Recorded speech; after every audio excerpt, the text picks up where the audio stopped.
Good morning and good afternoon or evening wherever you are. It is time. Today is the Austrian Legacy Masters, the main event. Hello guys.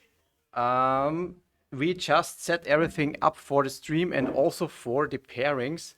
Good morning, Lorenzo. Happy to have you also in the chat. I will be joined later or shortly by Philip. He will do a short announcement for the tournament. It is about to start because we have our pairings posted.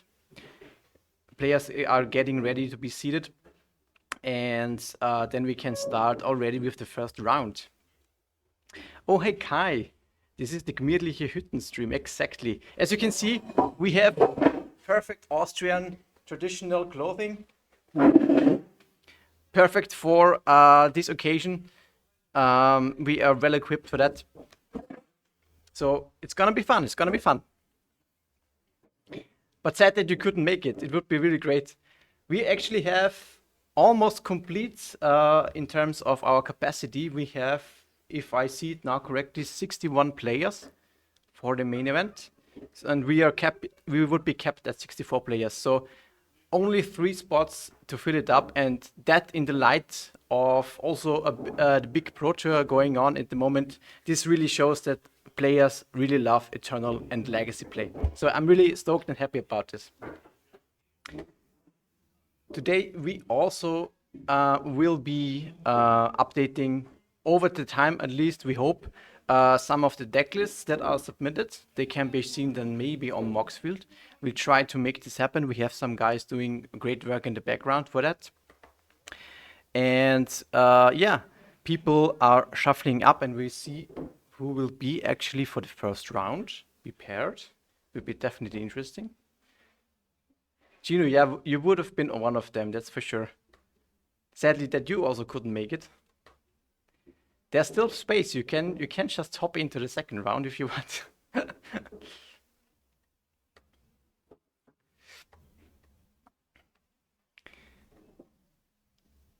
And this day, as it is a main event, the second and big tournament for Legacy is also an Elm qualifier, the European Legacy Masters, as you hopefully have heard.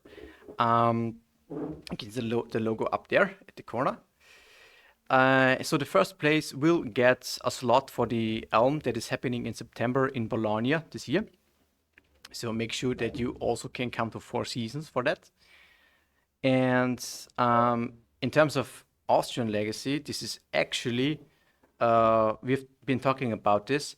This is actually the biggest Legacy event that has happened in Austria for at least many years so far. So very, very great. And I'm really happy that we can also made it happen, that we can live stream it actually. A lot of international support is also here. Yesterday we had the warm-up FNM of, I think, 38 players, and it was accompanied by, I think, people from 6 different countries. And it's even more today, I think. So pretty great.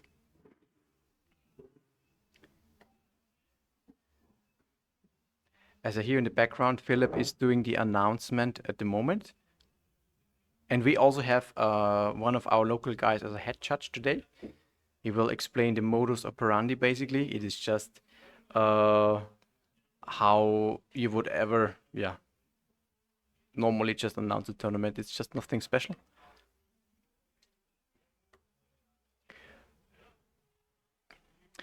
For the stream, we have our Linktree being posted by our bot every couple of minutes.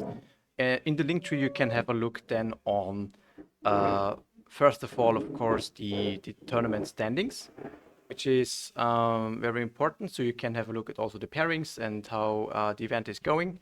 You can also do so by just typing in the command score. This is then giving you a link for the main event today. You can have a look at that, and this shows you immediately the score and how the event is going. And if you want, you can also access the Linktree anytime by typing in social, I think. Let me check. Oh no, sorry, it's actually Austrian Legacy League. The shortcut ALL for us would also be the one to have a look at the Austrian Legacy Linktree. And there we actually can also find the link to Moxfield where the deck lists will be in the end.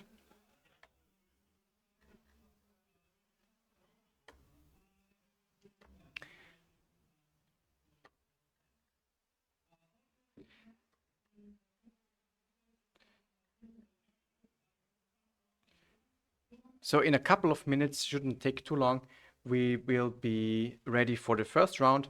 I just make... Naya, the announcement has just finished. I just hear it in the background. So if you guys want to see it, who's gonna be on stream? That's a good question. We might have to check for that. I guess it's just for us table. We have table numbers and we have according to that they're playing at the moment. We will just. It might be our first table, which is actually Wing Vincent against Alexander Ziegler. Is one of our local guys. Let's see if this is the case. I think so. And Nicola was on stream also yesterday. Pretty sure we can maybe also get him on stream for this day. He brought a really nice version of a Jeskai control deck that I'm really admiring and talked about it with him a little bit. It's very, very nice. And about the event is 61 players. So overall it will be 6 rounds of Swiss and followed by top 8.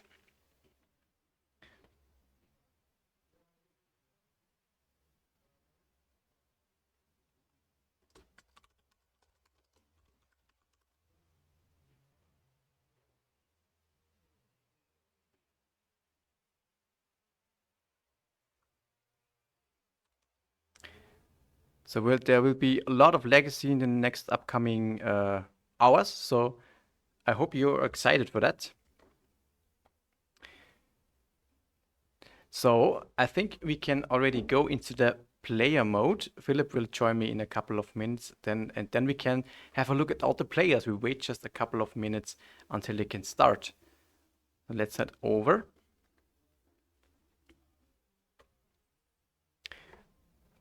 Don't take the deck lists up for granted yet. I need to gather them and update them. So these are not the correct deck list at the moment, but we will get there.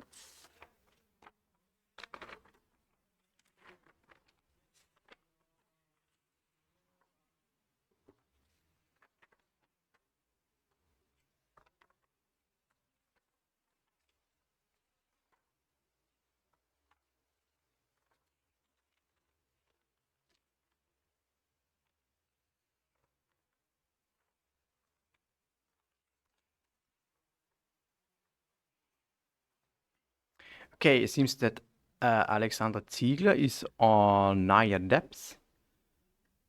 I can update this real quick. I really want to see a lot of spicy and new decks for this tournament. This would be very nice.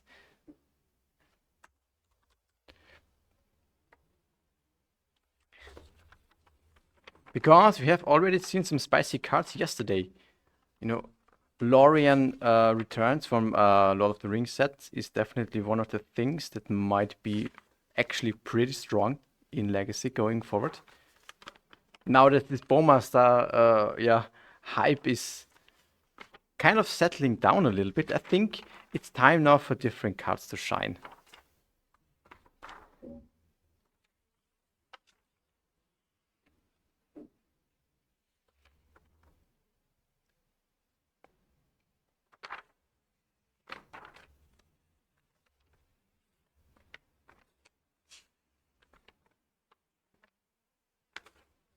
So I'm just gathering the second deck list, should be up soon. So we have, oh, it's actually a Storm deck. It's actually Tess. Naya Depths against Tess. Let's have a look. You don't see it all that often. Pretty nice, actually.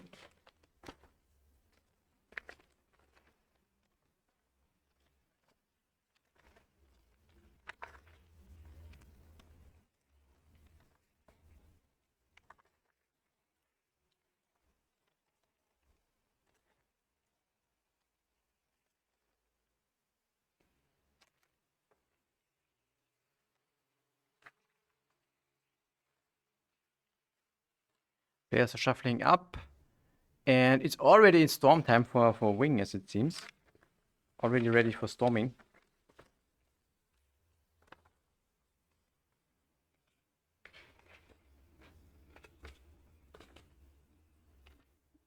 He opens up with Ursus Bauble.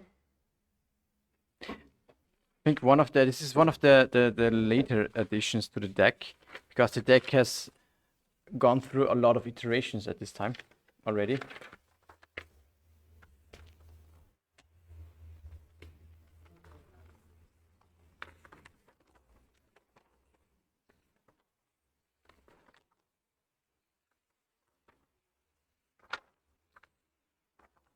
Followed by Lions of Diamond, Mox Diamond, Dark Creature, so everything in terms of mana is set for Wing.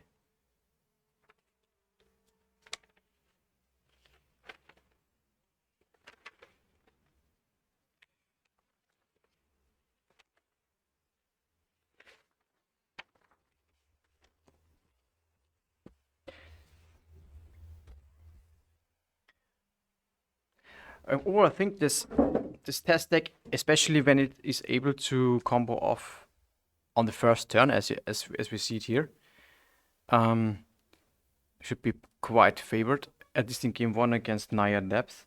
Depth is pretty slow and doesn't have too much interaction.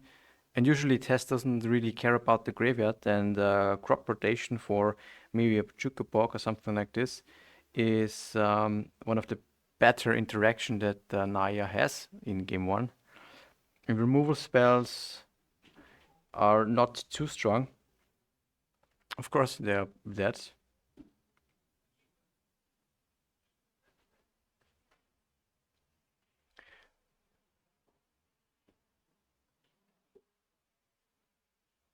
And Wing goes for the Echo Line. Discarding his hand and then flashbacking Echo of Eons, which refills his hands and most likely will give him more fuel to be able to storm off completely.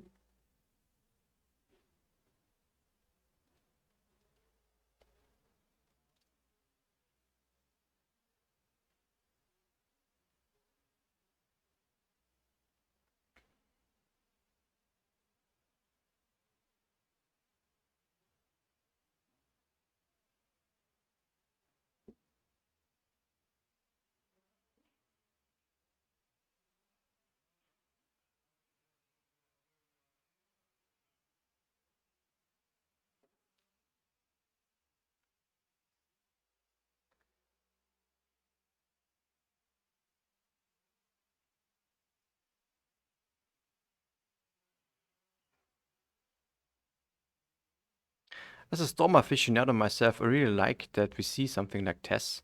It's not too popular these days. A Storm deck like that has usually a very tough time because it gets so much splash hate, and you have to cope with so many different interactive things going on that it's really hard to pilot it. I'm liking it, but I myself, yeah, I'm hesitant to pick up a Storm deck any tournament in a row, even though I played it heavily in the past.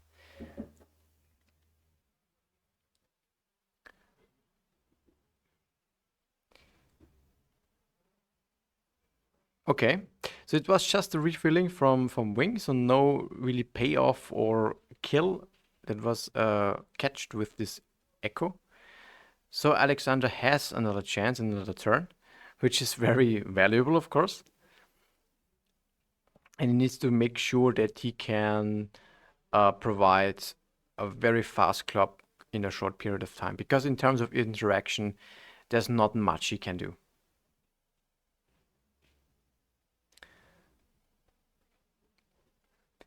Yeah. He can, yeah, Knight of the Reliquary can be quite big, but it's in this phase, if and in this time, rather slow. Even though he can make it already into a 4/4, but still, it's still not a lot of pressure for Alexandra.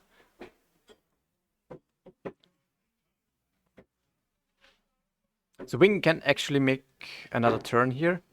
He draws a lot of cards out of his baubles.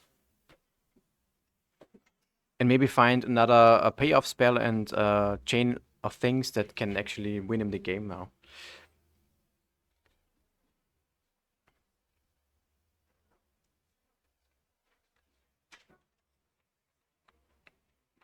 He's going for a petal, an LED.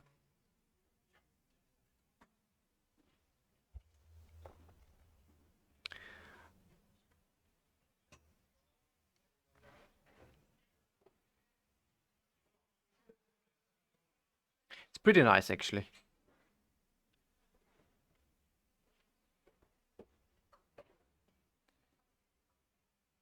Let's have... Yeah, Whale of Summer not really being too strong here against this matchup, but it just serves as a 1-mana, increase the storm count for 1.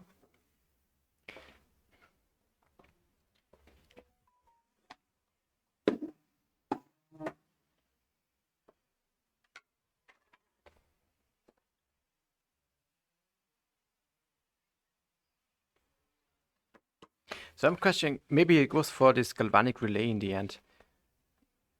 Which means that Alexandra actually has another turn. Relay is very strong in tests because it gets around many things and is a pretty strong payoff for things like control and shenanigans like Narset, like an Orcish Bowmaster also, because you actually don't draw the cards, you just exile them.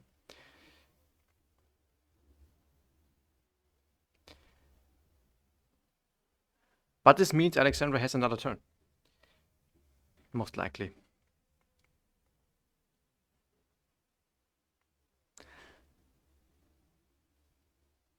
Pretty much one more turn, because as it seems like Wing would be able to cast Ad Nauseam at the start of the next turn, and Ad Nauseam being resolving is something that usually means the game is over. Hello, Philip. Oh, wow. What a stressful beginning right now.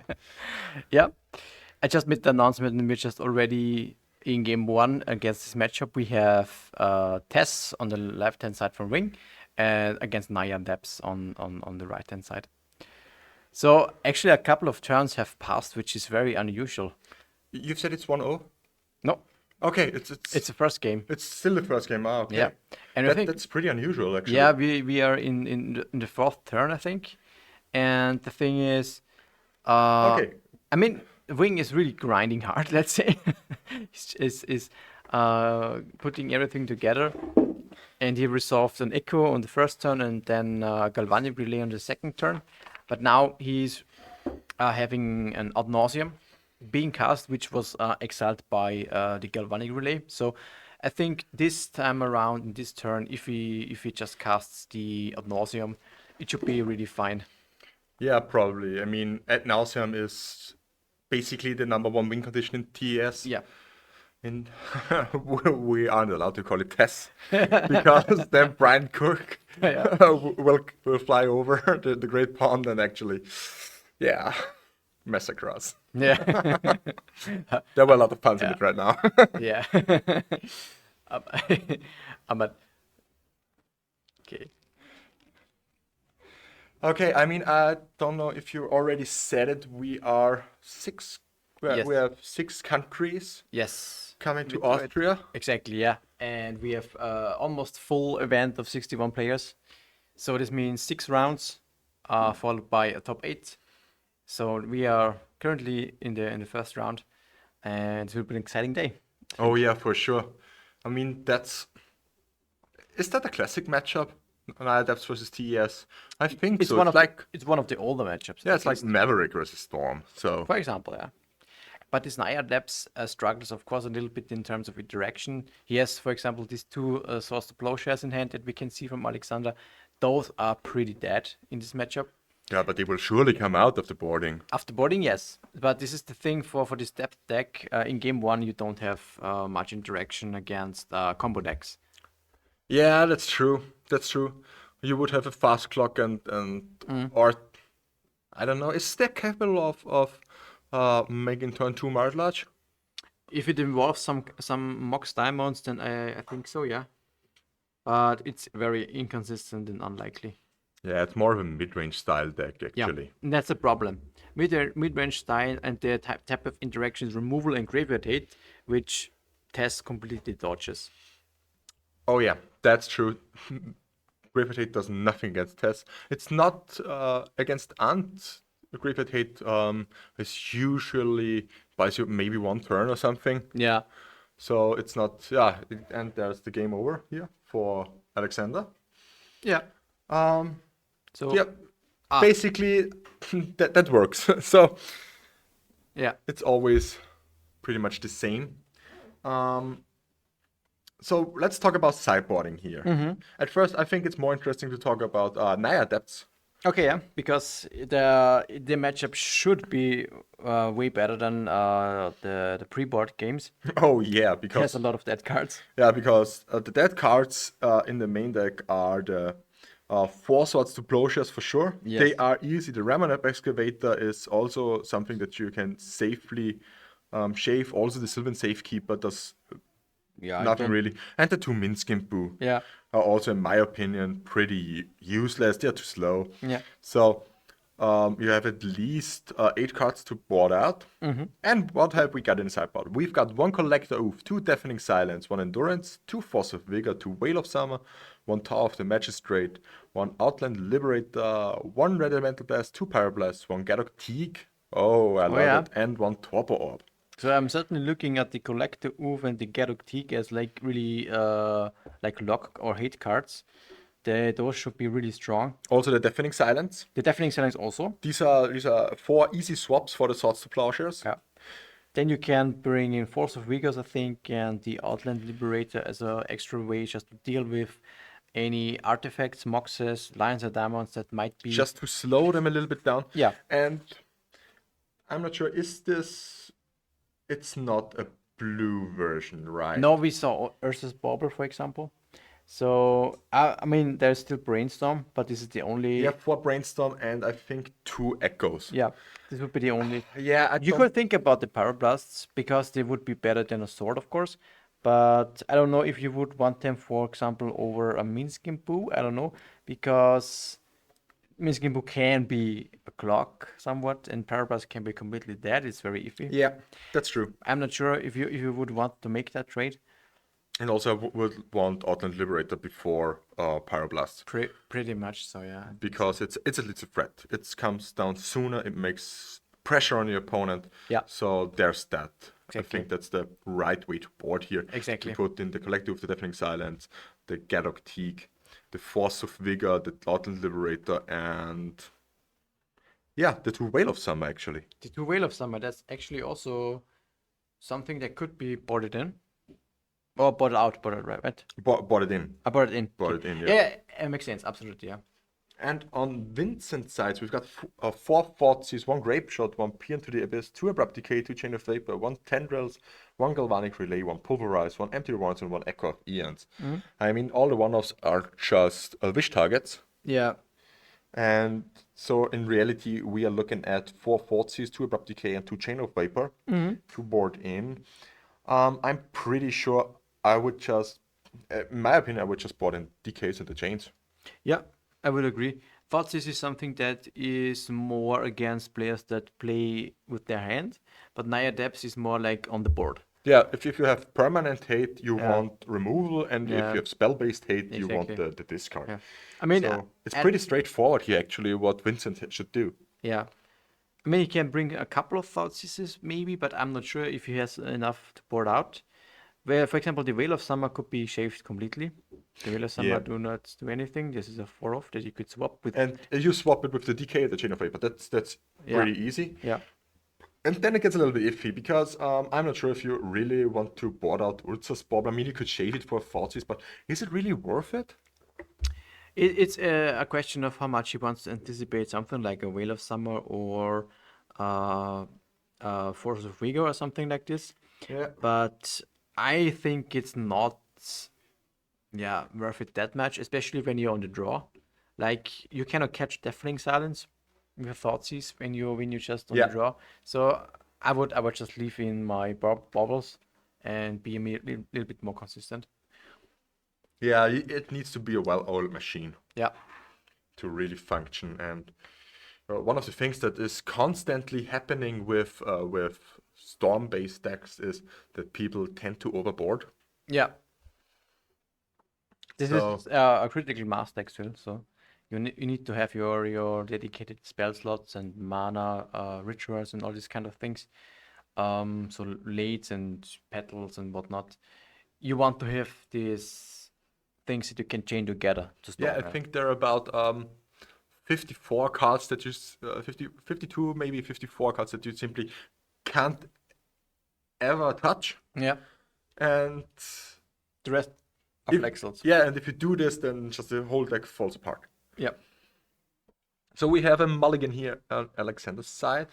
It was the first one, am I right? Mm-hmm. Yeah, so. Wasteland is not that bad in that matchup. I also like it to a certain extent. And correct the fetch. Do we see a Deafening Silence here right now? Or is it Greenland Senior for Riot Arbor? It would be better if it would have been would be a Deafening Silence for sure. But let's see. I mean, he fetched some Venom. Yeah. Could be. And there again, you can see one of our beautiful proxies that we have. We have our own dedicated Austrian Legacy League proxies that you can use for our tournaments. Oh, okay, an Elvish Kramer. Yeah, we've made them in conjunction with our LGS because we want to lower the entry barrier in our beloved format and also grow the community. Yeah. That's one of the biggest things that we try to do with proxies. Yeah. And the funny thing is, people get started with them and they get so hooked, they're always buying the real ones afterwards. Yeah. So it's a net positive for our LGS because they make money if they sell the real cards, and the people just get hooked. That's the thing, yeah. We chose on purpose the Magic Online artwork, which is arguably not the prettiest one. So And also new frame over old frame. exactly, and usually this is the things that eternal players don't really like. So this gives also an extra incentive just to get this ugly proxy out of the way. Yeah, it's true. I mean, they aren't that ugly because they're MTGO. It's just on the right level. Yeah, I also think that this was one of the best ideas that we ever did. Yeah. We had, I think, a growth of about 30% since we established proxies in our local community. Yeah. And I gotta admit, a 30% growth in 1 year, that's something other communities can only dream about. So if you're on the verge of establishing proxies in your community, we just can give you the advice, just do it. Yeah. Just do it. It's great. Yeah, I talked to Peter from Hungary about it. Peter Cismadia? Yeah. They also want to emphasize it, but they just didn't do it yet completely. He's struggling a little bit, he said. Yeah, with the LGS? Yeah, but I also from the player, you mean? And I just said to him, at a certain point, you just have to make the switch and do it. And people will accept it. Yeah, people, because people we were talking 2 years about this. Yeah. And it's only talk, and people are always, we don't like proxies, we don't want to have them. And suddenly, when we made the switch, suddenly everyone was happy. It's insane. Yeah. Even the guys that said they don't like the proxies, then in the end bought their own playsets. Yeah, it's just funny. Yeah. What about the gatekeeping? Yes, of course, we cannot support that. This is a question from Chino in the chat. Yeah, Chino was supposed to play today, but he's a little bit sick. I'm sorry, Chino. I hope you will get well soon. I don't know if we have any Elves player I think it could be. We didn't have a check at the deck lists. We have them, but we'll see. Maybe we can get an elves player on stream. I'll take a look through all of these deck lists. Pretty heavy. Yeah. Pretty a big amount. Can't hold all these deck lists. Cannot manage. I mean, we have pretty interesting meta game. So today, so this is something, it's a Jeskai control, then we have Check pile. check pile, then we have shadow, another Jeskai control, we have 4-color control, cephalid breakfast, what's this? That's shadow or scam. So blue black shadow or blue black scam. It's Yorion shadow. Yeah, I've seen this version before. Okay, Yorion shadow, then we have land, we got, okay, what's this? This is goblins. Goblins, Oh, yeah. okay, wow, very nice. 8 cast, something like this. Cast, then we've got Esper control. Oh yeah, nice. I like this. Ninjas is here, okay, wow. Yeah, Maverick. Maverick, also Shadow again. What's this? 4-color control. Yeah, a lot of different Certainly decks. a lot of fair decks, a lot of control decks, because we have a big portion of Italian players. Oh yeah, so shout out to the Italian community. Yes, they love the control decks, of course. 7 Italian players are here. Am I Yeah. right? Yeah. I think so. Or 6, something like that. As I said, I think we have again 6 different countries, right? Yeah, we have people here, obviously from Austria. Yeah. Then we have people here from Germany, from Yeah. Slovakia, from Hungary, from Italy, and also one person from France. Yeah. So this is the international gathering that we want to do. Yeah, of course.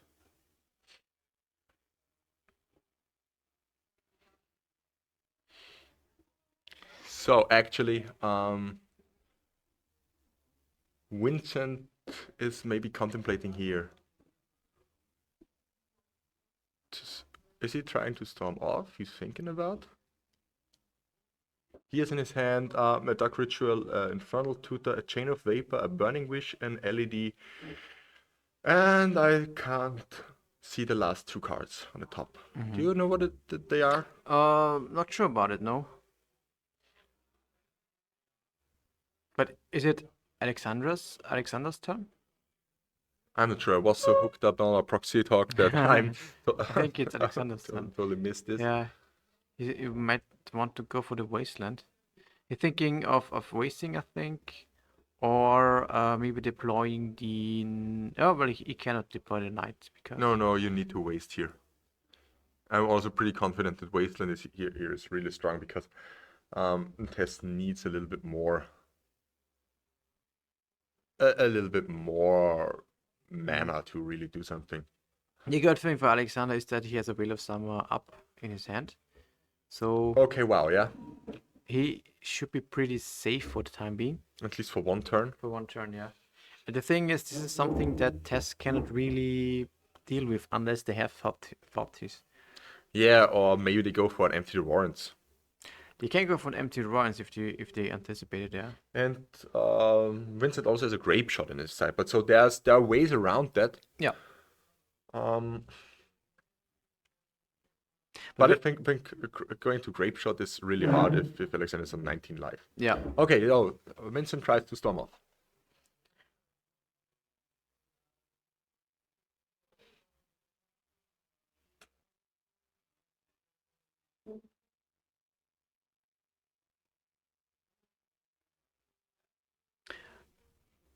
Rite of Flame followed by Dark Ritual also for the moment. So a little bit of mana.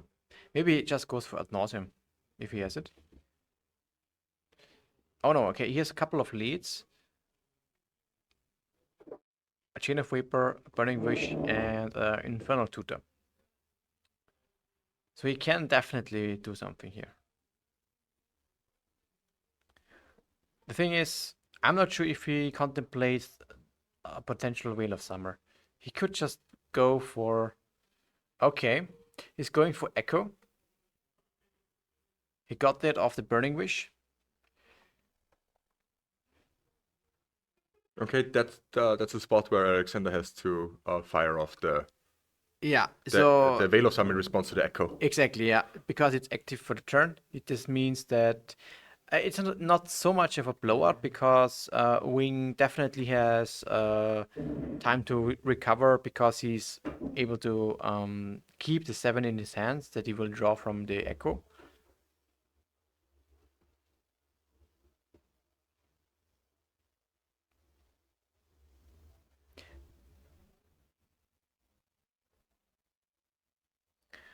But he decides to also go for the ad nauseam that he got from the Infernal Tutor that he had left in his hand.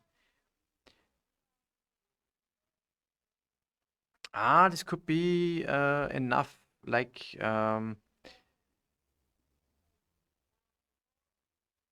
could be enough for a grape shot. Yeah. The question is, does he go for it? I mean, he also has the Echo in the graveyard as backup, and now the ad nauseam resolving, so he has a lot of spells to play. And also the Chain of Vapor. And the Abrupt Decay, he bought it like we already said, yeah? Yeah. And this is also the thing that I really like with Chain of Vapor. I like the old bounce my own petals and moxes and whatnot and sack my own lands just to generate more storm.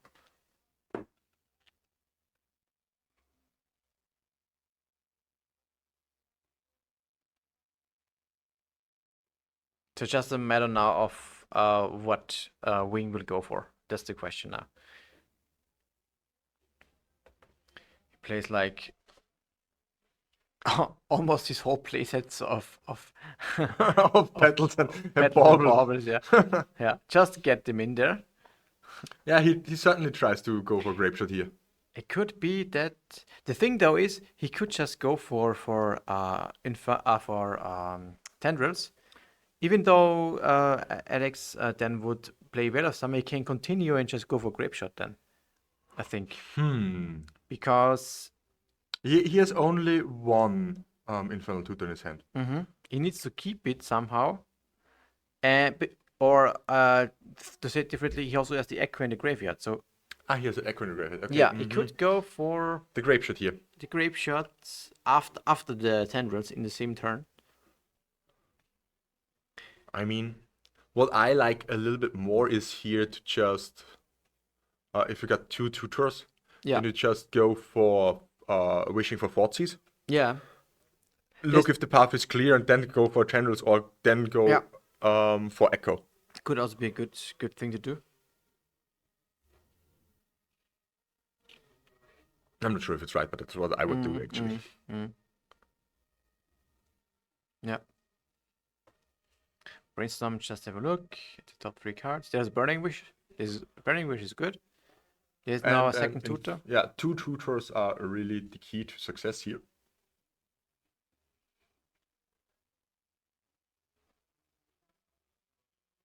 Goes for.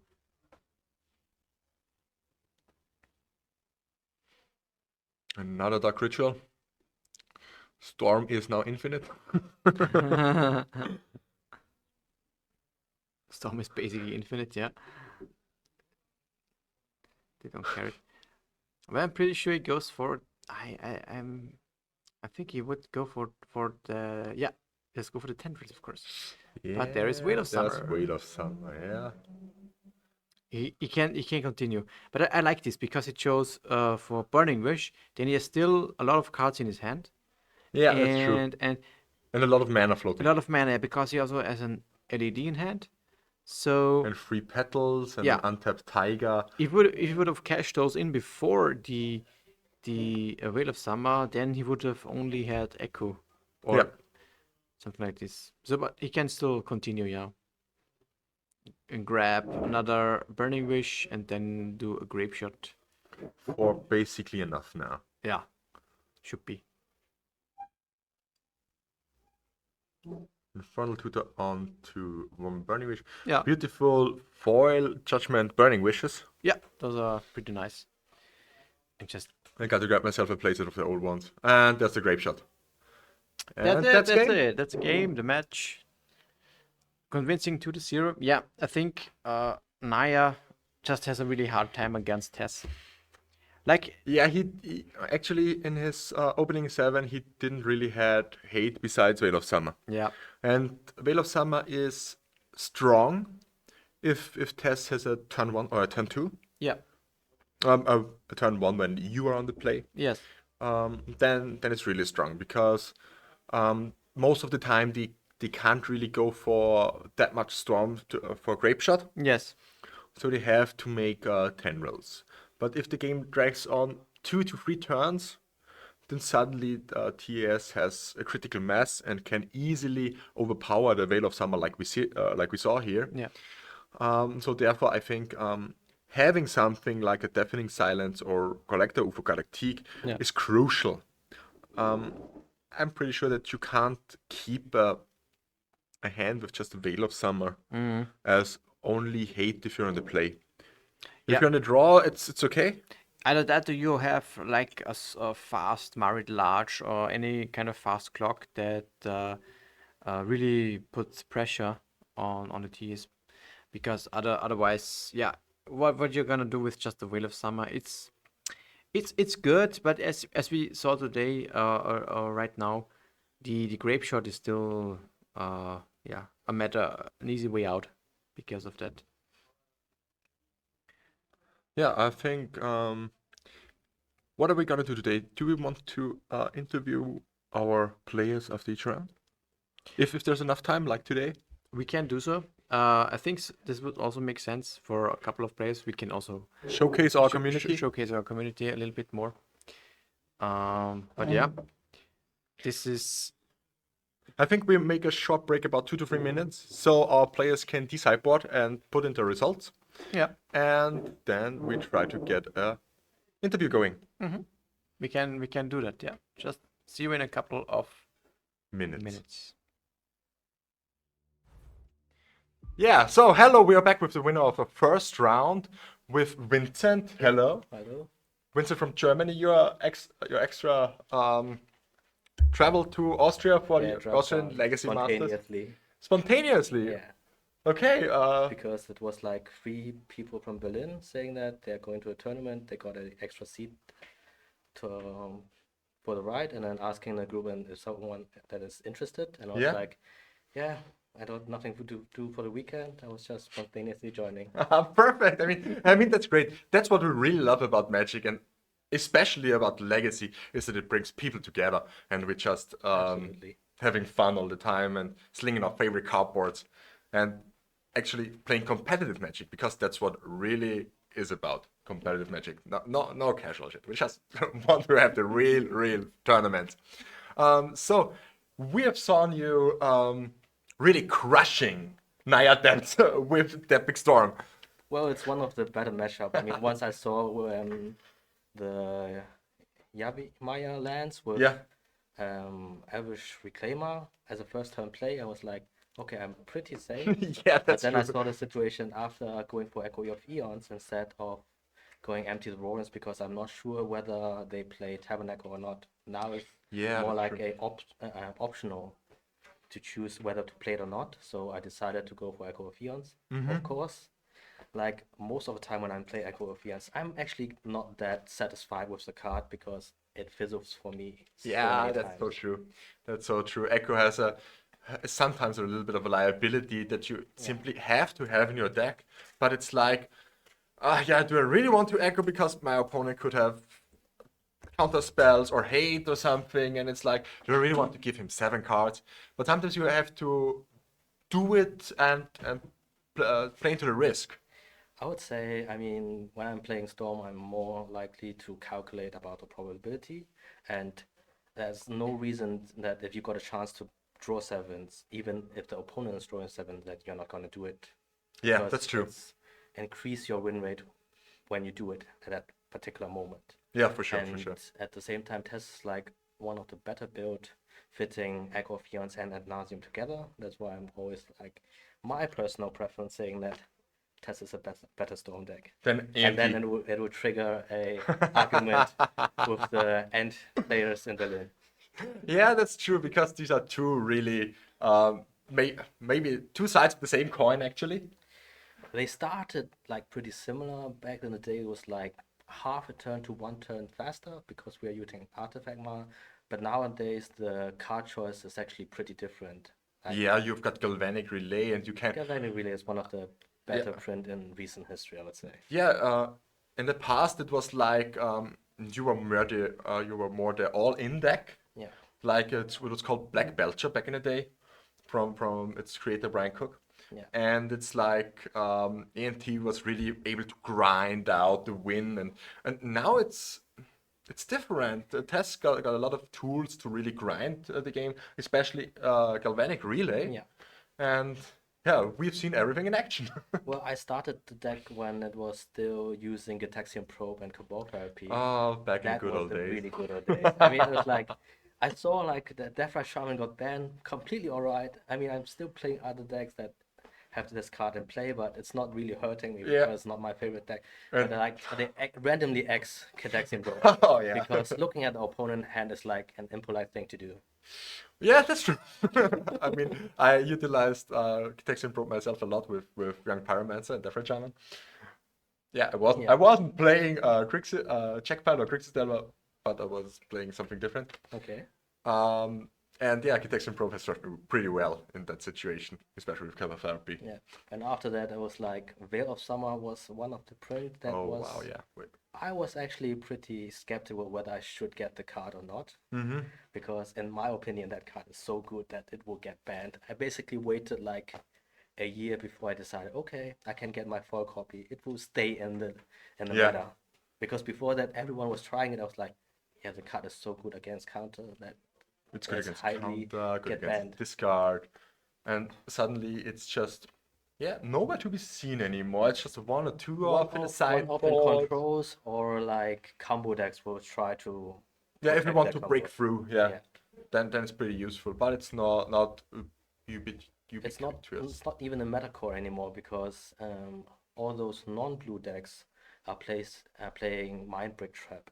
Yeah, And this is the card that you can't protect. yeah, that's true. Mind Break Trap is really a house against TES. I think it's a more stated card for TES players. Well, for the second one, why I waited so long before comboing off, because I want to like scout my hand into a situation that I can grab the Echo of Eons and at the same time to do ad nauseam. So Yeah. in case they got a reaction to remove my Infernal Tutor when it's on stack, I still got enough mana to do Echo of Eons Yeah. to have a second chance. And also I kept like the Chain of Vapor just in case he's playing any hate pieces, hate permanents. Yeah, we really liked the fact how you played around the Veil of Summer in the second game. It was like, yeah, well, I sure the tendrils, okay, and then But I at that time they still got have. extra mana and Yeah. then you can do like twice to be safe. Yeah, you could even have gone for Echo again and start again. Yes. So everything just worked out perfectly in the end for you. Yeah. Hope you like it here. That's nice. That's a And- really nice place. I mean, I really enjoy like traveling and play Legacy at the same time. Oh yeah, that's what we're in for. Yeah. And I wish you a lot of luck for the remaining rounds. We are playing Thank you, 6 thank rounds today with cut off top 8. I thought the announce was 5 rounds. Six rounds of cut off top Okay. 8. Yeah. And yeah, we are playing out the last slot for Austria for the European Legacy Masters today in Bologna at the first weekend of September. Yeah. So thank you very much, Vincent. Thank you. And we will see you soon for the start of the next round.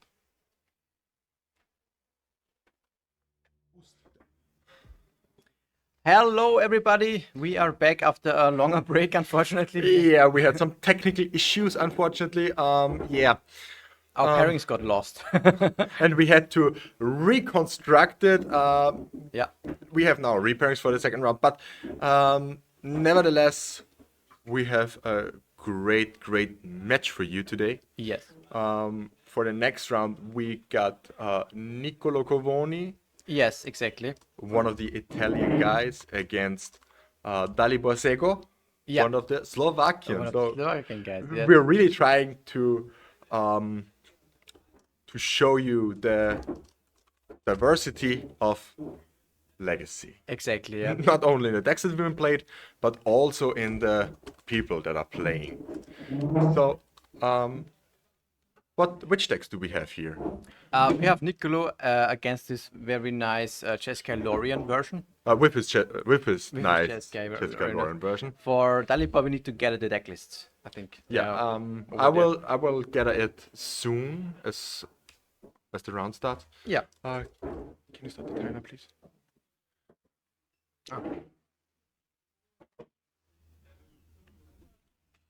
So, get on the deck list.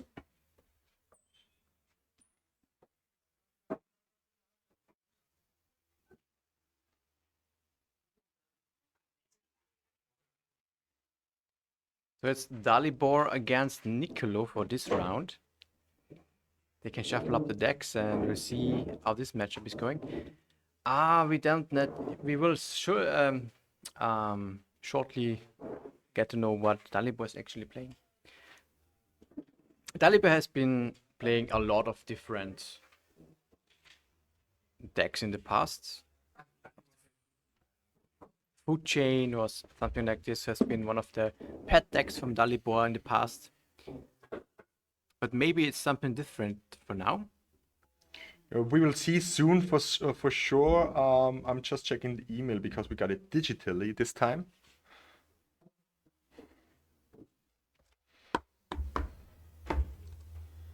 So, Dalibor is playing Delighted Halfling with the One Ring. Okay, so it's actually 4-color control, Four 4-color ring. Yeah, 4-color ring. Why not? Let's call it control. 4-color control. Okay, so it's control against control. Yeah, should be an interesting match. They are both 1-0, so they won the first round.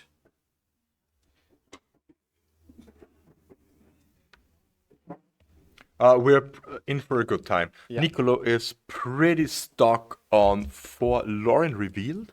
Yeah, it's pretty high on the card. Yeah. And also Dalibor is playing 4 Lorien revealed. The card just is so strong. It is the Arkhams Astro Lab of 2023. Yeah, it certainly feels like that. We have 6 games and then top 8 exactly. What is that? Greetings from Portugal. Okay, yeah, greetings from Austria. Thank you very much. Thank you very Why much. aren't you guys coming? Yeah. I know it's a little bit far, but Yeah. we have a whole weekend of nice legacy for you. Yeah.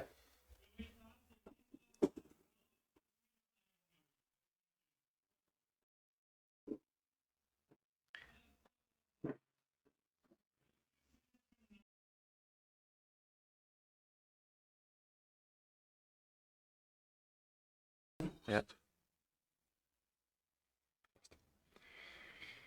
Twitch.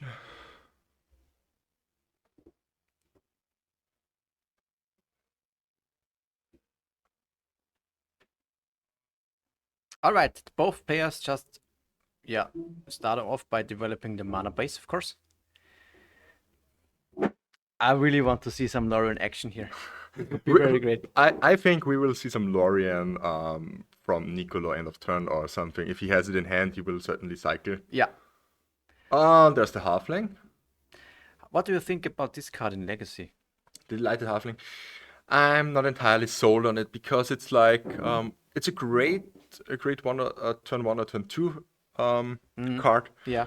But afterwards, it really falls off. It's a bad top deck a lot of the time, and yeah, for sure. I mean, if it's uncounterable Uro or Teferi, yeah, that's good. Oh, the ring, as you can see here. Uncounterable One Ring is also pretty strong. Ring is good. Draw a card, get it in. Oh, that's just That's really strong. really strong, yeah. And there we have a cycle for Lorien. What is this? Is this some kind of new card game that's called Lord of the Rings, or what do we play here? Yeah, it's It's only Lord of the Ring cards here. I mean, it's normal when a new set comes out that people are trying the new cards all over the place. Yeah. But outside of the usual suspects like the One Ring, Orcish Bombers, and Delighted Halfling, we really have some gems in that set. Oh yeah. We've got the Lorien Revealed, we have the Trolls of Khazad Doom, Yeah. and Sauron's Ransom is Yes. also a really nice addition to the format. It's Absolutely. basically Effect of Fiction number 2. Yeah. Absolutely. What I think is interesting that even though 4-color control is the deck from Dalibor, it doesn't play Sauron's Ransom, but it chose to Yeah, he opt doesn't play for... black. Am I right? Yeah, he Ah, has, he has 4 he bombers. has a Okay. 4 bomber, so it's black also, yeah.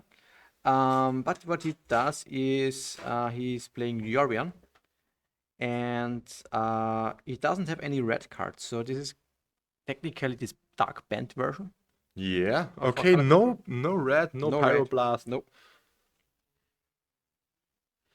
And Yorion. It seems that Yorion kind of is a little bit more, yeah, prominent now again. After the kind of shake-up has After the settled. expressive iteration ban and now with the new cards. Yeah. And after new cards, yeah. Well, Yorion was really not very good before Lord of the Rings set. Nobody played it basically. And now people are trying it out more and more again.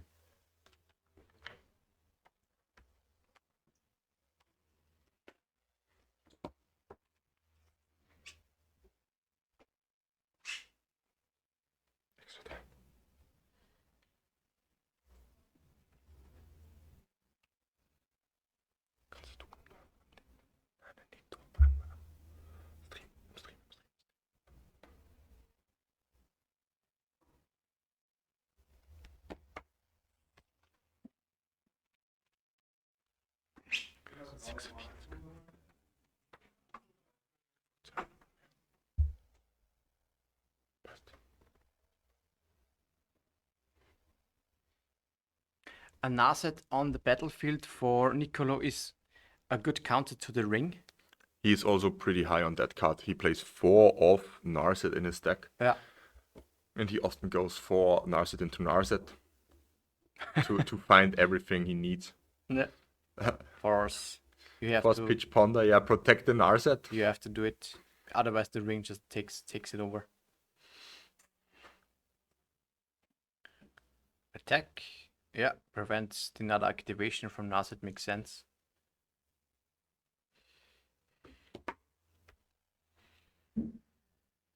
And we have a Teferi here. Which is also really, really strong, but I don't think you will want to bounce the 1 ring here. I mean, Dalibor can draw a card now in the turn of Niccolo, because Narset only prevents the second card being drawn. Yeah. So he puts 1 burden counter on it, draws 2 cards. No, draws only 1. Only 1. But he gets 2 life. He loses 2 life in the next upkeep. So basically, this works out in Niccolo's favor here. Yes. And we really can see the rock solid mana base that Niccolo is trying to push here with Prismatic Vista and a lot of basics. Yes. He's really sold on that. Yeah, when you have Lorien, a cycler that fixes mana, you don't really care about when you have an opening hand just at Mountain. If you have 1 or 2 Loriens in hand, it's fine. Also under Blood Moon, you just get cycle for your basic. Yeah, and what I really love about Lorien is like, you can cycle for a Mystic Sanctuary. Yeah. And put Lorien back. Yeah. That's such an insane combo actually. Because if you do it like in the 5th turn or something, or at the end of this 4th turn, then you can get your 5th land drop. Yeah. Put it on top, get the Lorien back, draw 3 cards. That's insane. Absolutely. And we have a Teferi on Dalibor's side. What will it bounce? Probably Narset. You cannot bounce Narset. You cannot bounce. It's only a creature, enchantment, and artifact. Yeah. Okay, yeah. You could bounce your own ring, but yeah, because I think it's up to 2, so it takes 2 life each turn, and you might want to bounce your own ring again. Yeah. You chose to just plus it, I guess. Sword the Halfling. Makes sense. So we can use the Narset again, without being in danger of without it being in danger of dying. No, Narset is already at 2 loyalty. It's at 2. Okay, I thought it was a 3. He cannot use it, no, because Dalibor attacked the turn before. But he can use the new one. He can, Just chain assets together. Grab a ponder, it's just okay. I mean, it's not the best hit, but at least the other cards go to the bottom, so it's not that bad. Burden count is not 3. Goes down to 11. Yeah. Should be getting down to 11, I think.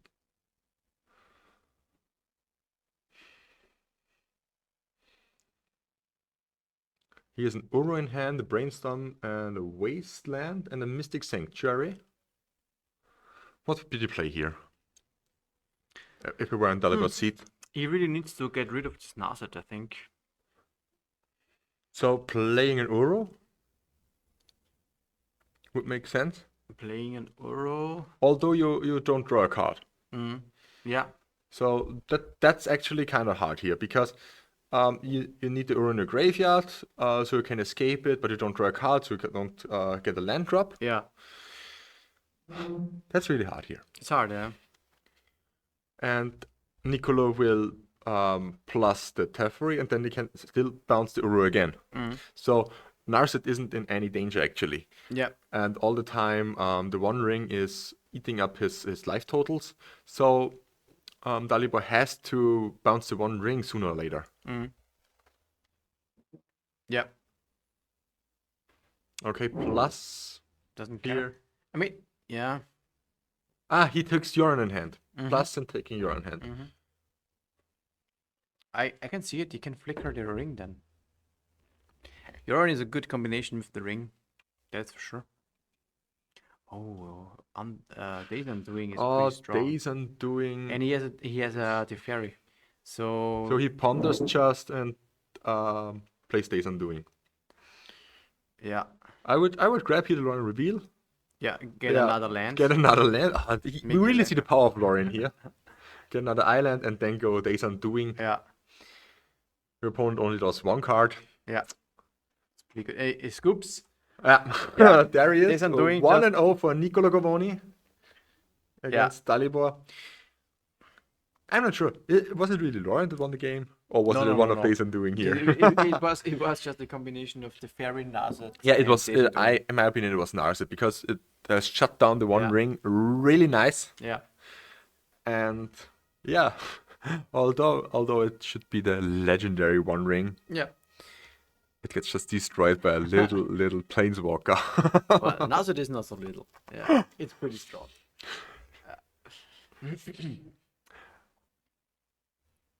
So, for the deck lists, we go over some. Do we have them from Nicola here? No. So we have, as I said, Dalibor is on a Yorion version of his 4-color control deck. There's a couple of extra things that he could bring in. Blue Elemental Blast,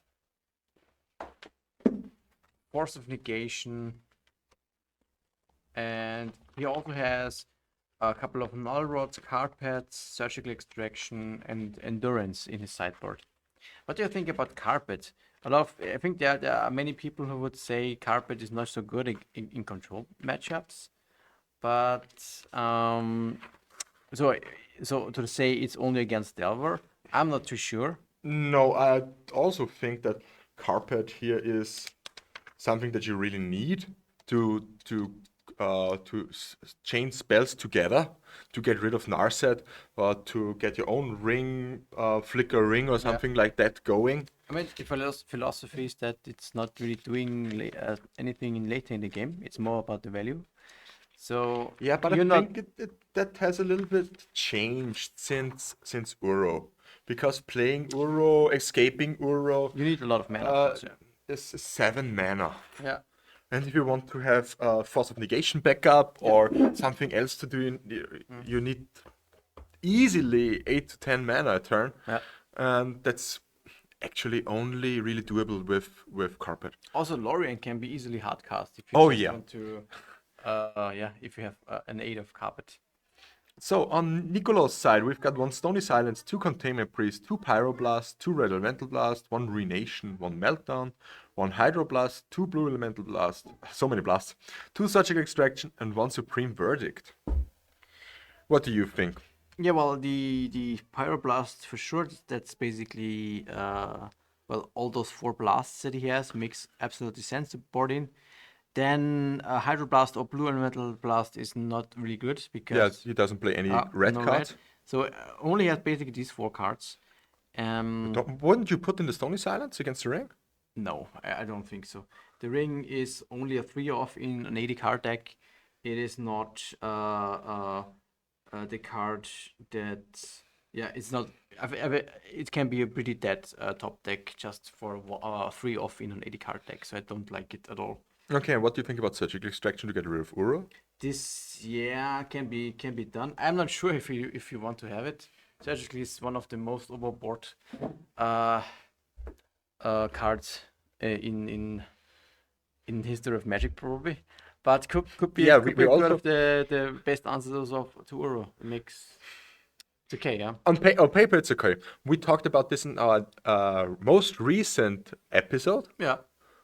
of our podcast about Surgical, oftentimes going into the main deck after sideboarding Yeah. against control, and that's not really a winning proposition here.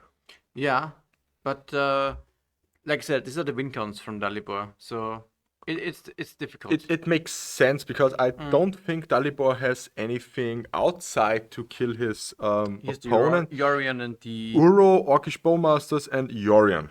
yeah, and So- the halfling, but it's not really. Yeah, the halfling, the 1/2 is a really, really strong threat. Yeah. So maybe getting rid of Uro is strong here. Yeah. Like Angelo Cadei says in the chat, Red Elemental Blast, Surgical, and Stony, and Ruination.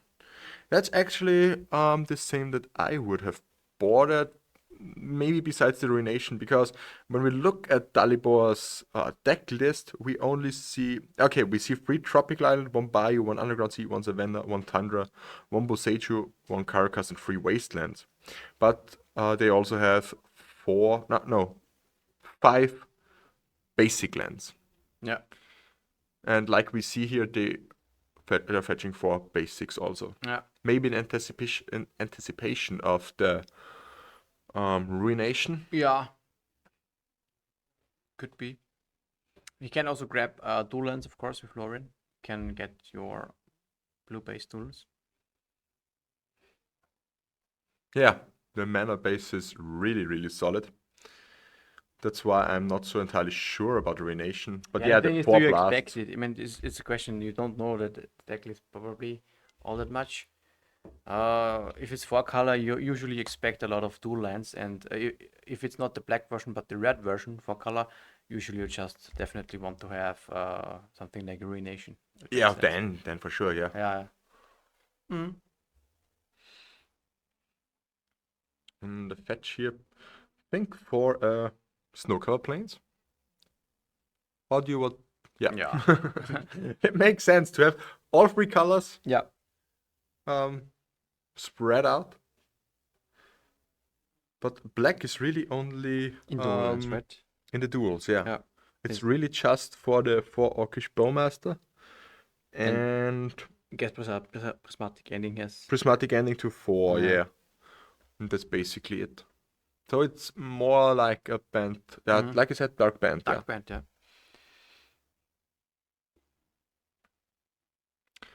So Nicolo is only going land go. Classic control matchups. This is what we like to see, just a standoff. Just a standoff. Only land cards. Yeah. I mean, no action. But it's like that's the old heuristic that in control matchups, the first player who does something loses. Yeah. Do you think this old heuristic still stands up in the modern metagame? It just completely depends on the situation, I think. At a certain point, you have to do something, and when you punch in a Narset, for example, and you can protect it, I mean, what is your opponent gonna do? Narset is pretty strong. It shuts off a lot of things that he's doing with these cantrips and Oro or the One Ring, for example. So It shuts off all the card draw, basically. yeah, exactly. Yeah.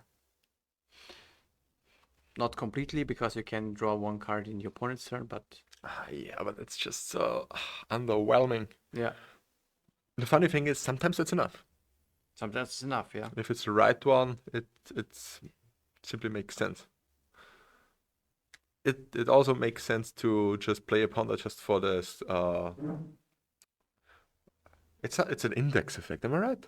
Index. Index. It's a card that just lets you look at the top 5 cards and rearrange them without drawing a card. Oh, that's a good thing. A good question. I don't know. So Ponder in the face of Narset gets like a worse index. Yeah. And sometimes that's right to do, because if you know that you are going to draw one card in your opponent's turn, then you could fire off a Ponder, Yeah. rearrange it, and draw the right one at the right time. Yes. But these are niche cases, actually. Niche cases, and you're pretty behind, nevertheless, when this is happening. And also, I gotta admit, Narset has gotten a lot stronger since the last bannings. I mean, it wasn't really there when a Blue-Red Devil was at its height. So almost nobody played Narset.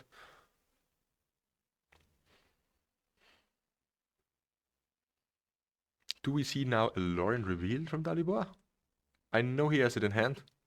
With Does the he want to card draw 3 cards? Yeah. Into a fully stacked hand of Nicolo? I'm not sure. Yeah. The fairy is strong. I guess he needs to be forcing that, yeah. Forcing and pitching Days Undoing, okay. This would tell me on Dalibor's side that Nicolo doesn't has a Narset in hand. Yeah. If you read between the lines. The thing though is, when you have to force, you're setting yourself back a card, and Days Undoing is not really a grindy card, so he might want to rely more on really actually grinding instead of going for a combo. Yeah, but the combo has won him the last game. It was won him the last game, but it's not really the strategy you would really like to go You would for. choose, yeah. Not necessary. If it pops up, it's fine. But in this situation, I don't think. Yeah. Yeah, that's also. He wants to cast the Loriens, yeah. Oh, wow. This makes sense. He really wants to draw 3. I think that will get countered from Dalibor. He has to force this. Yeah, it's okay for him. Okay. And Chestrel is really strong. I'm not sure if that was the right thing to do.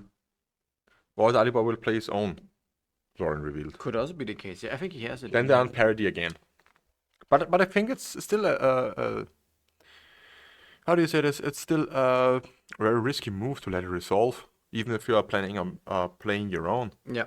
Because Nicolo could have just easily drawn into another force. Yeah.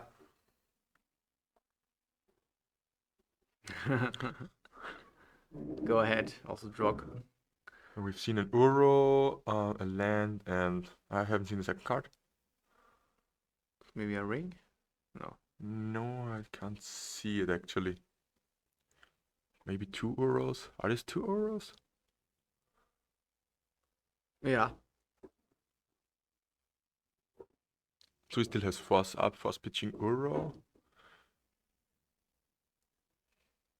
A Ponder, prismatic ending, force of negate, force of will. Yeah, there's the Ponder. Lorien revealed Boseiju and Tropical Island.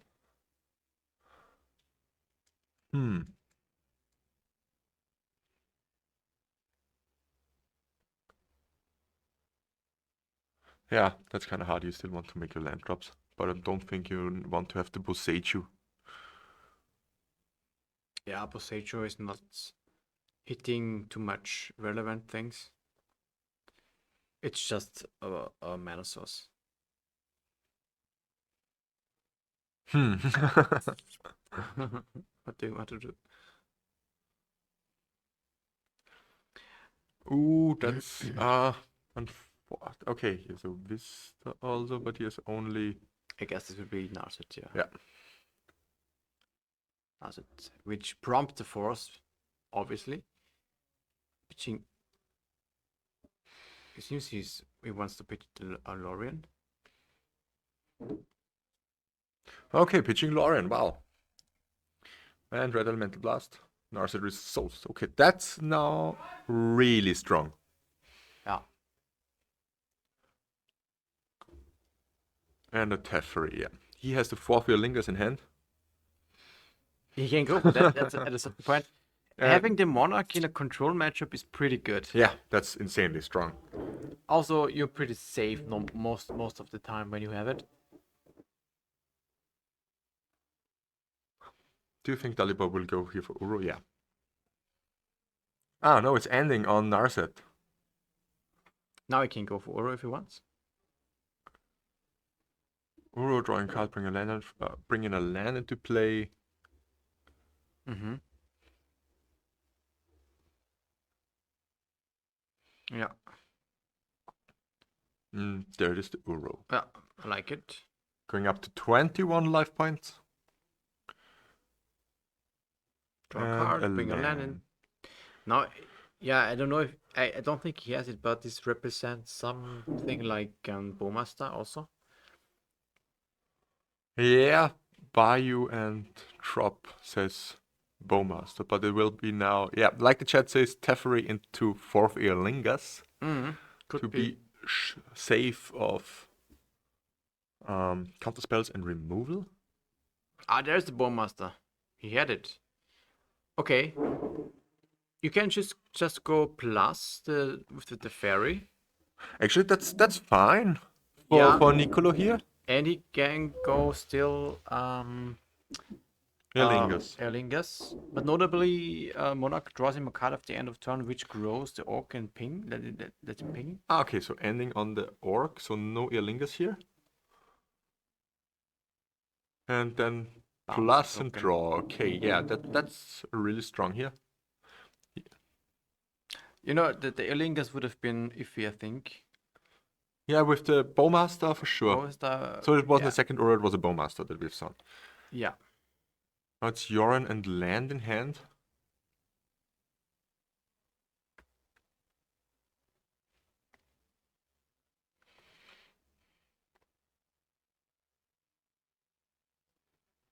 And escaping Uro.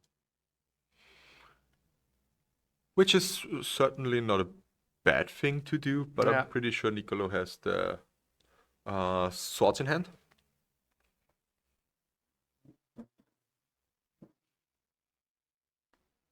Or is this an ending?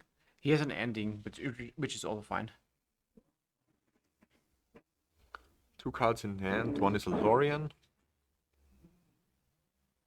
Or a Teferi, okay. Mm-hmm. Ah, Teferi is okay. It's just plus and... I think he's drawing... he's drawing a card, okay. Which is interesting. Nicolo can go ending plus 4th Erlingas next turn. Yeah, end of turn he will fetch and cycle. Does he probably? He has a Lorien. Okay, yeah. And I think he needs the mana.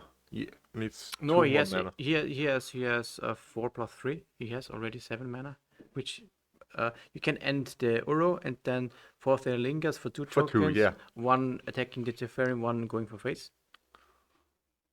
Killing everything and getting Monarch.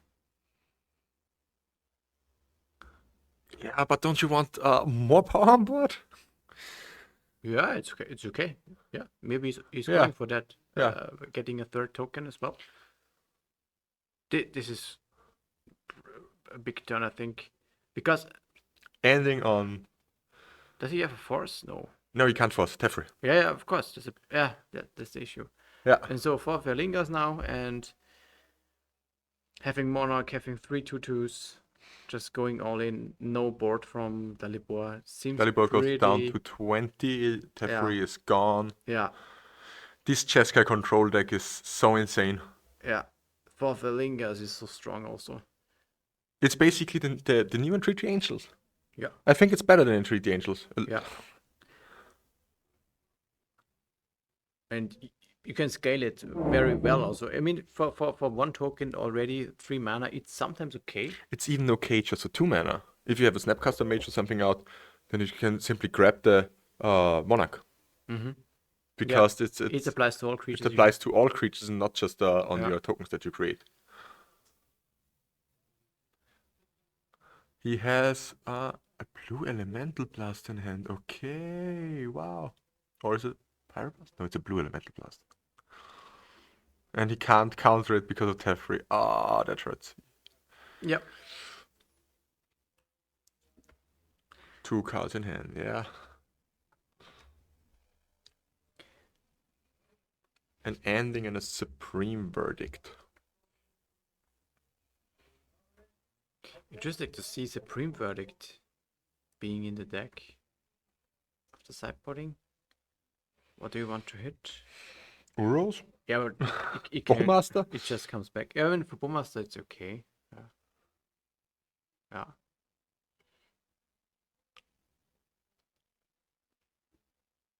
3 tokens. Just going all in. And getting the Monarch. Very gone. Getting the Monarch, drawing another card. Having 3 2/2s and a Teferi on board. And a Brainstorm in hand. Yeah, it's pretty hard. That's pretty much game over. I don't think Dalibor can come back from here. Yeah.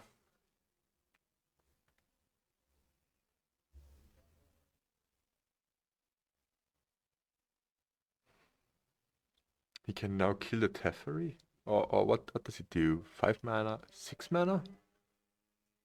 What's happening right now? 5. Lorien revealed? Mm-hmm. Could be. Or Ancestral, like we want to say it. Yeah. 5 mana Ancestral. These are now 2 Uros. Yeah. It nets him again 3 life.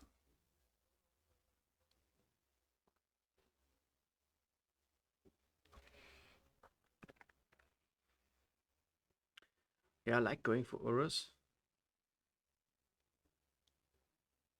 It puts something on the board.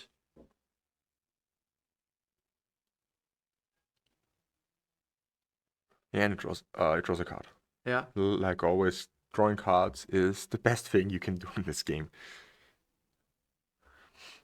Yeah, well, here you really need to either find removal spells or I think go on the board yourself a little bit to combat the Teferi and also block for the tokens or hold the tokens back. Nicolo has 2 Prismatic Ending in his hand. Yeah, of course, this is not what Yeah. Dalibor knows. Yeah, This is something that that's I unknown think information. he should just go for. Yeah, I also think he just should slam it, or does he play another Lorien? I played an Yorion. Okay, Yeah, so just getting something on the board is that's crucial. fine because Yorion can't get ended. Yeah. And can take the Monarch itself. Mm-hmm. Or kill the Teferi, depending on what he wants to do. Okay, Nicolo is now searching for A sword, basically, right? a sword. Yeah. Yeah, he could also snap off this Supreme Verdict if he wants to protect the Teferi and keep the Monarch. I think it makes all sense. He has to sacrifice the tokens, but I think it's also okay. But next time we will see Uro skip Uro. It's fine, it's an ending. Yeah. He can also do it at instant speed, of course, because he uptick the Teferi. Oh yeah, instant speed ending is great. Instant speed Lorien is great. Instant speed Well, Verdict. Verdict is great. That's what I meant. Yeah. Oh yeah. I think he's going to play that now. Yeah, that seems like the best thing he can actually do. Yeah. Attacking and just verdicting, yeah. You're okay with sacrificing the tokens, basically, but Because you have the Monarch. It's the same. Monarch. You want to Yeah. you really want to keep the Yeah. Teferi here. Yeah.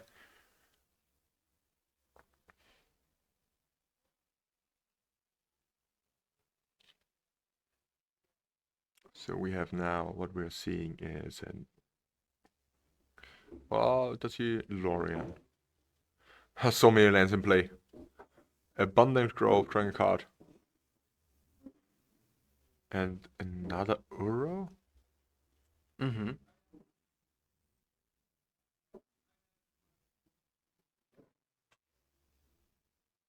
He even can go end of turn ending on an Uro, Nicolo. Yeah, I think that's what he's contemplating of. Yeah.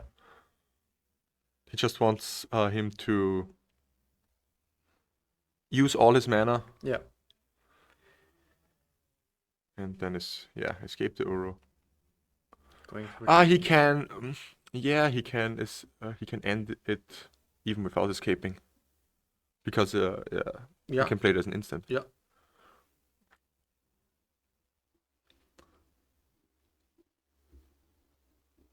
So he draws not that many cards.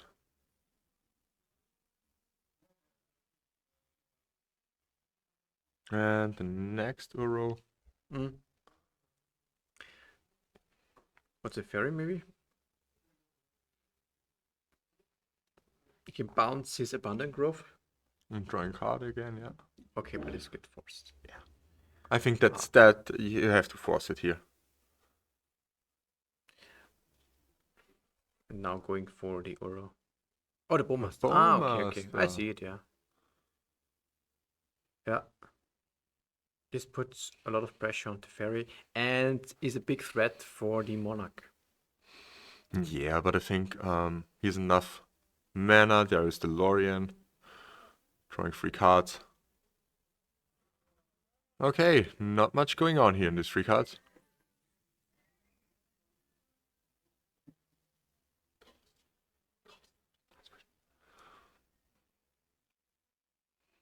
And a Ponder here again, and Elemental Blast. I think this Bowmaster is a really big problem for Nicola.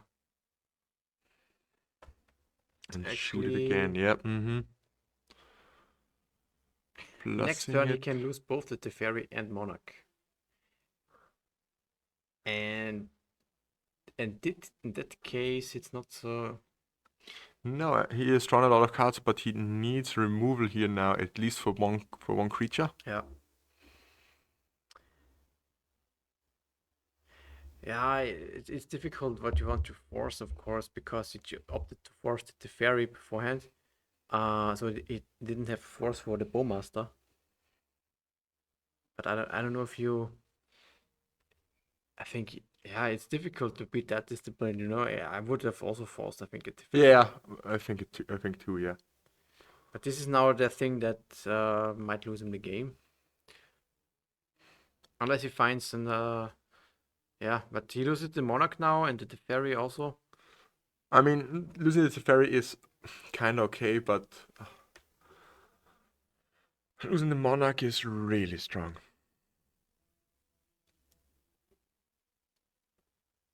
Yeah, there comes an Uro that has to be surgical after it dies. Yeah, it has to be, but there's no window if you do it right. You cannot surgical it. Unless there's another one in the graveyard that you can surgical now. But if he goes for escaping it now... Yeah, you can't surgical it. Yeah, you cannot do it. Which makes absolutely sense. Yeah. And this is also one of the situations... he can blast it.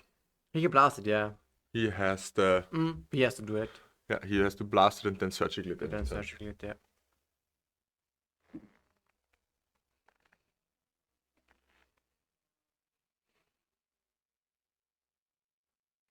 Yeah, there's the blue Elemental Blast coming in.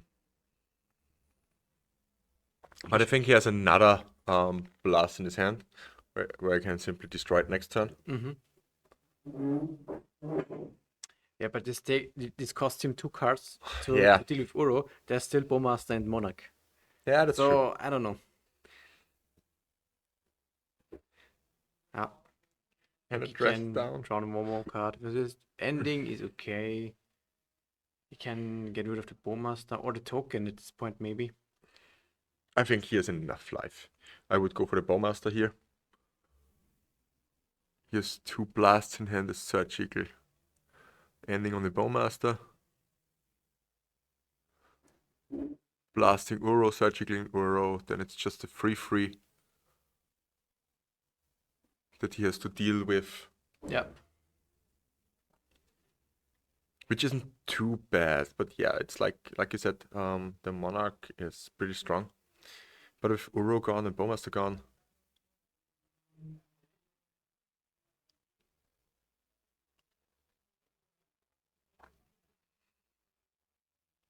yeah, Bowmaster gone. Blast the. Blast Uro, Yeah. Surgical Uro.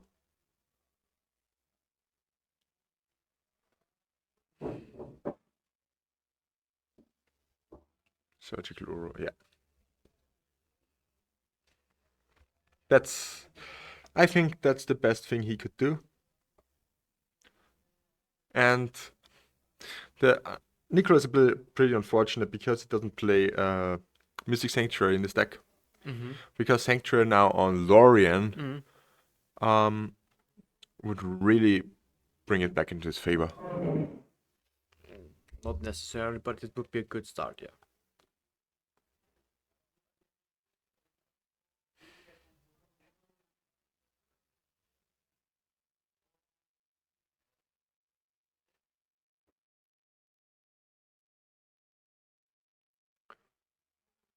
But I guess we can wait unless until Lollipop deploys maybe another threat, and then it should be pretty over. Yeah, that's true. Another Bowmaster, yeah. Another Bowmaster is then, yeah. That's another threat. That's Yeah. a 4/4. There's a ping, a 2-turn clock. Yeah. If he goes for it now, then yes. And yeah, it's also okay if he just doesn't go for it now. So next turn he can. It's still a two-turn clock, yeah. Yeah. And Absolutely. maybe Nicolo tries to draw cards. And then just can flash in the Bowmaster. Mm-hmm.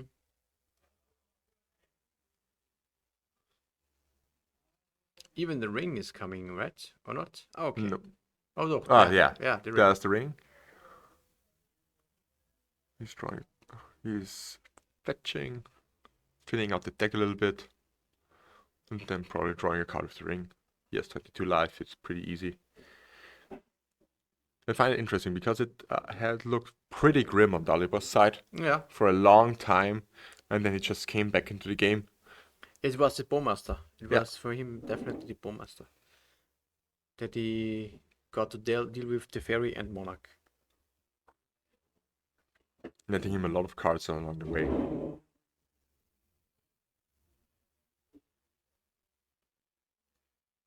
Yeah. Makes sense. 1-1. 9 minutes. 9 minutes ago, so they gotta be fast. It's one of the problems control matchups have. They tend to go long. That's why I'm not playing control. Yeah. Because I'm not a fast player. Yeah. And yeah, always play to your strengths actually. I need a way to close out the game pretty easily. That's why if I want to play more grindy decks, I play mid-range. Or if I just want to have fun, big combo. For you, it's basically actually the same. In terms of, yeah, I like control decks for the play style, but I tend to be not fast enough for executing it, and therefore I have difficulties with it. But I would like it in general.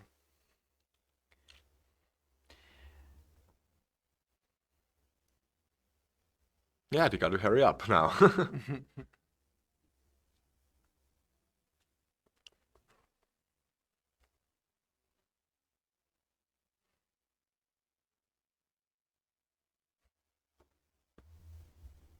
Shuffling with an 80 card deck is also. Yeah, that's why I would never in my life play Yorion. But apparently it's also good for breakfast, so maybe it's time for me to. But you can't simply play Yorion. You need my hands to shuffle this deck. Yeah, I'll let you shuffle my deck. What are you paying in the hour? Yeah. Like have your own personal shuffler.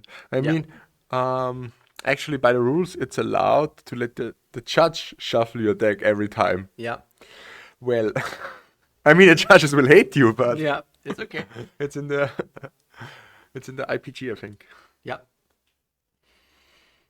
I think it's also when there is basically what is it? I think some kind of misconception about the opponent shuffling your deck. I think then you can ask judge to shuffle it. I Yeah. think it has this kind of background. Yeah, if you don't want your deck in the hands of another player, you can ask a judge. Yeah. I'm just gonna ask Lorenzo for shuffling my Yorion breakfast. Yeah, at the Four Seasons. Yeah, we need to talk, Lorenzo. That's for sure. about the breakfast. Maybe I can bring it for Four Seasons. Yeah, I most likely be there in September. Also with you. Yeah, for sure. Absolutely, it's a must. So I mean, we have to commentate on the European Legacy Masters. okay, You don't know? We're already set. really, Yeah. really, okay. Yeah, I'm done for that. Nicolas told me. I mean, we have pretty famous guest stars like Nif Shmuley and Julian Knab also in the booth as guest commentators. But yeah, as far as I know, we have to do that. Okay, yeah, I'm done for that. 6 minutes to go for this kind of control matchup. Maybe it's Do you think they're stressed out? yeah. I would be. Maybe it's time for just a quick days undoing, or I don't know, a quick ring or whatever. This could also just seal the deal sometimes. Yeah, here's an ending on the Delighted Halfling. So no uncontrollable turn 2 shenanigans. Yeah. Here's Bowmaster. And go, yeah. Does he go for it? Is the question, though. No. No. You just wait. This is I would, yeah. You would still slam it? I'm not sure. But yeah, it's a control matchup. You have to be reactive. Yeah, I wouldn't also slam it. I mean, although the clock is working against you, it's working against your opponent also. Yeah. So I think this is really hard here to dance a little bit with playing fast and playing good. Yeah. Because it's easy to play fast if you play like me. Yeah.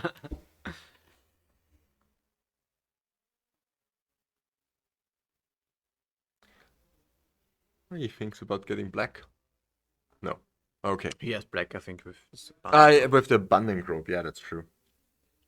So this mana base is really rock solid. Mm-hmm. Ah, Bowmaster. Okay, now he jams it, yeah. Just to get something going.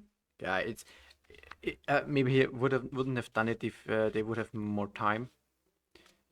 But Yeah, that's I the think thing, he just wants to get to do something, yeah. It's not about yeah, being all that precise. Yeah, that's the thing with control matchups. It's like always you versus the clock Yeah. and versus your opponent. Yeah. You don't have this problem with combo. It's No. always you versus your brain. Yeah.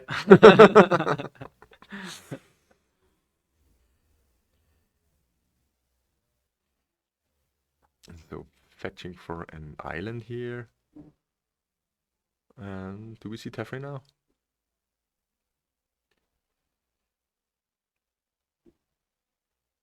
Yeah, there's a Teferi bouncing Bowmaster? Or bouncing the toe? Ah, Force. Okay. Blast. Would you bounce the Bowmaster? Yeah, I think the Bowmaster you want to draw the card. Yeah. But the thing is, Okay, the chat says +1. yeah. Yeah.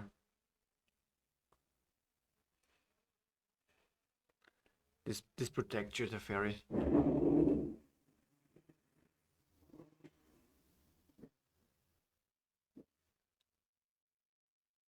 Yeah, bounce. Okay, yeah, bouncing Bowmaster, draw a card. Well, this cashes in the fairy, of course. Yeah, that's true.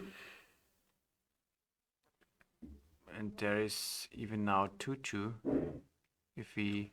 No, why is it 2-2? Ah, if you replace the Bowmaster, yeah. Yeah, exactly. He could go for that and ping the Teferi down and then attack for 2 damage. Which I think I would have liked because It's more pressure it's on more Nicolo's pressure, side, yeah. and given the time, you know, I don't know if you want to be.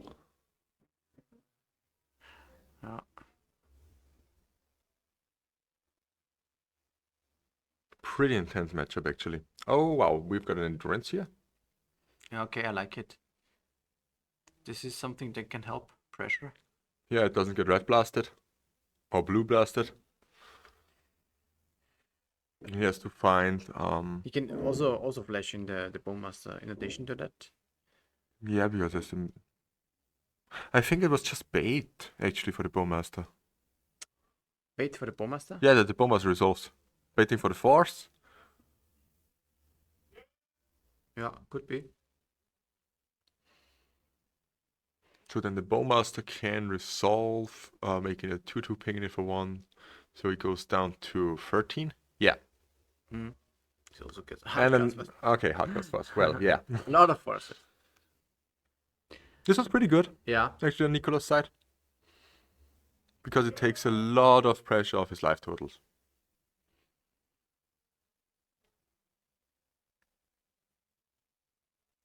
The ring comes down. Drawing a He has card. enough life to simply draw along.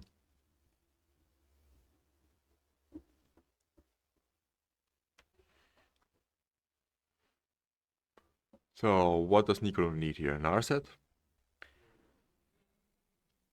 Narset is okay, but yeah, Narset plus Echo. An Narset plus Days Undoing. Yeah. Echo. I meant this doing, yeah.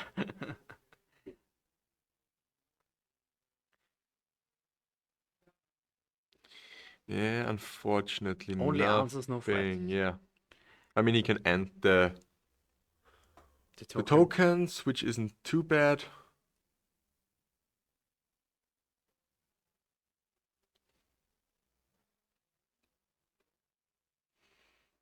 So the time is running out now. Yeah, it's basically. We wait for a judge who could call the end of the round. Not much time left. Yeah, because our round timer was a little bit off. Yeah. But we're thankful for Judge Jonas, who has everything in his... Yeah. Yeah. Now it's end of the round.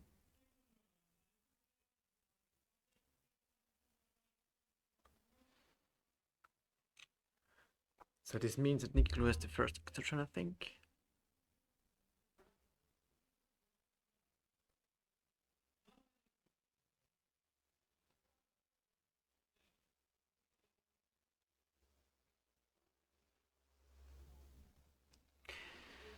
Yeah, this seems like it could be. Daliba needs to. Does he have the? Okay, he has some couple of auras. So probably your best bet is just to deploy them.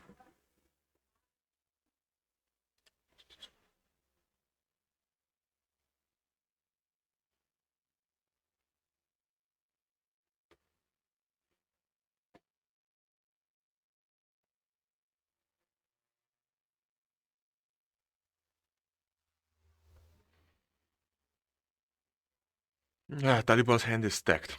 I gotta admit. We see 2 Teferis, 1 Uro, 1 Prismatic ending in the Lorien. Yeah. And not much going on in Nicolo's hand right there.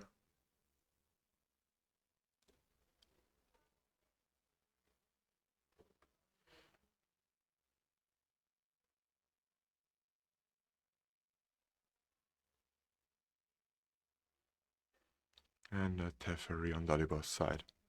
Well, yeah, like we said, he's pretty much everything in hand. Yeah.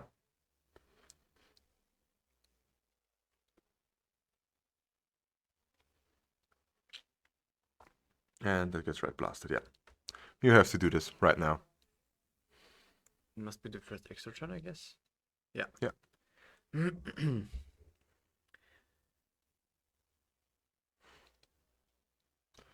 What would Nicolo need to win here? Nothing. And I think nice Yeah. 4 Lingers would be good. Yeah, if you actually want to kill your opponent, it's that. But yeah. Just hope it doesn't get countered. Yeah. Of course, yeah, you gotta go for that. For 4. Yeah, 4. So he wants to keep 2 and it just attack with 2. No. He attacks with everything, I think. Oh yeah, but he just did that. Okay, really?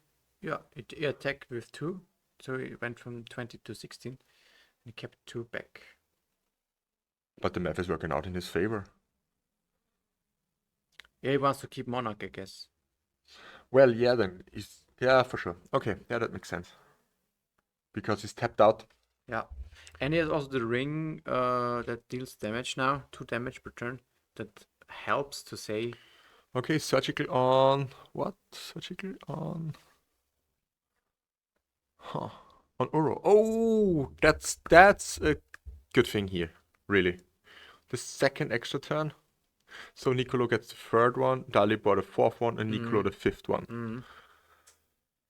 Nicolo has 2 more turns. Oh wow, this is this is going to be intense actually. Yeah. I haven't thought it would be so interesting in the end. There's a lot of options still. Also for Dalibor. What do He you has do? an ending and a Teferi, and he's enough mana to do both an attack for the monarch here. It's one option. Or you just draw cards. Ooh, wow. Okay, this makes sense. But it puts him into a real hard position here. From his life totals. Yeah, I think when you have the ring going, you're committed. Yeah, that's true. You have to do it. Also, you can Teferi bounce your own ring still. That's fine. And actually he banks on the fact that he has only the 4th extra turn.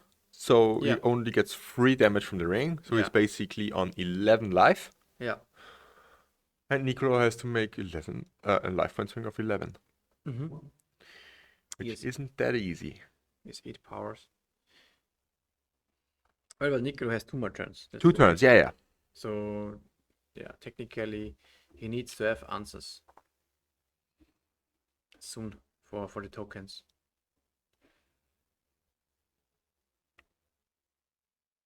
Yeah, he tries to resolve a Teferi. I think that will resolve and will bounce a token. Probably. And then he will end 1 token and attack.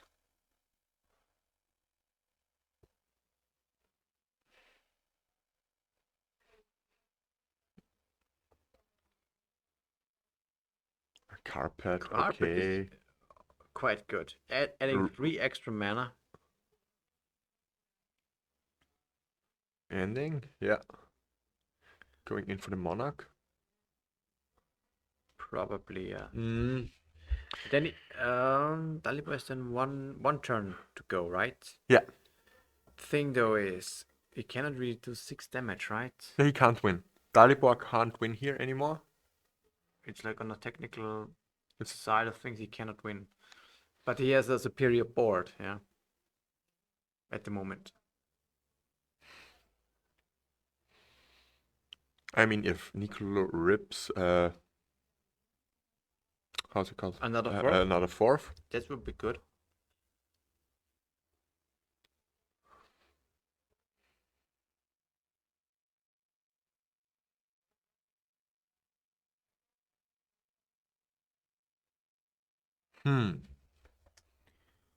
Land drop here and a Lorien.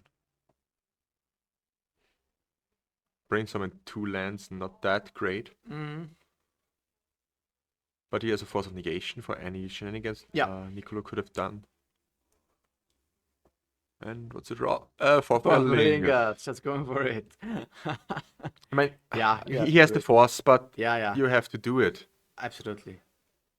It's unfortunate for Nicolo, but If it would have resolved, it would have been 4 more tokens. So you had 6, 12.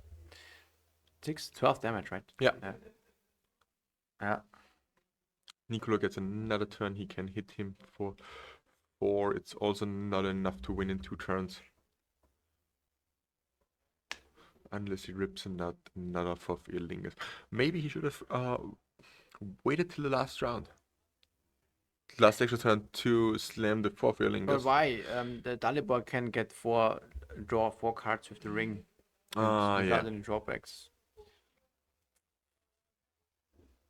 So yeah, you're right. You have to simply slam it. Mm. And then just win here. I mean, I'm pretty sure nobody can win anymore. Unless there is another 4th Lingus involved. Which probably will also get countered. Yeah, it has to be. I mean, Depends on. in these the 4 browser. cards, Oh, a lot of lands. Brainstorm But yeah, and a Dress Down. there's Mystic Sanctuary plus Brainstorm, so he has it covered. He can put back a force on top if he wants.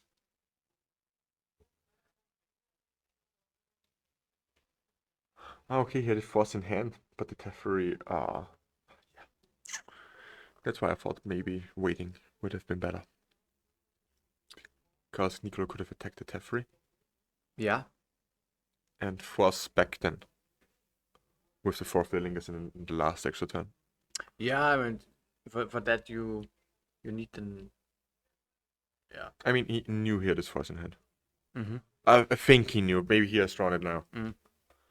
No, he has drawn the 4th Lingus, so. He doesn't. He didn't have it, right? No. He drew it off the Monarch.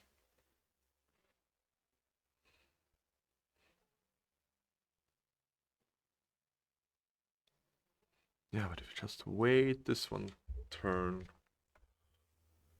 hope to draw a blue card, you can. Yeah, it's basically your only out. Mm-hmm. But yeah, it's like the same. I mean, it's always, if you're commentating on it or if you're watching the stream, it's way easier to do the right things. Yeah. Because at first you have so much more information. Yeah. And then you are not in the seat of the pilot. That's another real huge issue here.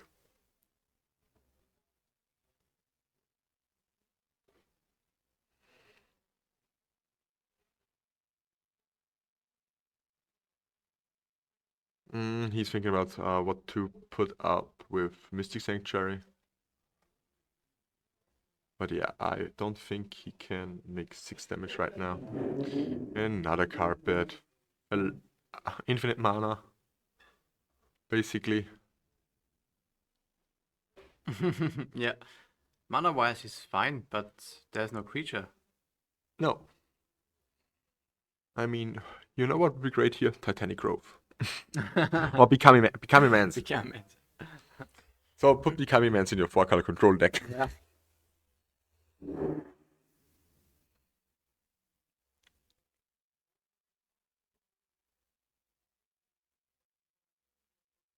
Maybe he tries to. I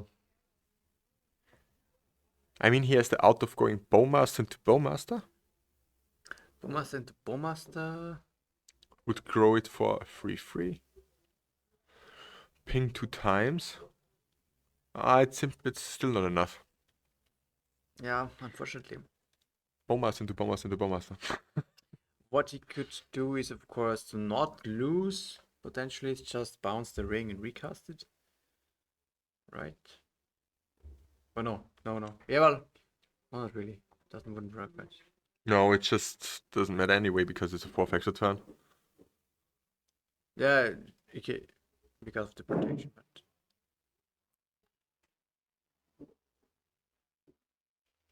Yeah, okay, I've seen. Yeah. I know what you're doing, yeah.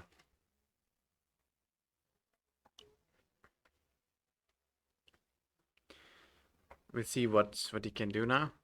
What is the top card?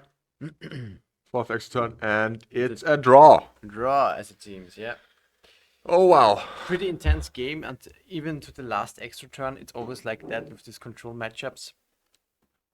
And I think we can now, as the time is already up, go have a little break, and then we are almost already set for the next round. Sure. Yeah, for sure. So Couple of minutes, and then not even a couple of minutes, maybe 2 or 3.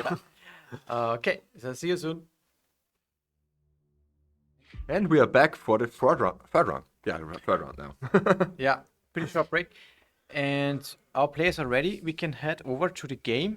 We have an interesting matchup also for this round. It's Should be very Austria interesting. versus Italy now. Austria versus Italy, exactly. On the right hand, we got Claudio Bonanni, one of the members of the Wooded team. Yeah, And I think he's also a Grand Prix winner. Am I right? could be. I don't know actually, but he's a very well-known and also very strong control player. Well, I think he also played a little bit of Delvo also. He's a very strong player in Italy. And And on the left hand, we've got Patrick Coini. He's one of the guys from Graz. yeah, So he also had a little bit of a travel to come here. And he's playing 8-cast. yeah. So it's been a long time that we've seen 8-cast actually. 8-cast is kind of, I don't know, tier 1 to 2 somewhere around that area. I don't know. 8-cast has the problem that it draws a lot of cards, which is something that a card like Bowmaster really prones on. Well, But who would have thought? yeah, but it's still strong. 8-cast, I think, especially that Bowmaster is now not like everywhere. I mean, it's pretty prominent, but it's not everywhere. So, and 8-cast doesn't have a lot of these X1 creatures. Despite the tokens. Here's the tokens, and Yeah, I don't know. It's Emery's a 1/2, size of 1/4. Yeah, so Bowmaster is not that Not problematic. that Yeah. problematic. Yeah. Although they draw a lot of cards, so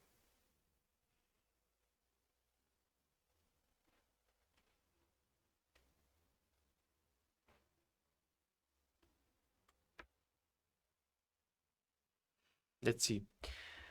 Who will play first, and if they keep their hands, it seems so. Claudia might have taken a mulligan, yes, as it seems.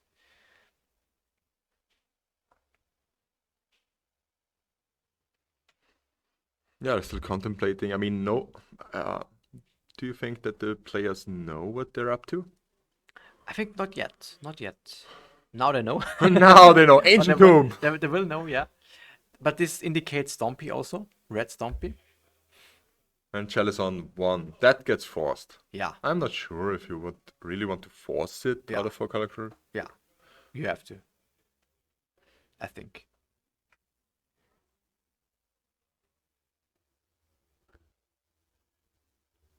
Is there no land drop for Claudio? No, there is. No, he's just thinking about what to play. I mean, he wouldn't keep a... Oh, there is no land drop actually. Wait, what? Why does he keep a hand without land in 4-color control? That doesn't make really sense. Okay.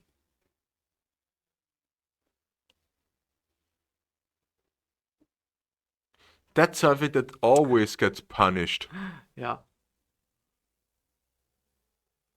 And there's at least a land. Wow. Yeah, But this put Patrick in a really good position. yeah, of course. A lamp behind and Sai on the battlefield already. Oh, wow, 1 lamp behind. I mean, Patrick also has the Ancient Tomb to already play 3 drops. Now, next turn has basically 5 mana. Yeah. If he gets the Mox Opal going. Doesn't seem like a winning proposition here for Claudio. Mhm.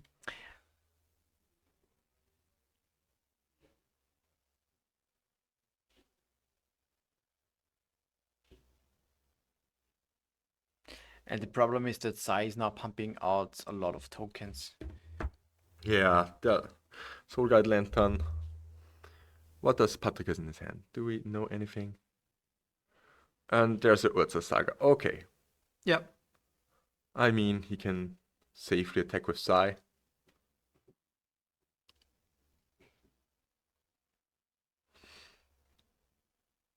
Yeah, just attack just into face.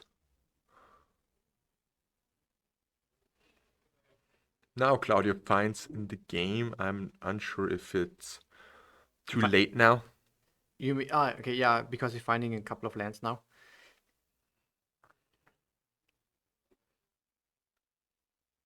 Yeah, he found one with Ponder, and the second one he's drawn naturally.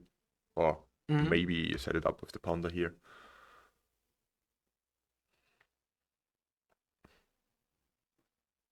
Does the side trigger also from Saga? Is it when it enters the battlefield? I think cast. Or just cast? I think cast, you can check. I mean, if it would also trigger from enter the battlefield, then it would be a lot stronger.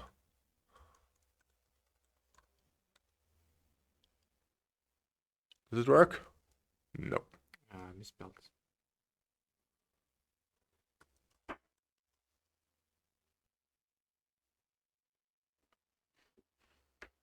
And there's the first construct token.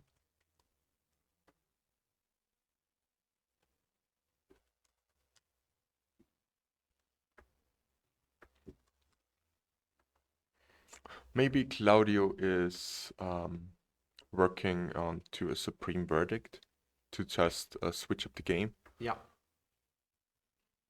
So he lets basically Patrick do his thing and then clears the board. Yeah. Drops on an Uro and regains basically everything back. This is something that makes sense. Does he have Supreme Verdict in the main deck, Claudio? He has free Terminus. Oh, Terminus, okay. And also free Dress Down. But yeah, Dress Down is sure good against the tokens. But it doesn't do a lot against Psy. Yeah. Okay, an Ether Spellbomb, okay. So there's no Shadow Spear in the main deck for Patrick? He has a Shadow Spear. Okay, he chose to not go for it. Yeah, don't really get it. I mean, it would be an easy way to get a lot of damage going.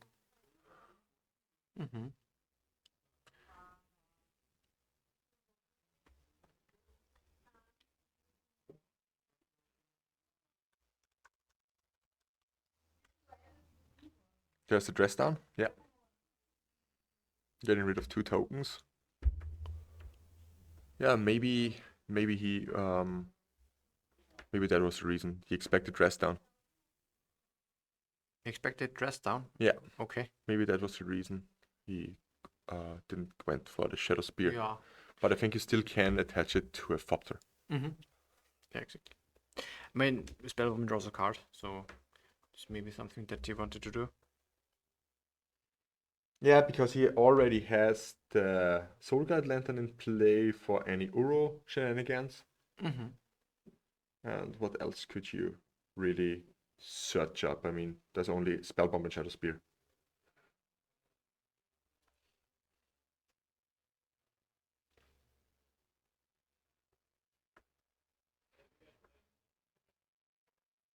This is the second saga for Patrick, right?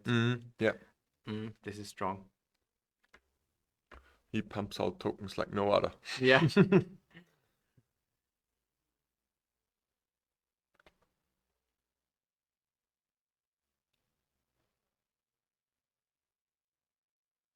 And the Seed of the Synod. Okay. Yeah, I think for Patrick it's fine. He can just pump up those tokens and then, provide this clock and see. And Claudio has to do something about it. Yeah, Claudia has to find the Terminus. Because it's the only thing that really gets rid of everything, actually. And Patrick still has 2 cards in hand. I think the thing that you want to do now when you're Patrick is you just pump up tokens. Yeah. You draw cards. Yes. And just leave them in your hand and wait for the board clear so you can redeploy your board. And Claudio is really in a tight spot here. He has to have the terminus. He has to have the follow-up play. Yeah. Probably, I think the best thing he could do would be Minskin Boo. Like playing terminus and then Minskin Boo and Forward after, yeah. hitting for 4.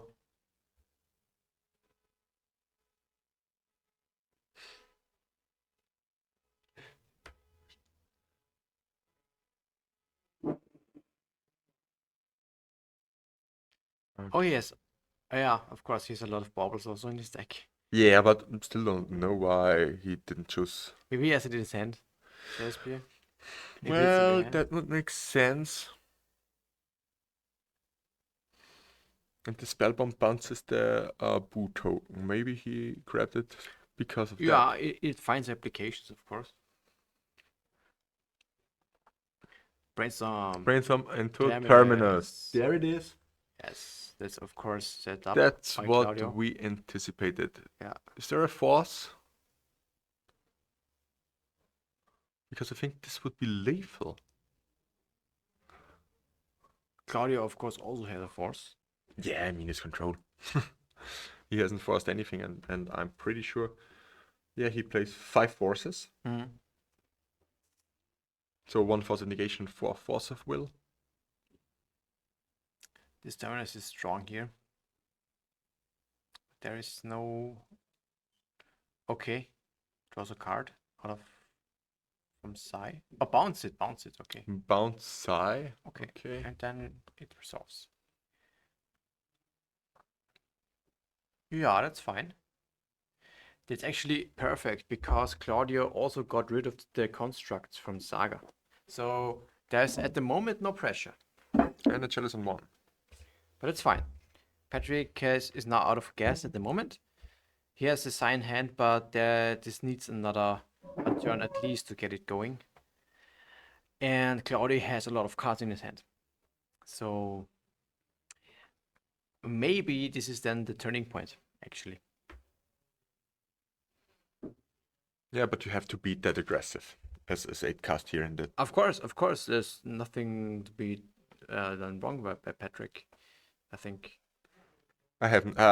Basically, I haven't seen it. But I think this is exactly what I like from a strong control player. This is exactly the patience that you need to have.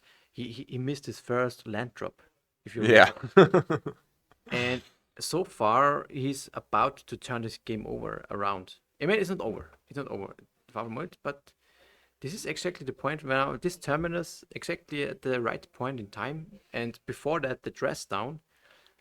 So this is now the time at the really thing that the moments that are crucial, and you have to play that right. Yeah. And as you can see, he has got an Uro now going. So next turn he will likely be able to flash it back or escape it, but it's basically the same. Yeah. Well, also there's the spell bomb, yeah. Yeah, he has to crack the spell bomb now. Yeah. Or else he. The lantern. Yeah, it's almost the same. Yeah. Lantern and spell bomb. Yeah. He wants to get rid of the Uro. But Claudio still has, I don't know, 5 cards in hand. So he's thinking about Mystic Sanctuary probably.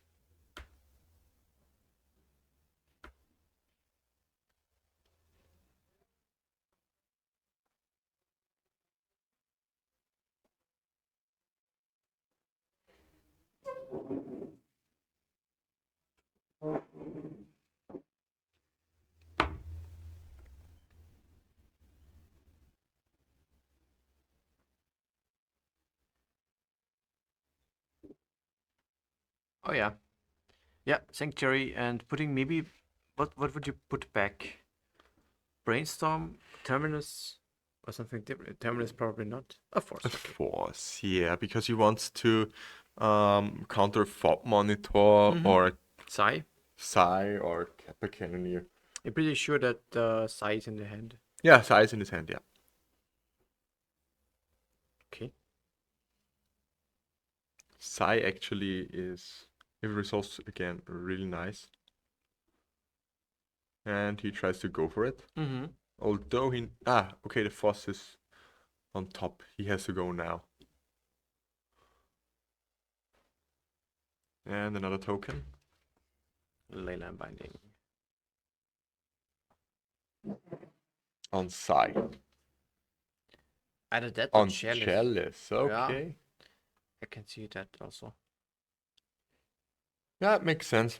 Therefore, Prismatic Ending, Abundant Growth, Brainstorms, and everything is, again, free to be cast. Yep. And an Emery. Oh, wow. Well, now I think it gets interesting. Chalice, Seed of the Synod, What's the Saga, and a Bauble. You can just redeploy Chalice next turn. Yep. Emery is one of the value machines that it casts really utilize very well. And another Uro.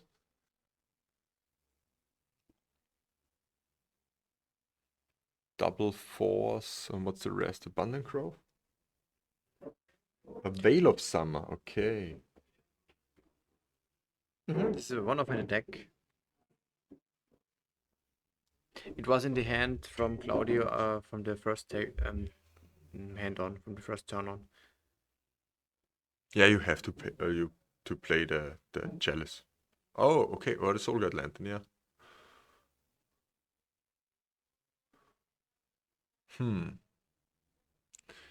That got forced. And another token. He wants to have another Terminus. Yeah. That's for sure. Because the tokens are flying. And they get out of hand pretty easily. Yeah.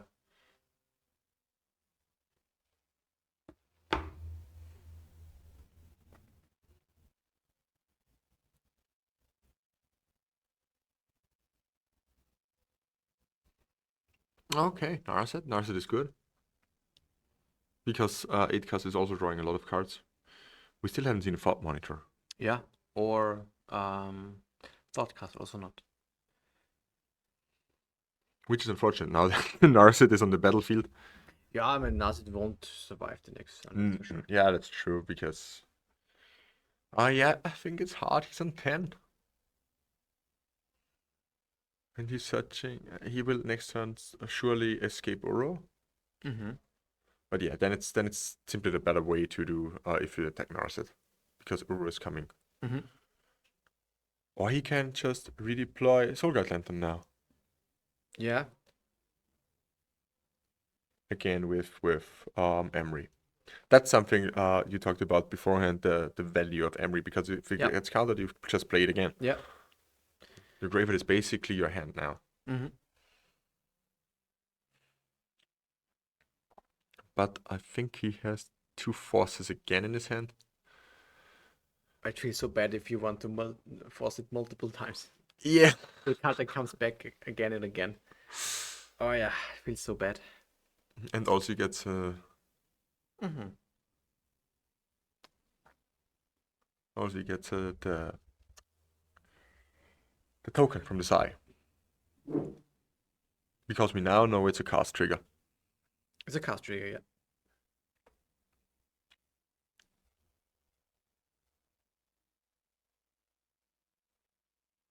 I guess Emery on Soul Guard again, yeah. Yeah.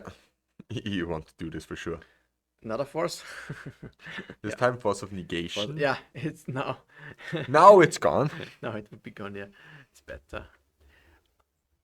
Interestingly, there has been no force from Patrick's side. Yeah, but I'm pretty sure he plays them. Yeah, 4 Force of Will. 8cast typically has 4, yeah.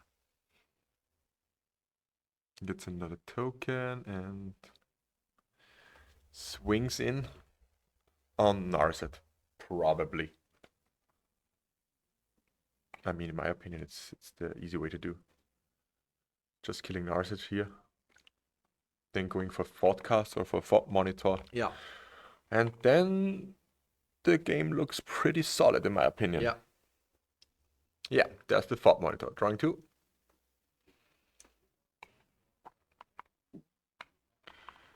Do we see another? Okay, we see a bauble, another token. Yeah, Claudio surely needs here a Terminus. I think this is already lethal.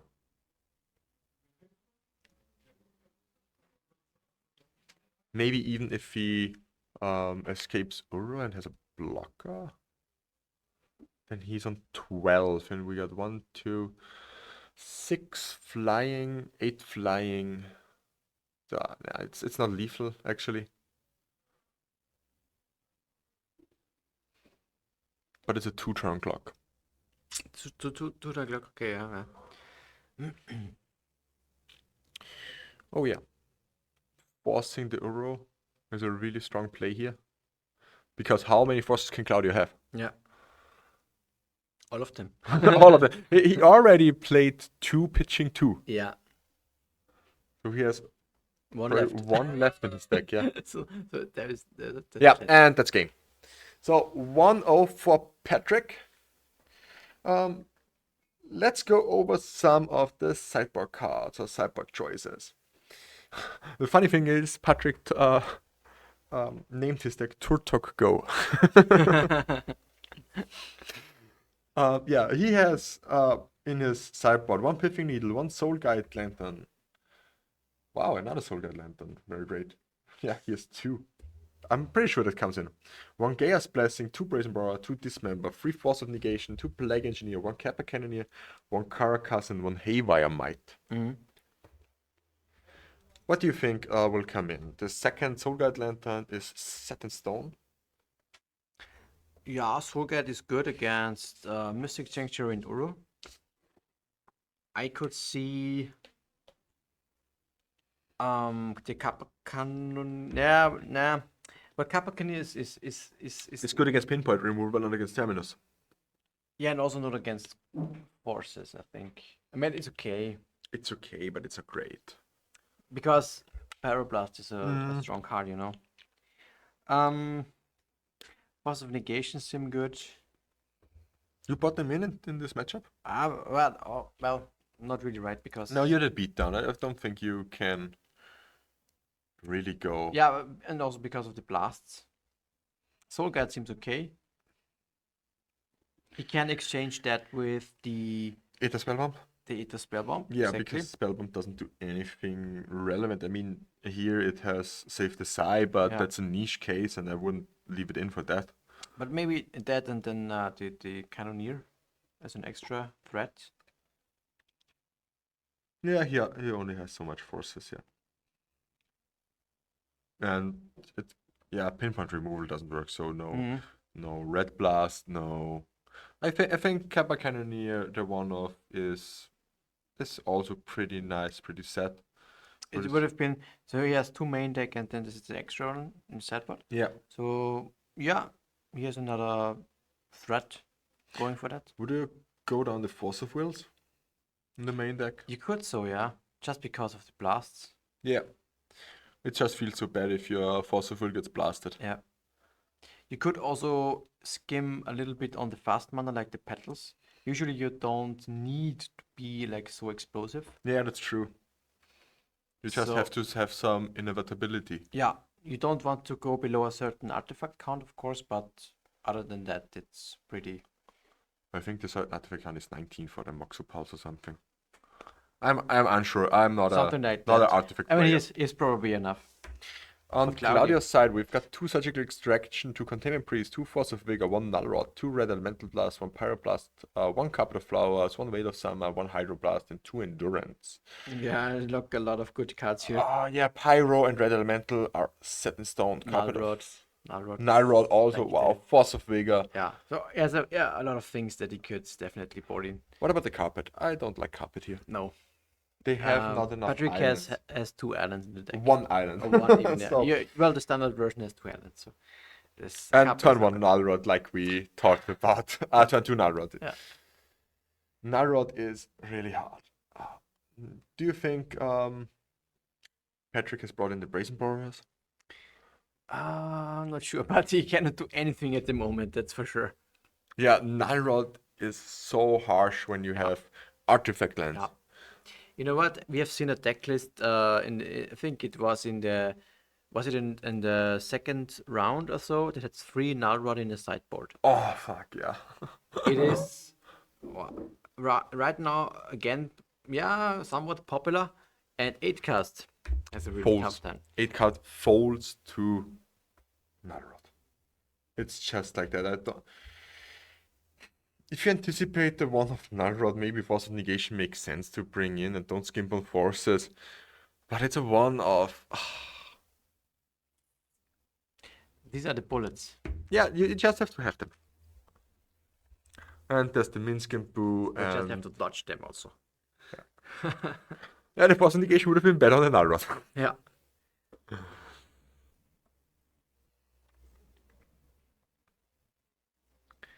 Yeah.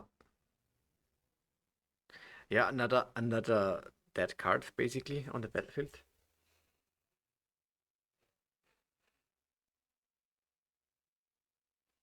And now we got here another Narset. Digging deep. Oh, a red elemental blast, a force of will, and something else. Ah, it's a pyroblast, but it's the same. Yeah. That's great. That's great actually here for Claudio. Anything that Patrick is going to do will get just blasted. And Uro and Lance. Yeah, just keep drawing the Uro. I like it also. Just finish the game off, basically. It came down just to the Nalrod. Yeah, the Nalrod. And now here you just is- want to close the game. He can't do really anything. No. Maybe he really has forgotten about the Nalrod, but the Force of Negation, he boarded it in. It wasn't in the main deck. Yes, that is for sure. The funny thing is, would you mulligan down to Nalrod in this matchup as a 4-color control player? No, it's a one-off. Definitely not. You have a lot of other, like, if I have a functionable hand, maybe a blast or so, it's still okay. Okay, yeah. whatever. If you have also a couple of ending swords or terminus or something like that that you can set up, it's completely fine, I think, you don't mulligan for one-off. But it's always good when you have it. Yeah. Or a Stony Silence. Nicola plays the Stony Silence in the sideboard. Yep. It depends. I think Stony Silence is even a little bit harder to remove, actually. Yeah, and it pairs better when you have your own meltdowns and all this kind of Yeah, things. that's true. Yeah, so when you have white, you could opt for the Stony Silence. Tech, yeah. I really like that. So we see an Uro deployed here, so the life totals are now really in danger. It's a 4-turn clock? 4-turn clock. Yeah. Maybe even a little bit faster because he has the Minskin Boo in hand. Where Claudio will just now play the Minskin Boo. Yeah. Attack for 10. Attack for 10 and fling. Yeah, next turn then. Yeah. Okay. Yeah, okay. Patrick scoops it up. We got 1-1 here right now. Patrick is bringing in the Brazen Borrowers that he probably missed. 1 and 2. Okay, only one card. Yeah, it's also a one-off. What is the chance that you have it for 2 turns, for 2 matches after sideboarding? 100%. The chance that your opponent has the hate card is 100% in the opening hand. According to your experience. Yes, not according to experience, but it's Common knowledge. Yeah. it's common knowledge. It's like one-offs are there for having in your opening hand. Yeah. Or to draw into if you're Delver. Yes. Of course. It's always the same. Yeah. But it works also differently. The one-offs are in your opening hand even if you don't want them. Like Yes. the Mystic Sanctuary. Yeah. Or, I don't know, if you're playing Triumphs or something. It's Exactly. like, oh well, fuck, this one-off is again in my opening hand. But it's how do you call it? selective bias or something like Selective that. biasing, yeah. That you only see the negatives. negatives. Yeah. When you have the one-offs in your opening hand, and it's like, oh, I'm always having these Mystic Sanctuary, this one-off, or this Leyline Binding, and I simply can't do anything about it, or for the Terminus. I mean, the same Terminus is free of, but you get what I mean. And the times where you have your Null Rod on your starting hand, it just vanishes from your brain, and it's like, well, yeah, I'm a good player. That is true. That is true. Extremes and sensationalism, what you would also call it, is something that the human being just is naturally more And actually, focusing on. yeah, and actually in that case, I mean, it's not about this phenomenon, but you, Daniel, wrote a nice article about don't being so result oriented. Yeah. And it's on your homepage. It's on greatness@anycost.com. You can check it out. That is true, yeah. Also a really nice read for anyone who plays competitive Magic. So just to throw this little advertisement here out. Yeah, that is true. I like this. This concept is something that is something to keep in mind when you're dealing with situations and dealing with choices or experiences. Yeah, you really should write another article. I mean, I really like them. Thanks. Yeah, time is a little bit of a Yeah, constraint. I know. So- Who are gonna tell that? yeah. I mean, the forcing the Red Blast doesn't feel that bad. Forcing the Red Blast. But getting the force Red Blast, it feels extremely uncomfortable. It's kind of the same outcome, but it feels the one thing is worse than the other in terms of feeling. Yeah.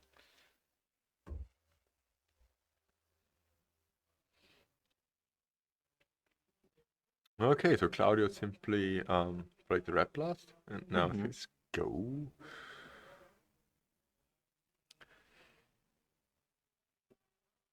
I don't say it's an Emery. I'm dumb. Force of Vigor. With the petal on the stack, yeah. I like it.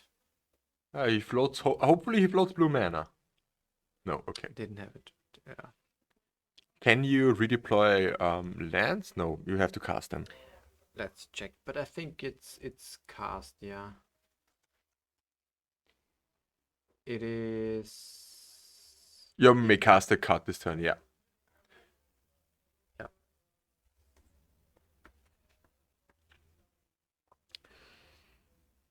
And a lonely Emery on the board. No lands for Patrick. Yeah. But he can redeploy the second petal. He has basically, or the Mox Opal. I would just bring out the Mox Opal. Maybe he has a bauble in hand. Then suddenly. Okay. Yeah, Mox or another petal or another petal. Okay, crack, yeah. For blue and Chalice Yeah. and one. Oh. Very nice. It makes the sword in Claudio's hand a dead card. Yeah. And a dress down end of turn. Just to cycle. Oh, it's I think in his main phase. Okay. And then Narset.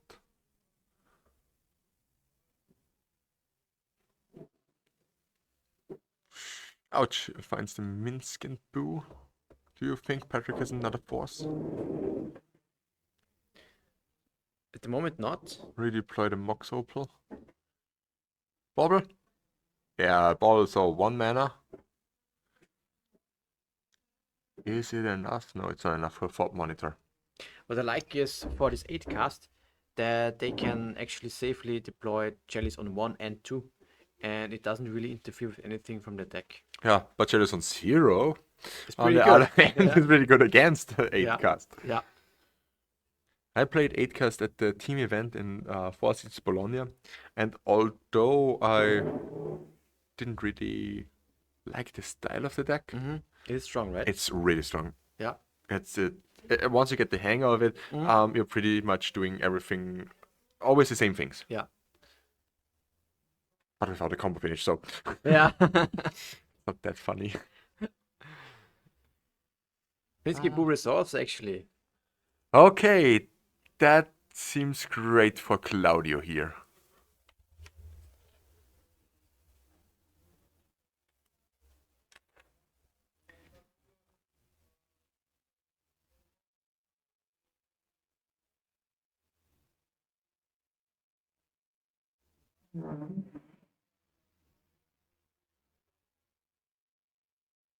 Doesn't attack with the Minsky Boo token. It just plussed.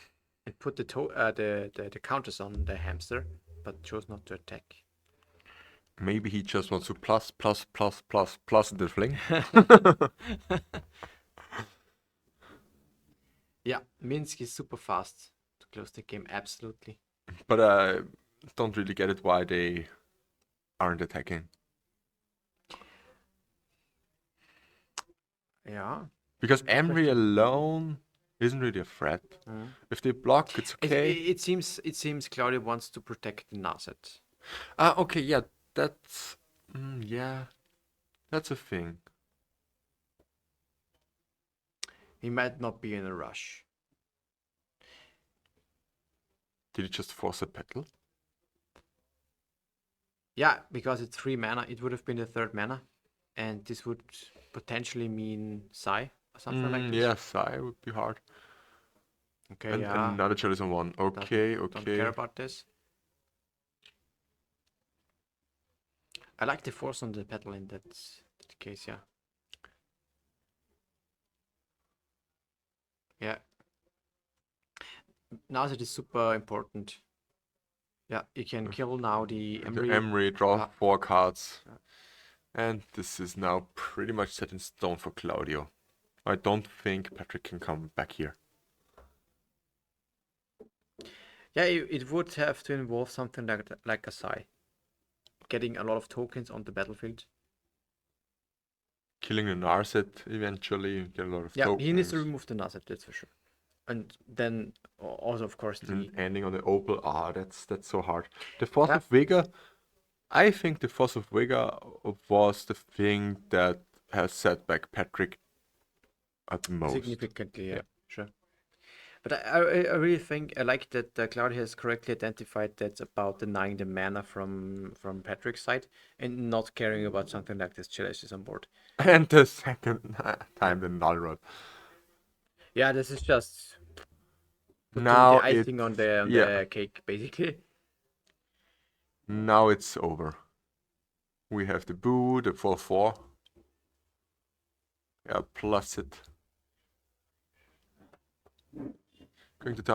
Going down to 11 next turn, plus it again, and or just fling. I'm not unsure. I would just keep it for now. 11 for 4 is on 7.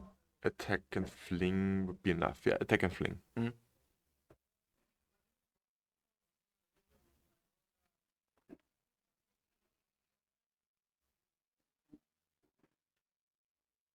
So That's Italian match. wins. Claudio won with 4 color control. Pretty impressive. The first game, the first turn, no land drop. But I think this is the game which he still lost. The first one, yeah. But he just had for game 2 null rod, and for game 3 it was just a matter of identifying what the correct angle of attack is, and therefore Claudio definitely went victorious out of this match. What do you think about? Should we get Claudio on stream? Yeah, we could interview him what he thought about. It would be interesting to hear what he thinks about the matchup in general and the strategy behind it.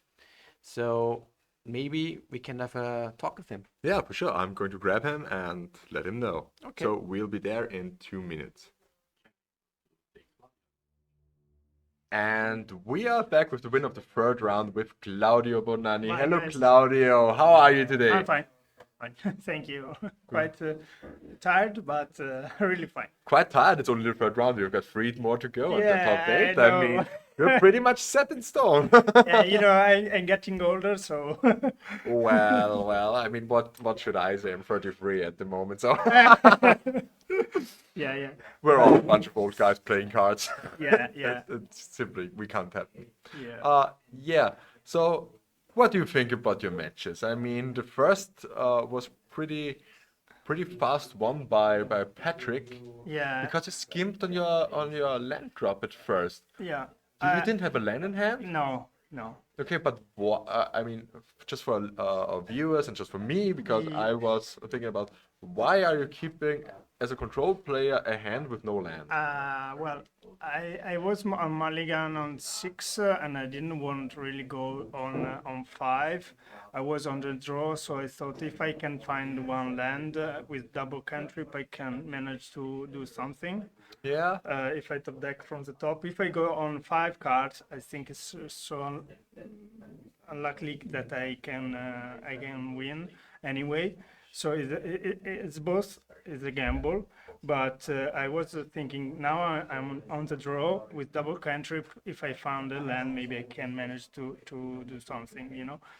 That was my thought, because going on 5 in this meta game is really like winning. Yeah, game. and actually, you had 2 or 3 opportunities where it really looked like you were turning the tides around. Yeah. It's just when you flipped up the terminus and get rid of the tokens, the psi and the constructs, Yeah. it really looked like you were able to Yeah. turn this game. Yeah, but he had the Soul Guide Lantern, which was so annoying. Yeah, and you had to force it twice. Yeah, it was That- really bad.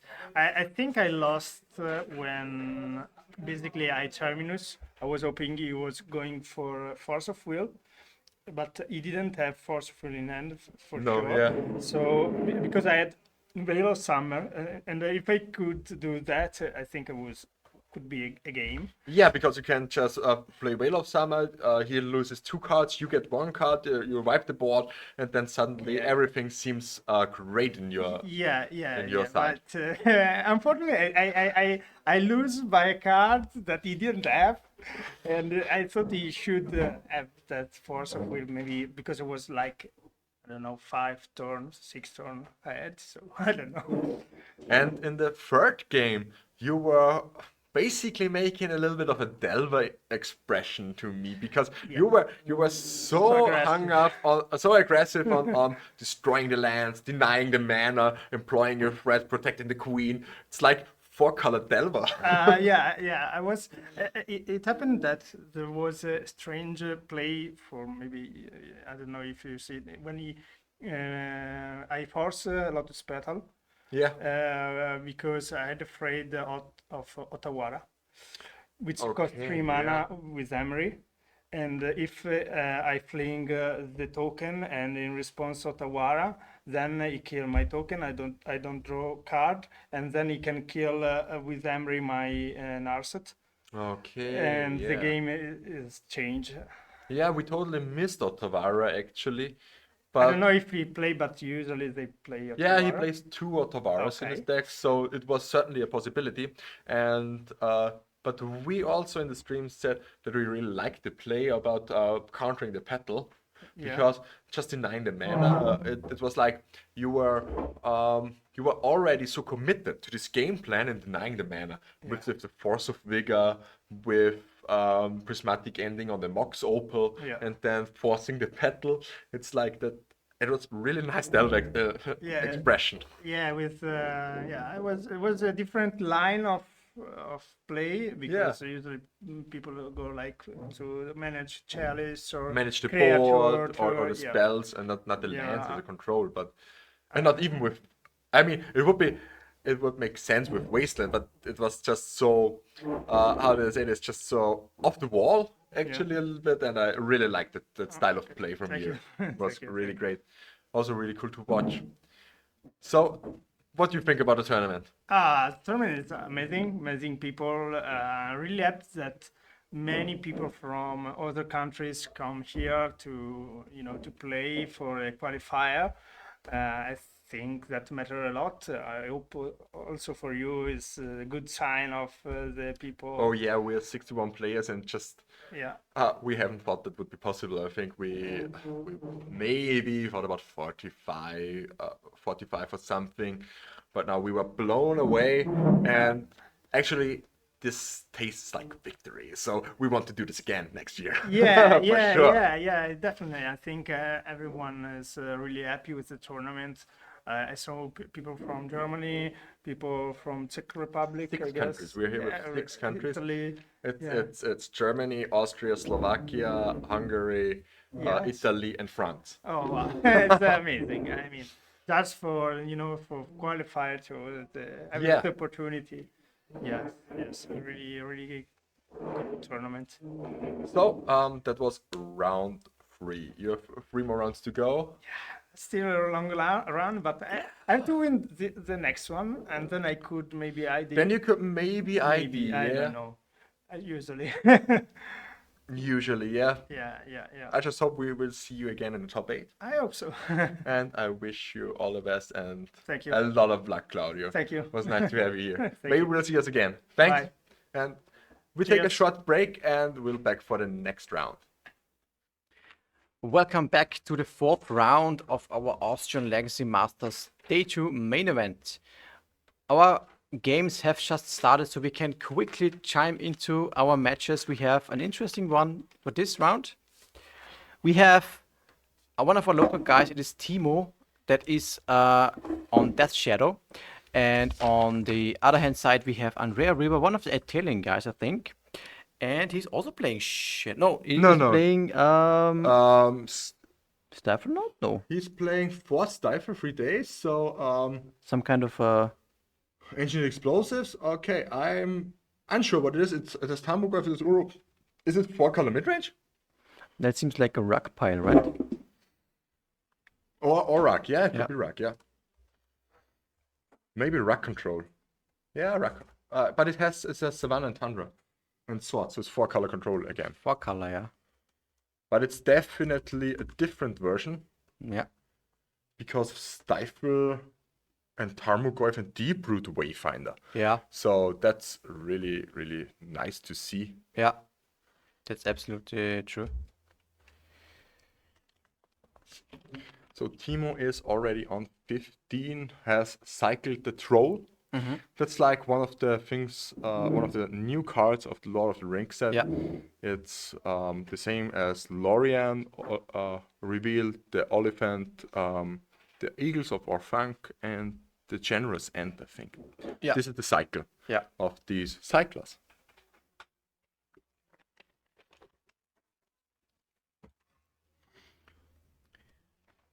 What is on the battlefield from Andrea? That's the Deep-Root Wayfinder. Okay. You certainly have to Google this card because I don't know what it does. Deep root. Deep-Root Wayfinder. There we have it.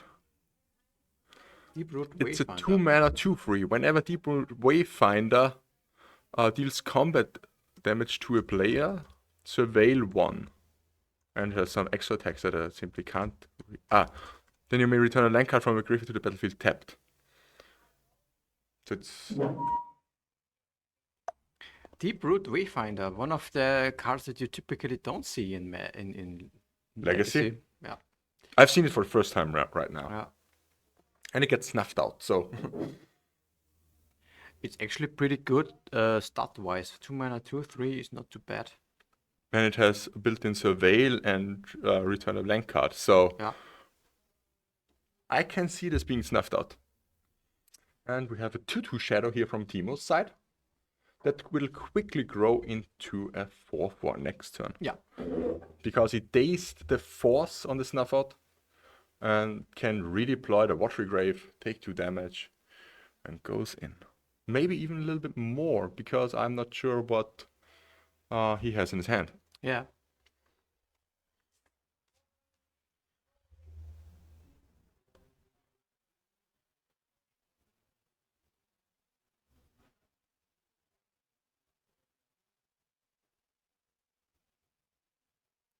Is it the turn for Andrea, right? Yeah. It's Andrea's turn. Mm-hmm. What can he have in his hand? It's a little bit hard to see for me. All of the flicking that we all love to do. Okay, so pass for Andrea here. No land drop. And like we said, Death Shadow is now a 4/4. And he swings in for 4. Okay, he wants to have the Bowmaster in his hand. Yeah, going back to 13. Source of Plowshares is a really strong card against Death Shadow. Yeah. But it depends if you really want to sort it here or wait for something else. Maybe it was a little bit, maybe a little bit premature to sort it in this scenario here. Well, you're already at 12 life points. You gotta make sure that you're still very healthy. And I think removing a Shadow can grow pretty fast. Yeah, that's true. That's true. But if you have the swords in hand, I think you're pretty safe. You can remove it whenever you want. It depends on the counter spells from Timo. Yeah, but you could wait to drop more counter spells. Nah, I mean it's probably a safe way to do it. There we see another troll getting cycled for a swamp, so probably for a watery grave, yeah. to make Shadow life again. Yeah.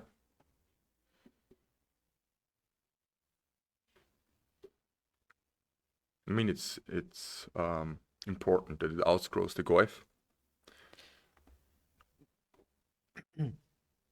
The troll is a 6/6, so it's pretty good. Oh, so we see a stifle on the troll, on the cycling. I really like that style here. Stifling the troll. It's pretty strong. It's kind of denying him a mana, of course, but It denies him life points or damage to his life. yeah. And the second Goyf. That's actually a really nice deck here from Andrea. I haven't seen this kind of Goyf control in a long time. And also the future side Goyfs are my favorite artwork, actually. Of all time? Or No, from Goyfs. Okay, from Graves, yeah. Not of all time. It isn't that good. Well, Speaking of favorite artwork, what's your favorite artwork? it's Baleful Strict. But, yeah, Baleful Strix from Niels Ham is insanely beautiful. Yeah. It's a very fast, a fast answer here. Yeah, for me it's pretty clear. I would have needed to think a lot longer. You Probably. don't have like a card that comes into mind instantly. Mercadian Mask, Stark Ritual? Yeah. Probably. Yeah. This is pretty good. just so insanely beautiful. Yeah. Yeah, Italians always playing in 2006 decks. That's a little bit true, yeah. Deny all this fire design. Just go with classic stuff.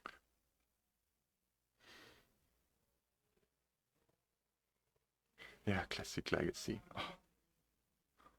Back then, 2012. How nice. Yeah. A huge Murktide on Timo's side. It's a 6/6 and a Bowmaster. Could it double block? No. No, it flies. I just a little brain fast. Thinking out loud. Thinking. Ooh, ouch! That was really strong. Yeah, it amasses 3 times even. Yeah. Oh wow. Terminus? Does he have Terminus? No, I don't think so. Also, it wouldn't make sense with that many creatures in your own deck. Well, if it's your only out. Yeah, I mean, like deck building wise. Okay, yeah, that's true. No, I don't think he has anything going on here. I'm unsure. He needs something to kill the Murktide. He needs 2 removal spells. He needs 2 removal spells, and one of them has to kill the Murktide. Mm-hmm. Everything else is just not enough. I guess he's dead. And he can't brainstorm, he can't do anything. I guess this is 1-0 for Timo. What is he thinking about? Just he doesn't want to just attack. Wow. What is the reason to hold back the Bowmaster here? Both of them. I don't get it either. Yeah, one needs to have 2 removal spells. He's at 1 life. Maybe he missed it, he's at 1 life? He even has his own borrower, okay? I think even more reason to attack just with everything, right? Yeah, just attack with everything, end of turn, flash in Borrower, and if he finds a way to remove your board, then it's just end of turn, flash in Borrower and attack, and that's lethal. Yeah. Another Goyf. Well, technically not dead at the moment. Still not dead, still not dead. Brainstorm.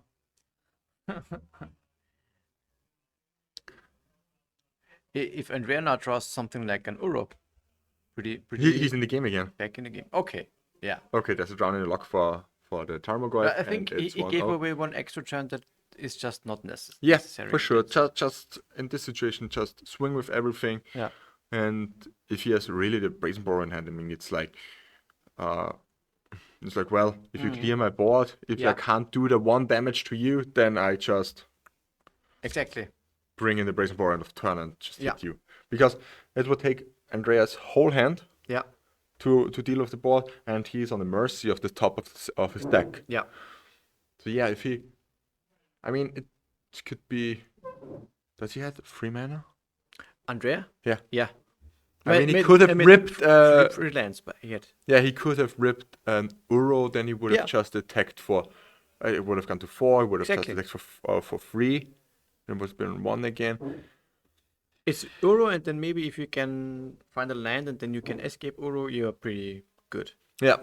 Then you have a lot of life again, and the pressure is a little bit slightly less. Mm-hmm. So, talking about Andreas' deck, he has in his sideboard 1 Kozilek's Return, 1 Whale of Summer, 2 Force of Vigor, 1 Nullrod, 1 Collector Oath, 1 Red Elemental Blast, 1 Pyroblast, 1 Hydroblast, 1 Blue Elemental Blast, 1 Torp Warp, 2 Endurance, and 2 Surgical Extraction. What did you bring in? Classic Blast. Blast. Yeah, sim safe. I also like well, Whale of Summer is a little bit. I don't think Whale of Summer is always interesting because it's good against this card and the counter spells. Yeah. I think it might be good. Yeah, it's a one-off. You can put it in. I think the Pyroblast and the Red Elemental Blast are set. The Veil of Summer is probably good, and I like the Endurances. Okay. For what reason? Yeah, because you can Endurance the Grief Reanimate Grief plan, Mm-hmm. or the Reanimate Troll plan. Okay. Yeah. And also a little bit you deal with Murktides a little And bit. also keep the Murktide small. Yeah, I can see that. And it also blocks the Murktide because there's reach. So it gives you a little bit more breathing room. Mhm. So these are the cards that I would bring in. These are 1, 2, 3, 4, 5 cards. That's not that much actually.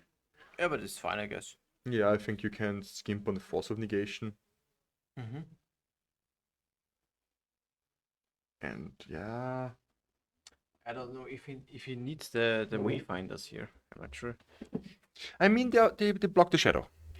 They block the shadow, but like on an average game, shadow is bigger than just. a Yeah, it's champion. it's just for getting life points. Actually, it's getting another turn. You mean the jump blocker? The jump block, yeah. Yeah, but I don't keep a creature for jump blocking. Well, you're not wrong there. Yeah, that's true. I would think this is more on the lower power level here. Probably, yeah. On Timo's side, we got 2 Nullrod, 2 Dress Down, 2 Blue Elemental Blast, 2 Surgical Extraction, 1 Court of Cunning, 1 Palantir of Orphanc, I love it. the new card. 2 Plague Engine, 1 Fatal Push, and 2 Force of Negation. I like the Fatal Push Okay. because of the Interesting. Goyfs. Oh yeah. We've seen Goyfs, we've seen Deeproot Wayfinder. It hits Uro. It hits basically the whole deck. Outside of Minsk and Blue. For sure the Surgicals maybe. Surgery could be for Uru, yeah. For Uro and the Life from the Loam. And I don't know what the Palantir does actually. So This is a very strong grindy card that has some kind of a browbeat Browbeat effect, okay. is something like this. Usually this is not the best, but it adds up over time. At the beginning of your end step, put an influence counter on Palantir and scry 2. Then target opponent may have you draw a card. If the player doesn't, you mill X cards, where X is the number of influence counters on Palantir, and the player loses life equal to the total mana of those cards. Okay, it makes total sense in Shadow. Yeah. It is one of the newest cards and has been pretty popular in for the Shadow decks. So pretty nice grindy card together also with Code of Cunning that also makes sense to bring in against the control deck and slower decks. A value card, just a value card, yeah. We've seen here Days on Thoughtseize. Okay. I really like that style because it denies you 2 damage to yourself.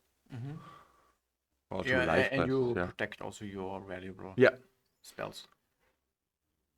And it makes the Shadow play a little bit slower, and that's great because as a control player you need all the time that you can get against Shadow just to overpower it then. Yeah. And if it buys half a turn, that's maybe enough.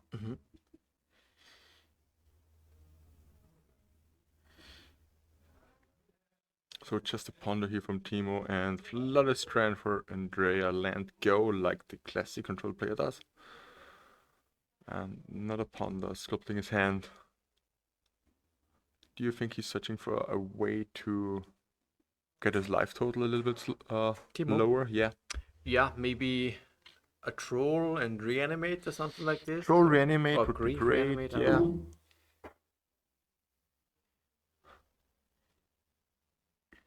Or just what other threats does he have? Bowmaster, having Bowmaster up, also pretty good. I mean, Andrea now knows about Bowmaster. I mean, it was pretty stuck beforehand, but oh yeah, there comes the Grief. And Grief pitching a troll, okay. So he has probably the reanimate also in hand. Just wants to know if the coast is clear. This is also the nice thing with this Grief reanimate combo. You can just first pitch it and then clear the coast for your reanimate. Yeah. And then take another card. And he can even he hasn't put a land drop yet. He can even go now Grief his opponent, discard relevant spell, fetch and cycle troll and reanimate troll. Could also be, yeah.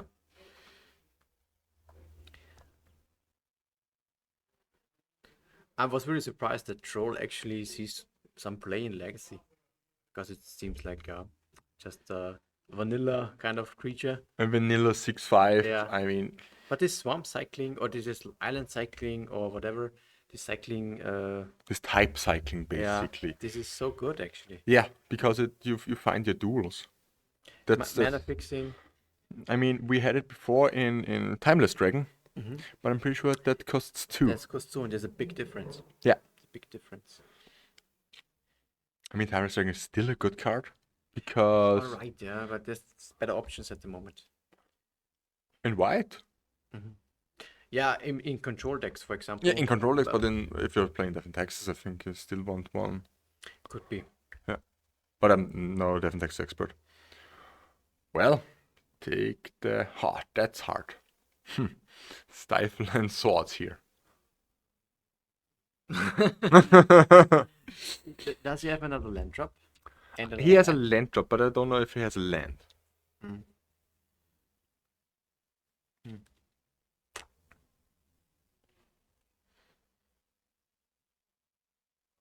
Yeah, it depends on if he has a land, I think, or not.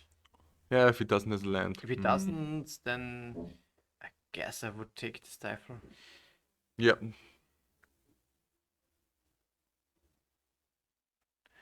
Yeah. Okay. And then you fetch. Or play Unless a he land. doesn't have. Okay, there's a land. Okay. Maybe he doesn't have reanimate. Okay, no reanimate here.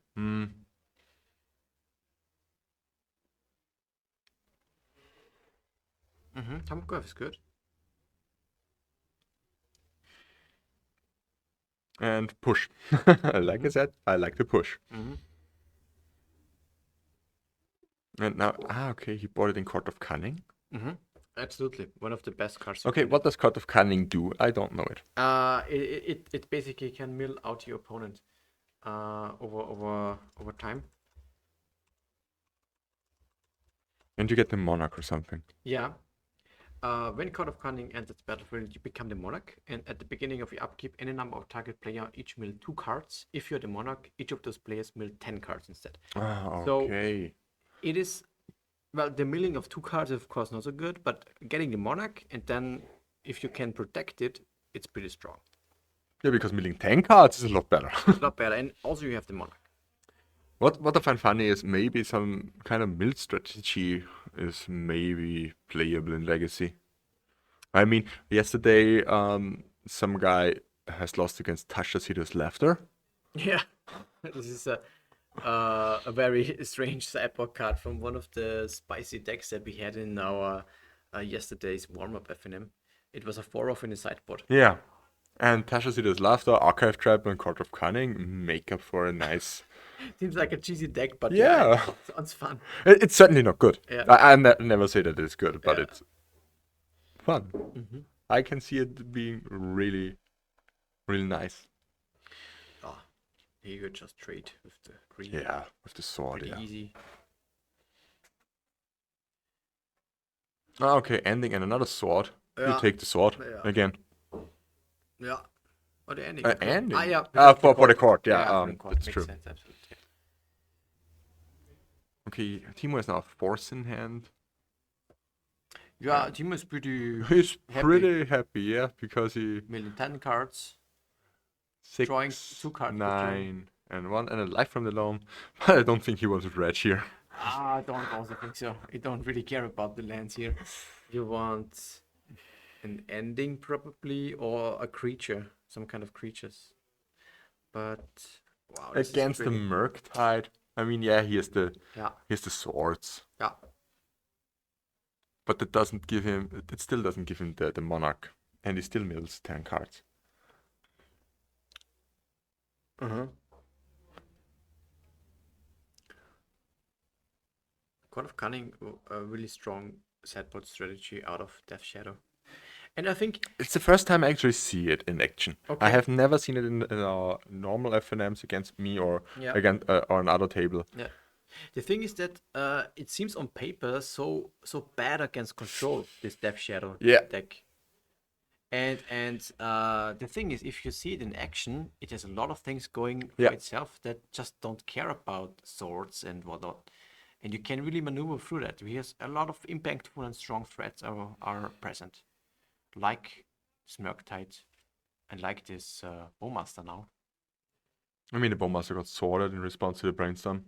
Yeah, you have to do that, I think. But it's still here now.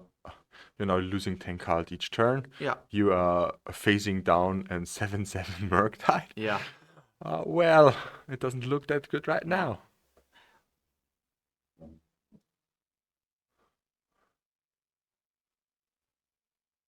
Another 10 cards getting milled. There's a Uru was among the cards. Maybe this can get him back into the game, but I don't think so. Yeah, the Murktide is just bigger. It's on a 40 or 30.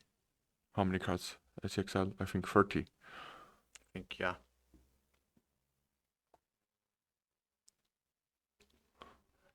Going for 8.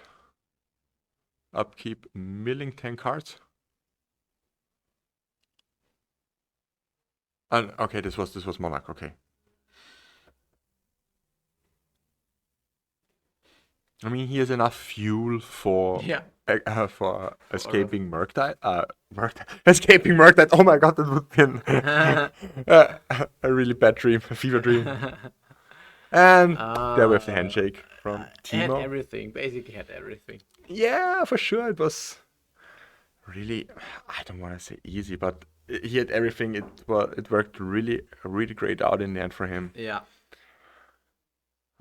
Yeah, Court of Cunning put in a lot of work here. Yes. Timo with solid 4.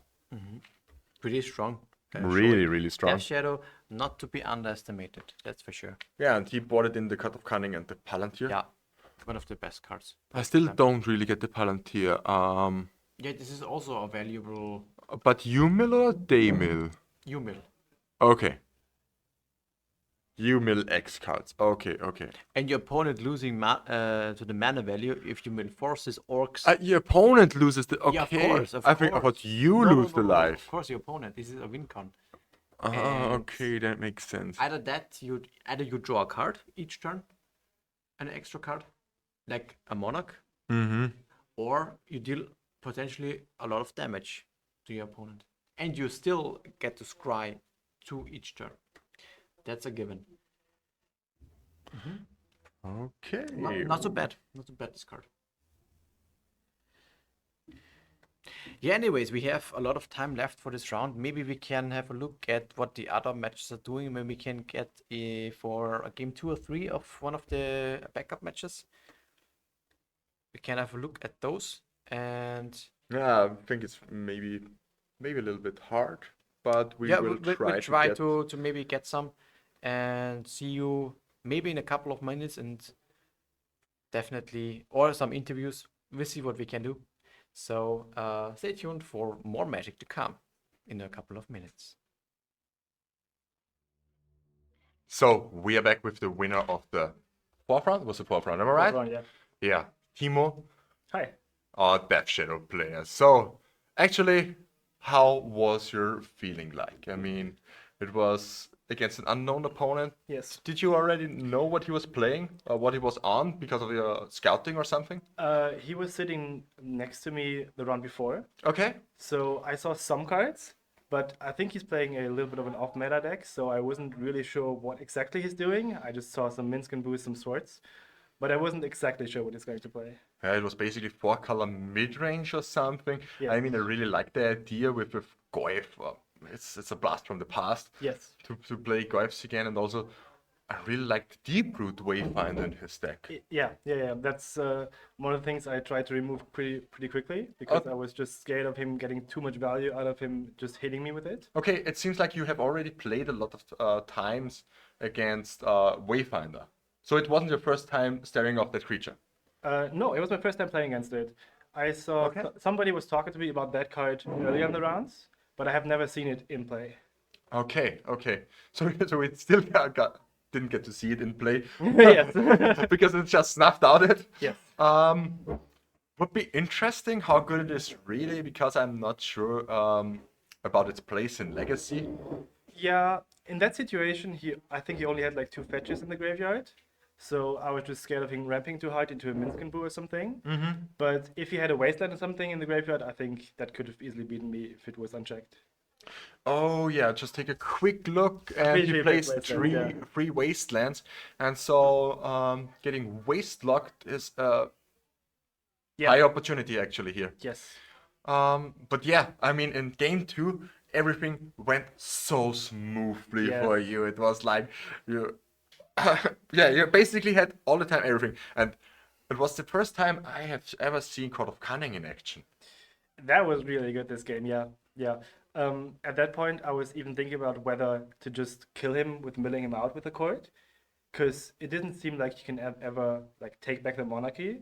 So I was just thinking, resolve the court, mill him 6 times, and win like that. But it also just drew me 4 cards, so that's enough most of the time. Oh, for sure, it was really great to see this. I mean, a milling 10. I also said on stream, maybe some really genius mind can brew around a mill deck or something for Legacy that like that one that has existed in Model for a long time. Yeah. With the code, it was interesting because obviously from that deck he played, I was expecting to see Uro in there. So there's some consideration of not just milling him if I'm not expecting to actually kill him with this, because I don't want to give him a free Uro. And then I saw he also played Life from the Loam, but in the end, like nothing ever resolved from that, so it was okay. Yeah, we said he has now all the fuel that he can need to escape Uro. Yes, for sure. But I think it's still a little bit too slow if Court really gets going. Court of Cunning is going. Yeah, really beautiful matches. You are now 4-0. We have 61 players. I'm not really sure if you can draw yourself into it. I'm pretty sure 402 should be enough. 402 probably, yeah. Probably should be enough. But we have prizes until top 12 for today. So even if we don't go top 8, there's still some prizes on the line. Yeah, we will wish you a lot of luck for the last 2 rounds. Even if you're just drawing into top 8. I mean, you still need some luck for your opponent to say, yeah, okay, we raw. Yeah, of course, can always happen. So have a nice day, and thank you very much for the interview. Thanks for having me. We'll see us again in the next round, and yeah, enjoy our self-made advertisements until then. Hello and welcome back to the Austrian Legacy Masters. For the 5th round today, we are streaming 6 rounds plus top 8, and we are fighting over the tickets for the European Legacy Masters at the first weekend in September in Bologna. And now we head back to our match. We have on the left side a player from Germany.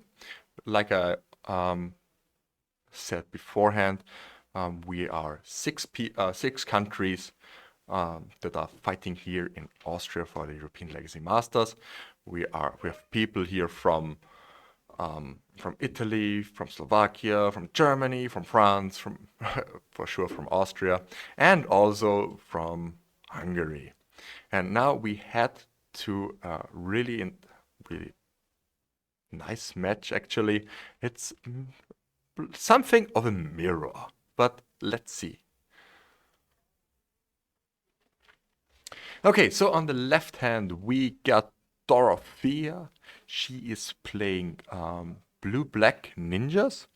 I'm not entirely sure if she has a third color or not, but for sure it's blue and black because of because all the good ninjas are blue and black. And on the right hand we got our next Death Shadow player, Peter Lobotka from Slovakia. He also plays the new flavor of the month, basically. He has 3 Troll of Khazad-dûm and 4 Orcish Bowmaster, and also the Reanimate. But what's notable about his deck list is that he doesn't play Griefs. So a Griefless Shadow list facing against ninjas. The starting time. So both players are now thinking about mulliganing. It looks like Dorothea is keeping her 7. I see 2 Orcish Bowmaster, a Daze, a Dress Down, and a Polluted Delta, and I can't see the other 2 cards, fortunately.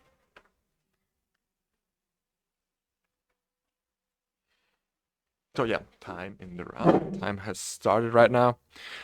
This time I'm alone because Daniel is already too tired to commentate. But afterwards he will join us again, and then I will go on my well-deserved break after over maybe even 5 hours of streaming, and some technical issues in the first 2 rounds. But yeah, these things can happen, unfortunately. It's just funny that it's always happening during the main event. And yesterday we streamed the warm-up Legacy FNM that we had for 5 rounds, and it all went extremely smoothly. And tomorrow, for everyone that's already viewing us, we are playing 6 rounds of Legacy tomorrow, starting at 11 o'clock CEST. Just 6 rounds of Swiss for a Sunday Legacy Classic, like in the old days of the SCG Tour. So Dorothea has started the game with Brutal Delta into an Underground Sea. And do we see a Thoughtseize here, or a Ponder? What's a classic? Okay, a Changeling Outcast. Well, Ninjas is really the only deck that can utilize the Changelings. But what's really great about the Changeling is that they are basically, they are ninjas. and also Thopters. So this deck really thrives on the synergy it has with Retrofit the Foundry, where you can sack Thopters to make 4/4 constructs, and also with Yuriko Tiger's Shadow, where every time a ninja deals combat damage to a player, you flip the top card of your library and deal damage equal to the converted mana cost to your opponent. So basically, this Changeling is something you really have to remove as soon as possible, or they are just getting in and ninjutsu back for a Yuriko.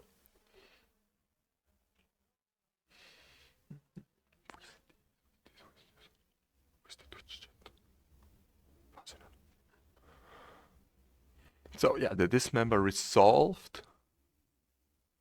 It's for Peter, it's pretty great to cast a dismember here. He loses 4 life, and the whole thing about Death Shadow is that to just lose life and grow a huge shadow.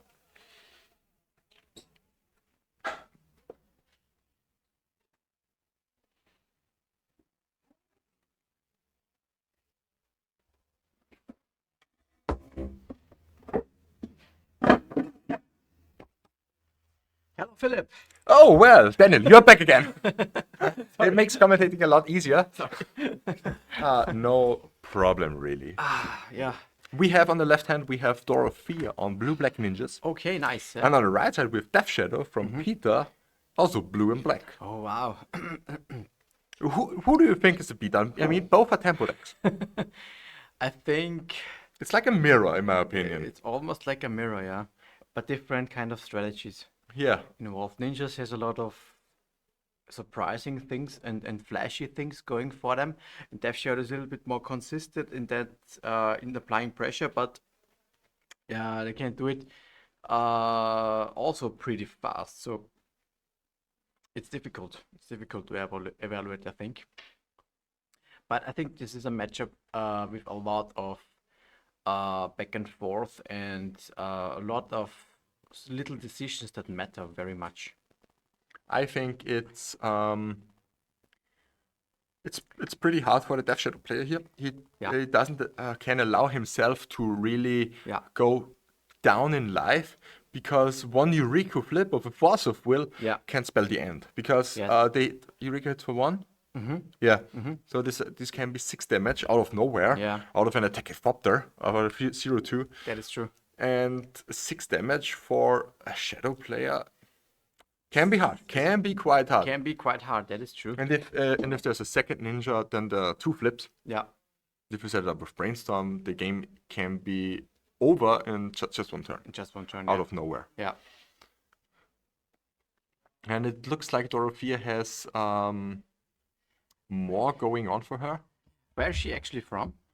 She's from Germany. I don't know with which part.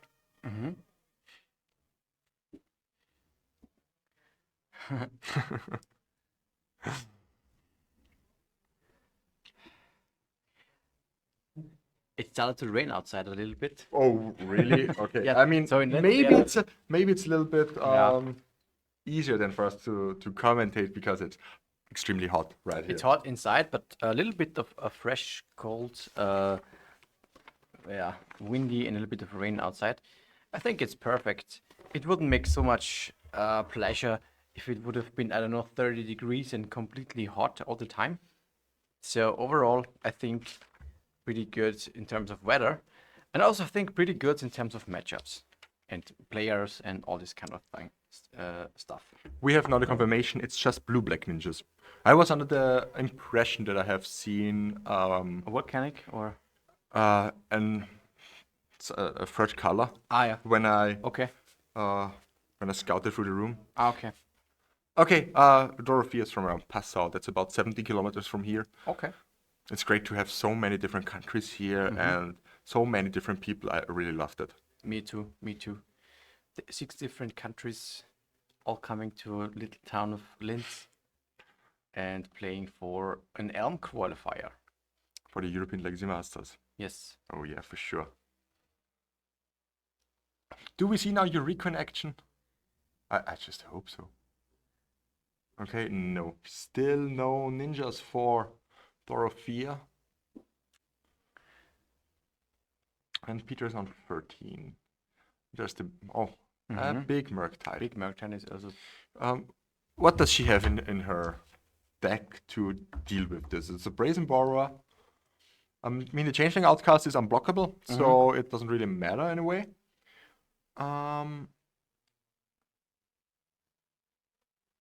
Two Murderers cut, a Shield Acidic, and a Snuff Out. Yeah. So she's pretty light on removal. But yeah, who needs removal when you simply can daze it? Yeah. Stays in a lot of situations just very strong. If your tempo deck daze is just insane. Yeah. If you pair it with Wasteland, but yeah, they are not even playing Wasteland. Okay. Is there no room for Wastelands in Ninjas? I cannot really say because I never played Ninjas myself, but I think you want to have a pretty low land count, of course, and it might be that Wasteland doesn't, it's not really on your list of things to do. So here we are seeing again Orcish Bowmaster ping in a 1/1 to death. I don't think it matters anyway because the Ornithopter still has flying. That's okay. It would be good to have something like an Ingenious Infiltrator or something like that. Oh yeah, Infiltrator would be great, or just Eureka. Something that, yeah, I mean, Ingenious Infiltrator draws a card. Yep. And there's an Orcish Bowmaster. That gets killed by an Orcish Bowmaster. Bowmaster Bowmaster everywhere, oh god. Yeah, we have had it a couple of times already. At the beginning we said we don't have it actually all that much, but then it changed now. Yeah, yesterday for the first 3 rounds we haven't seen a single Bowmaster. And then suddenly they're popping out of nowhere and it's like pew pew pew and pinging around and shooting 1/1s and shooting Planeswalkers. Yeah. It's like it's high noon, baby. Yeah. That is true. Where is Boromir? Yet a lot of decks without Bowmaster, actually. We saw already a couple of control decks that are don't playing Bowmaster, we have seen Naya Depths, 8 cast. 8 cast, a lot of this kind of Jeskai Control. Yeah. Some Jeskai Control players are here without Bowmasters, so. And reanimate the Bowmaster, oh god. We've seen tests. Yeah, we have 2 or 3 guys with tests. Yeah. Or TES, sorry. Yeah. TES, the Epic Storm. We have to be careful around here because if Brian Cook is watching, then yeah, Immediately blocked. well, probably. No, it's the Epic Storm. Okay, and Brazen Borrower on a token. So much Bowmaster action here. Yeah. Bowmaster killing Bowmaster. Pretty much everything rolls around that. Yeah. I'm pretty sure. Yeah, take 1. Make Death Shadow a little bit bigger. It's like a pity here because she really can't search for a threat for Yuriko or for something because of the opposing bowmaster. And yeah, I'm under the impression she needs some kind of removal again for this threat. Not so much for the shadow. I think the shadow is okay. But the bowmaster really doesn't help her game plan that much. Force pitch. Oh, this is a Oh, good trade. wow. I would be happy if I would be on Dorothea's side. Yeah. It's okay. You know what would also be good here? A retrofitter foundry. A retrofitter would really And this push is Dorothea here. a powerhouse in a bottle on its own. And this is a 4-off in the deck of Dorothea. Usually you have it as a 1-off, just I know Saga, it, yeah. I know it from Breakfast, of course, just to get it off Saga. But having it as a 4-off in the main deck, yeah, that's a statement. Would it just jump block here with the Orc army? The Shadow is just a 3/3 at the moment. Yeah, you can take it. I would say you can take it. There's no need. No immediate need.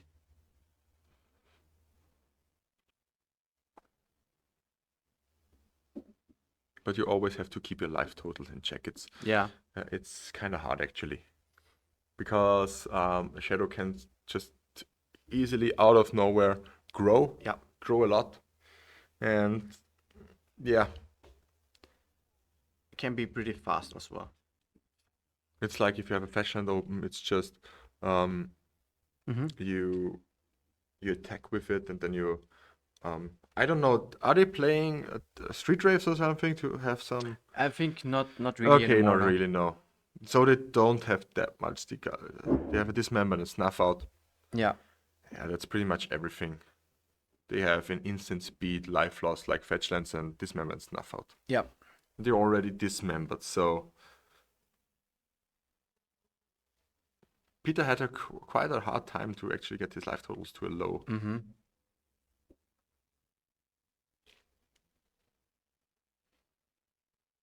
And again, nothing really happens. I mean, she has a Murktide in hand. I'm unsure why she isn't deploying it.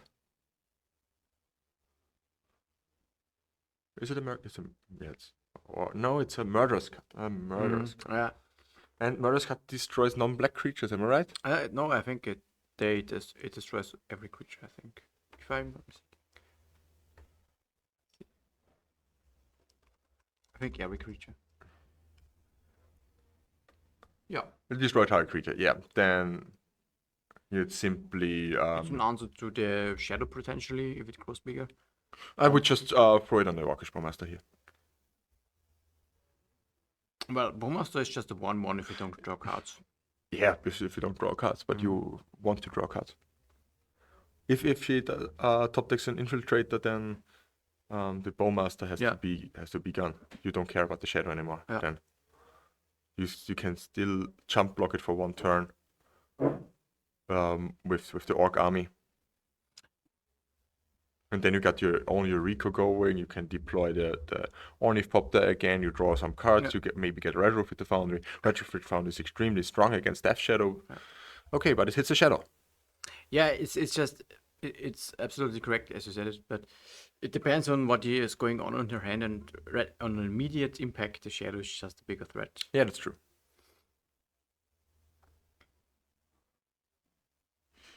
And she's thinking about letting it resolve or not. Thoughtseize. Yeah, I think she has Daze in hand. Yeah, that's then an open mana.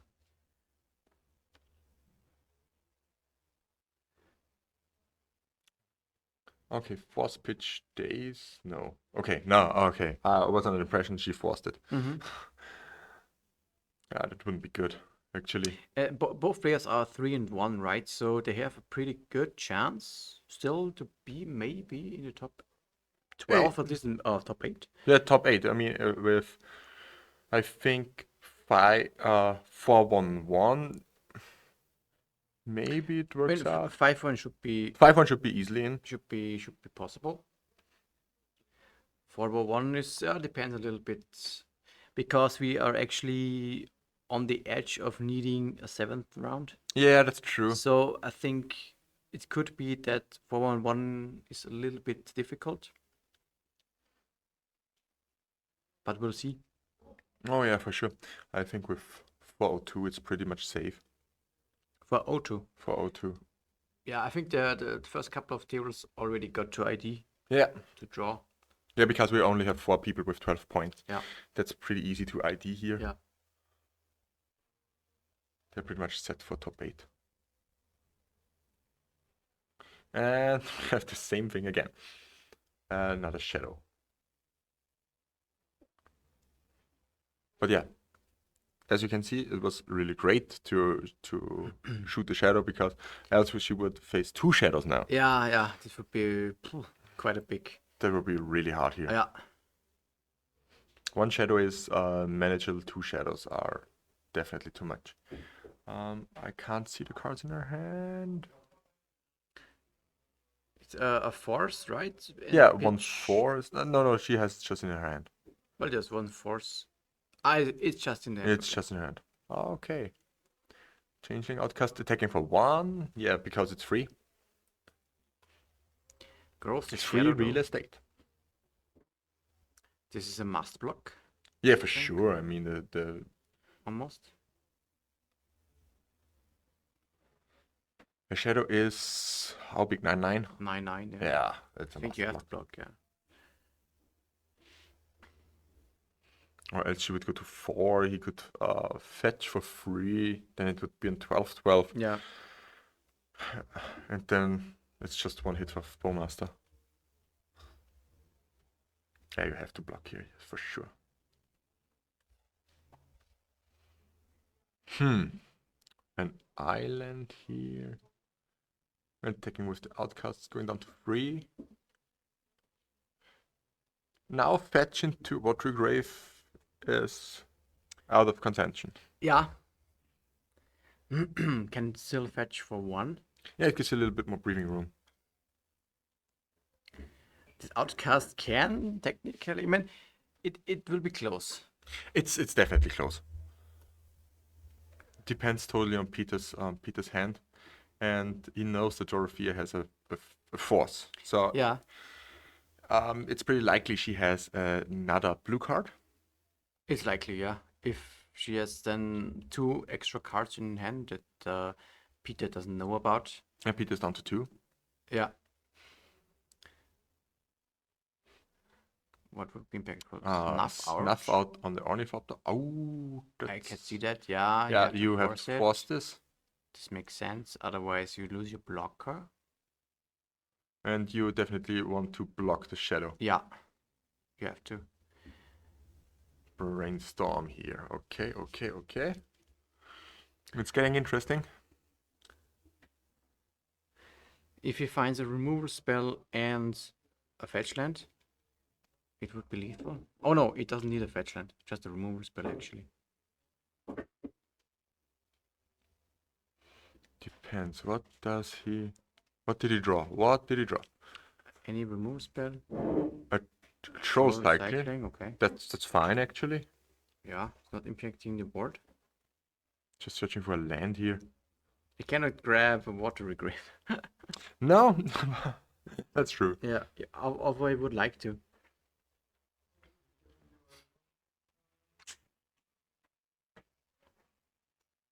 But yeah.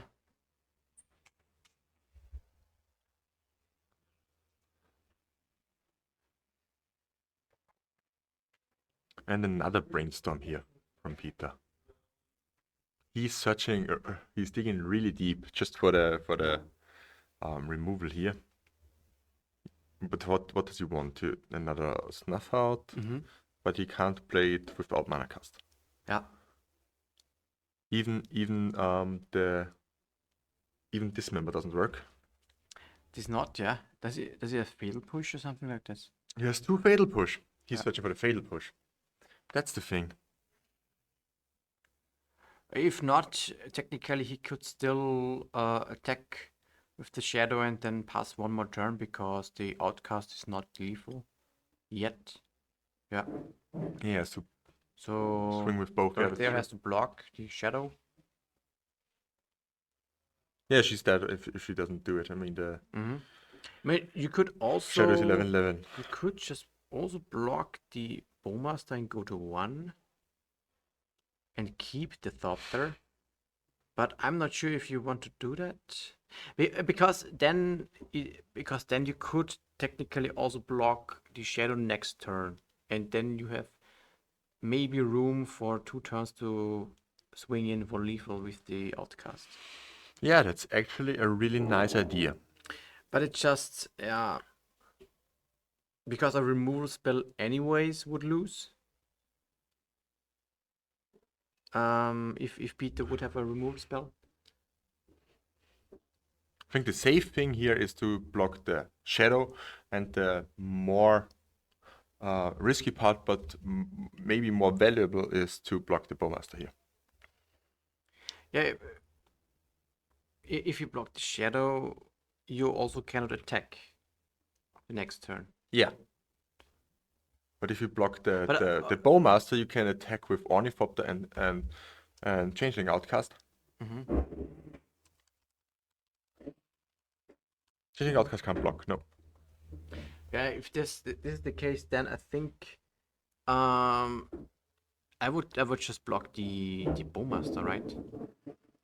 Yeah, I also think I really like that. Go to 1 Right. and then unless you can find an infiltrator right now or something like this. Because it doesn't matter on your life totals, because it's still lethal. If you're on 1 or 11, it doesn't change anything. Yeah. Yeah, this is attack and then okay. Oh! Yeah. Okay. That's this is- enough! Wow! this works Beautiful, beautiful! I loved it. Ninja action. He's dead before she can draw the cards. Yeah. Wow, really great. So let's take a quick look on the sideboard. On Dorothea's side, we've got 2 back to basics, 1 Doughty White Walker, 2 Forces of Negation, 2 Hercules Recall, 2 Plague Engineer, 1 Sudden Edict, 2 Surgical Extraction, 2 Fairy Macabre, 1 Opposition Agent. Yeah.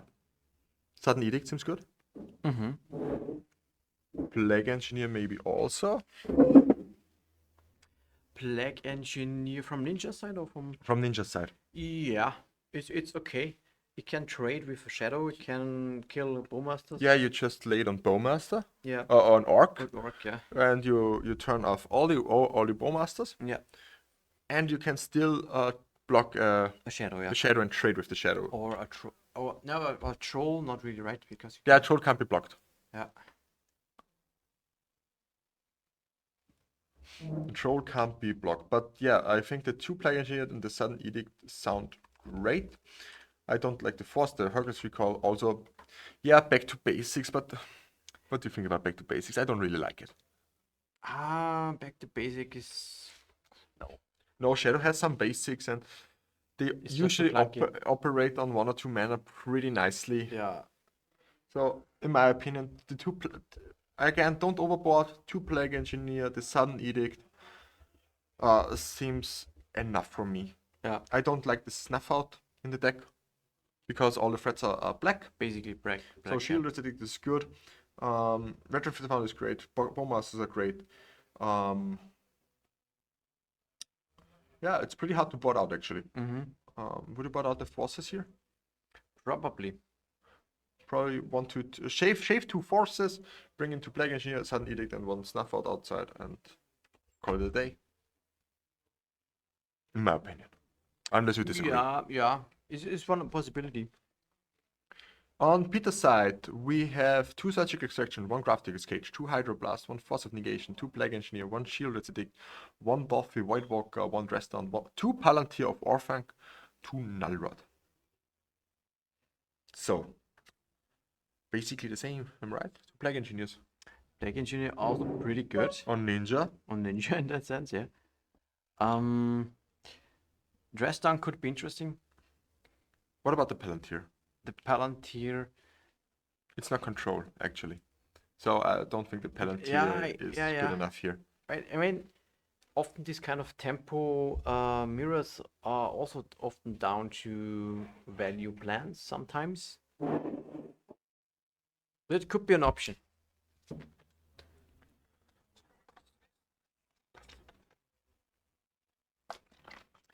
It will be interesting to see what in the end will be the plan for the sideboarding. So I'm taking a short break. Now Yeah. Daniel is alone with you guys, and I'm pretty sure he will do this great. See you. See you.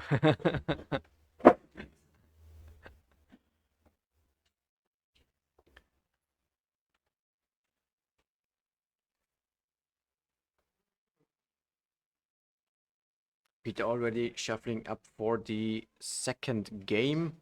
Dorothea is still contemplating about a couple of choices.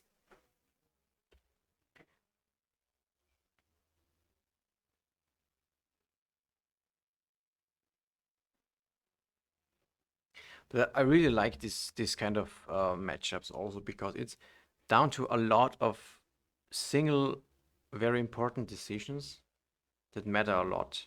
And oftentimes it is down to one single card that can in the end turn the tide.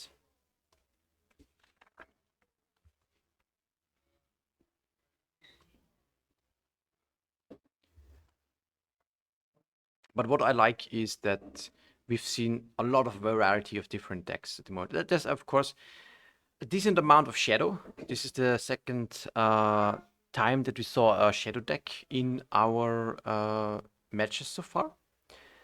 But we see a decent mixture of different decks, also different style of control decks, ninjas, as we saw it today, DES, Storm variant, Naya depths, and just shows that even though there's a lot of popularity for the Bowmaster, for example, it still means that there is a lot of different decks that can be played.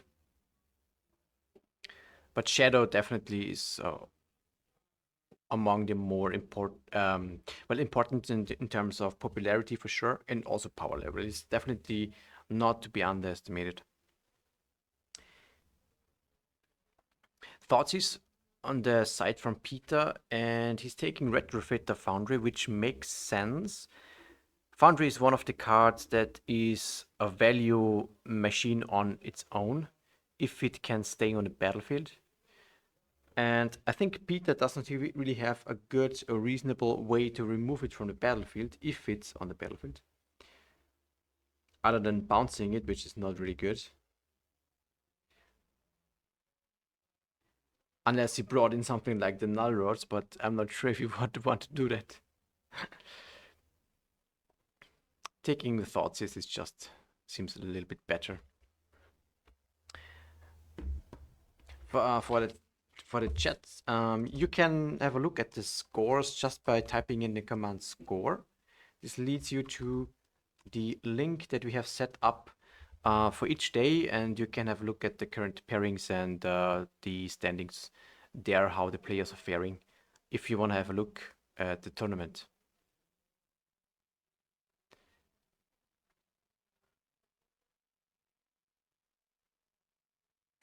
And brainstorm for the theater.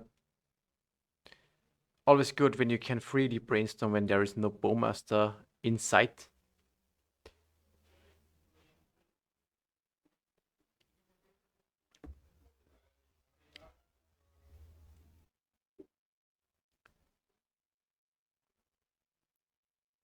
And Ornithopter. Ornithopter, not so scary on its own, but pretty scary in the Ninja deck when it is paired with Jericho or the Infiltrator.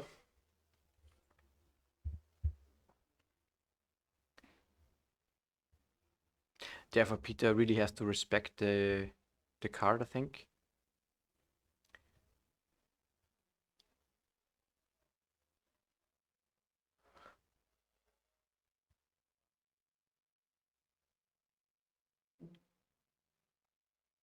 And I think there's a little bit of a habit that would make sense in situations like this. That's when you don't have a ninjutsu card able to exchange with Ornithopter, it could be good just to attack with the Ornithopter anyways when you don't want to block and you don't have an opposing blocker from the opponent, just to bait maybe some kind of action. It's the same thing that Death and Taxes players like to do when they're having a NATO vial on board. It's usually, if it's safe to do so, of course, a good thing to activate it here and there, even though you don't want to bring something in, just to bait, to maybe bait something out of the opponent, and or maybe also not expecting when you will actually use it or not, because it can be pretty kind of easy to read when you don't have any jutsu cards, when you're just staying away with the Ornithopter all the time, because normally you would go for that if you can.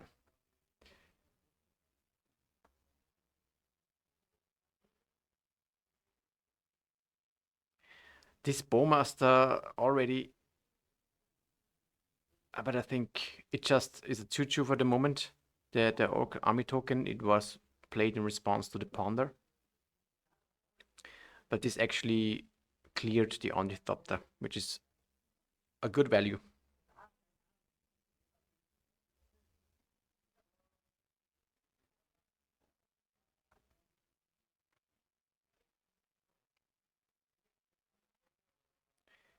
Yeah, Bowmaster pretty good against the ninja deck, to be honest. It deals with a lot of their creatures.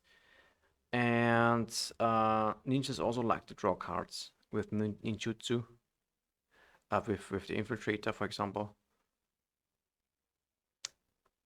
But it only makes sense that also then ninjas get to play their own.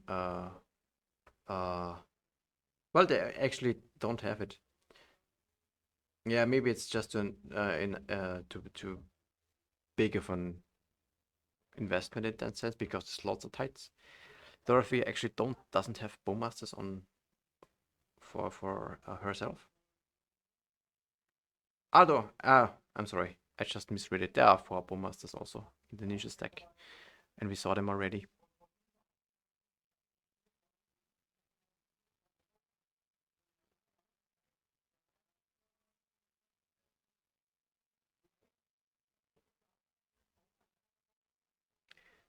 Like predicted previously from sideboarding, Plague Engineer came in for the ninja player to deal with the Bowmasters and potentially also trade with any bigger threat. Could be that in the end it will be just the Orcish, the Orc Army token, or in the more ideal case, you can trade for something bigger also. So overall, pretty good card for this matchup.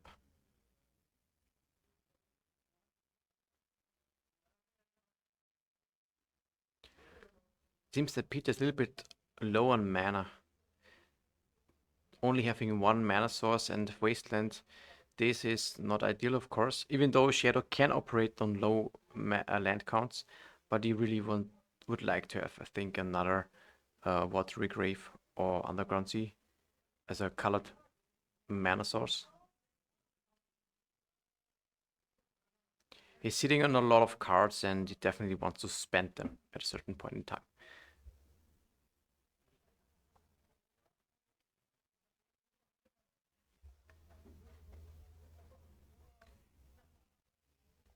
Taking a look at standings for the time being, we already have the first and second table. We're able to draw, so which means they are pretty confident in making the top 8 for this already. And one of those was our Death Shadow player that we saw last round. He was standing 4-0 now at the beginning of this round, so he decided he could draw with his opponent, thinking that he can also draw in the next round. And also we have up there Claudio Bonanni that we also saw on stream already. He also got to 2 already, so it should be pretty exciting to see him also maybe in the top 8 for this main event of the Austrian Legacy Masters.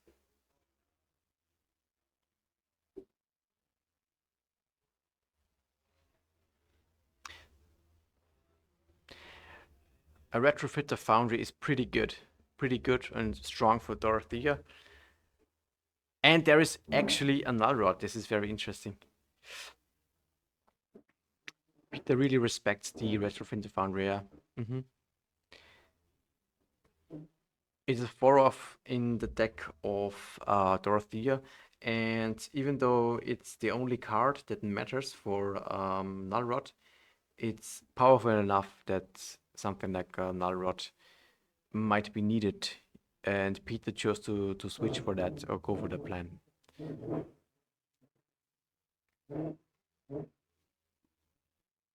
Here it seems that it at least turned out good for him, because otherwise the foundry would just take away the game pretty fast.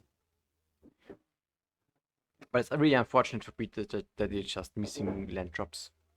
Like, I think for almost 3 turns, 3 or 4 turns.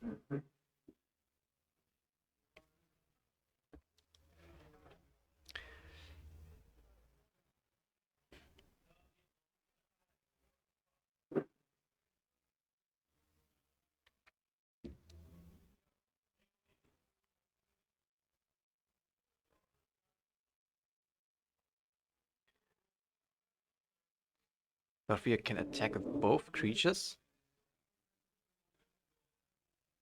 Dress down being played by Peter just to cycle, probably. Oh, and also the good thing is that with Dress Down, his Orc army would grow back to a 2/2 if it resolves, which means he could trade with the Plague Engineer.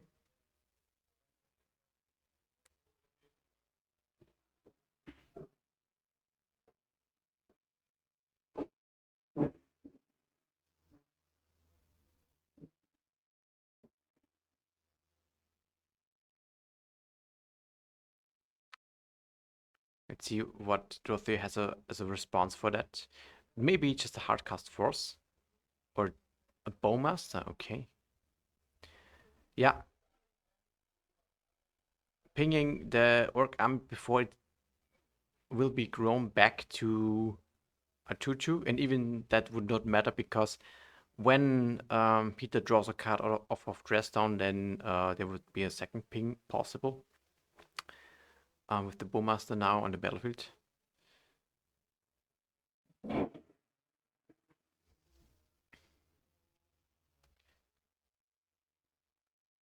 Yeah. He can draw another card. This triggers the Orcish Bowmaster again one more time.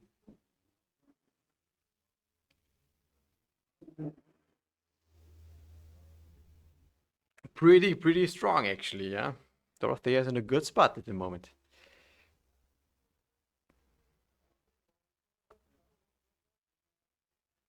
That is true. That is true. Dress Down prevents the ping. That is true. But not that it would matter, I think, here.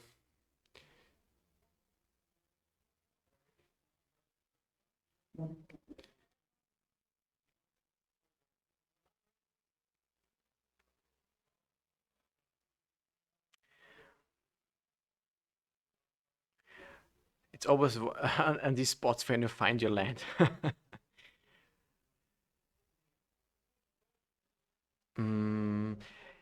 Plague Engineer on Orc, probably. From Peter's side. Could clear the Bowmaster plus the army. But there is... yeah. Another Bowmaster. Okay.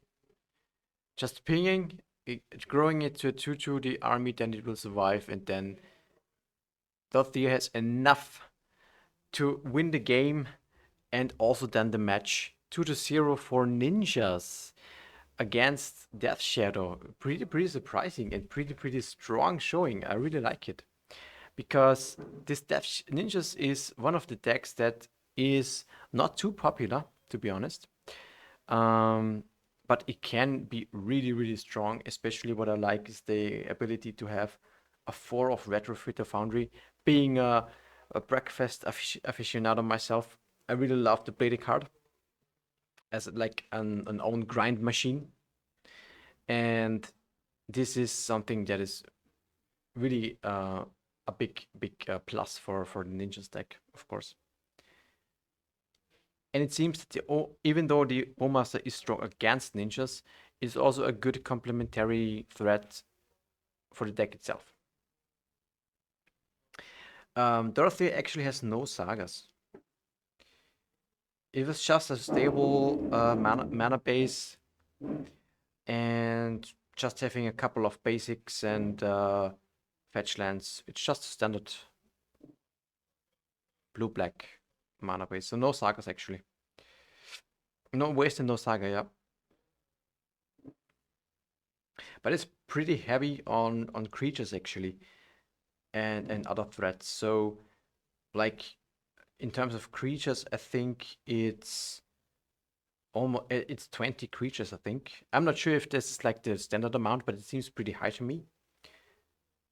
And the 4 of Retrofitter Fund is pretty heavy on the threats, and then a dense mana base, and also keeping it to the minimum in terms of interaction, like the Brainstorm Ponder, Force of Will, some couple of Murderous Cuts, and extra removal spells, and that's basically it. And the Bowmaster, of course, also acts as a potential a removal spell in that sense. So pretty good. Like it so far. The round only has about 7 minutes left. We will see who will advance victorious in the other matches. And then it should be interesting for the last round, because there might be some interesting win-and-ins that we can have a look at for the last round before it will go over into the top 8. As mentioned before, a couple of matches already have drawn in this round, so they're pretty confident in already being able to draw into the top 8. But we'll see who will make it soon. Cyril, I can have a look. I don't know yet. I don't have the updated standings, but we will see soon. You can always check into the link by typing in the exclamation mark when like the command is score. But it will be updated when the results are entered, and this is done by our judge. So just wait a couple of minutes, then we can see how every. Yeah, I'm basically also operating on the same results at the moment. Yeah, exactly. Okay, I will make a short break. We will shortly be back. Maybe we can have a talk with a couple of people in the meantime, and definitely we'll see each other then, of course, for the last round, which will be interesting for the Austrian Legacy Masters, to see who might also be able to play herself into the top 8. So stay tuned and see you in a couple of minutes. Hello everybody, and I just grabbed one of a very known player, of course. It's Niccolo Comboni, who is very I think I'm very happy that he could join for this Alma event in Linz. And you are actually, what is your record at the moment? Yeah, I'm 4-1 and 1 draw. It's good for win 1 draw. So 4 wins and 1 draw? Yeah. Mm-hmm. Yeah, I think I could be able to draw the next round, because we are only 3 players at more than 12 at 13. Yeah. So that's true. So probably I will be or down pairing against someone that will be at 12, or maybe one of the player at 13. Yeah. So I think it's 90% to make top 8 at this fantastic event. Yes, that is really great. So you brought one of your newest kind of versions of. Is it a pet deck of yours actually? Because you played it a little bit in the past also, right? Yeah. But the decklist is not all mine. Yeah. It's a conjunct work with Angelo Cadei wiki. Yeah. We tested a lot. Yeah. Not very lot, but we talk a lot about the deck. Uh-huh. During the past, we know each other for about Of course. 10 years or maybe more. Yeah. And when the fourth is coming out, I called him. Oh yeah, we have the new entry, the Angel. I'm so excited. We can't build the Miracle game, but Miracle is not work. Yeah. But we are able to arrange again the deck list of Angelo, the Jeskai control with full of Planeswalker. Yes. And at first we start with only fourth. We start with 1, then 2, then 3. Fourth is amazing card for the Orlings. It's very amazing because it's good in late game for sure, but it's also good in the early game. You saw a lot of my match during these days. You could play for 3 mana or for 4, destroy a Planeswalker, take the Monarchy, and you just destroy your opponent because one of the important things for your deck is to create card advantage. Yes. In the past, you have to build with your own, with 2-for-1 with Verdict or Narset. But now you have real card engine. Yes. And for the Orling is very great. Then Lord of the Rings come out with the normal expansion, and we find the Lorien. I love the card. This is one of the other cards that is really strong. Right? I love much that card. The card is so amazing. Remember me, Austrian. I say that things a lot during the days. And we talked about it a lot. The card is that because you have to imagine that it's possible to keep a hand without blue mana and just cycling that. You could do a lot of crazy things like grab a Mystic Sanctuary, but I prefer to build a deck without Sanctuary because your mana base is very, very good without them. So I would love, like Angelo loves, the mana base with Vista, and we just cut the fetches and play with 18 lands. Yesterday I play also with 17 lands. That is good. I think it's a little bit stretch, but could work. So But today you chose to play 18 again, or 18. Because I'm not feeling comfortable about 17. It's an idea of Wiki. And we will try probably. But for today, I will be able to play my deck list, the deck list that I set up for the event. And it's worked pretty good. It's pretty good, Against for color, in the live streaming, I make a little mistakes. Angelo told to me about the line, that it's possible to not play Verdict and to just take the initiative to your opponent, and not the initiative, the Monarch. The Monarch, So your opponent, my opponent could grab the Monarch for 1 turn, and at the end I just play Lorien and then just turn myself.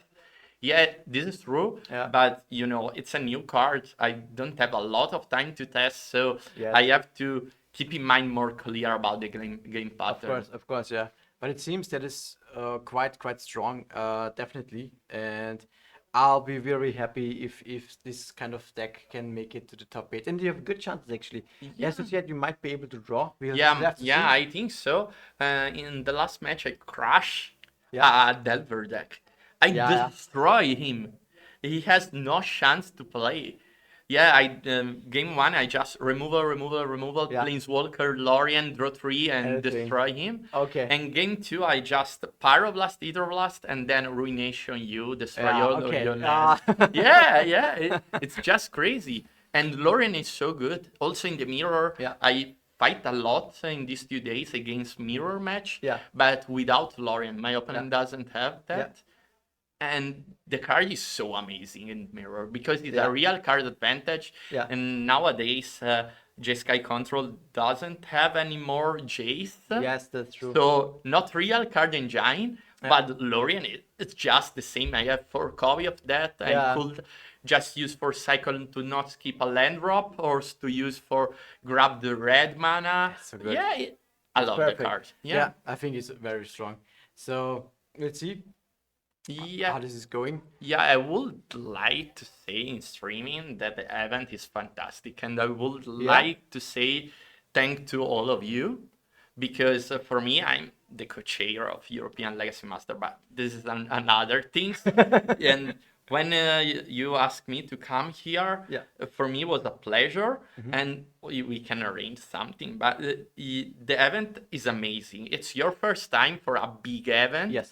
And it's worked pretty well. You have your own companion. You just set up a good streaming, and the event ran very well. There are a lot of players. You have a cap at 64, and you just arrived near to the cap. Yes. But the interesting thing is that there are so many people from several countries. Yes. And I like that because you are able to build the community around little communities. So, for example, you put in lanes player from the east part of Europe that is not easy to set up. They have little community, but I like the fact that they have now their own big event. Yes. They could come to Four Seasons, but it's far. Yeah. But to arrive here is very, very good. So you are amazing, guys. I Very would much like so. to say thank you to all of you also. We are happy. To also to have you. Felipe, he is fantastic. Yeah, I stay at his home. It's like my, he did everything for me. Yeah. It's like LOL League. Yeah, you are my Lolita. Yeah, it's fantastic. So thank you so much for everything. You are an amazing community, and you guys are very, very good. Well, thanks for coming. That's the most important part for us. We really want that everybody can attend to our events. We want to grow also as a community, and we want to connect also with the amazing community that Italy has with this Four thank you. Season. It's growing, so we're happy that we can connect. And Next gather. time you have to come to our LoL League. We'll do that. to Empoli, for We sure. will do that, yeah. Yeah, and now we can say that you are the main caster of European Legacy Master. Yeah, this is Okay, true. that's so great. Yeah, this is only the warm up. Yeah, It's It's great. I have to do nothing at the next Four Seasons. You I can- love this thing. you can try to To win, qualify. yeah. And play the European Legacy Masters. I'm not sure about that because, I received a lot of menace from Tom. Okay. Tom write a lot to me. Yeah, you really want to play and not to help me during the European Legacy Master? Yeah, but I will hope to give that to Tom. So so I will fight for the slot. And this is amazing. I love this. Play the game, see the world, stay with the community. Gathering is the best part of Magic. The cards are only a tool. Like Richard Garfield I agree. intended. Yeah, Exactly. Basically, yeah. yeah.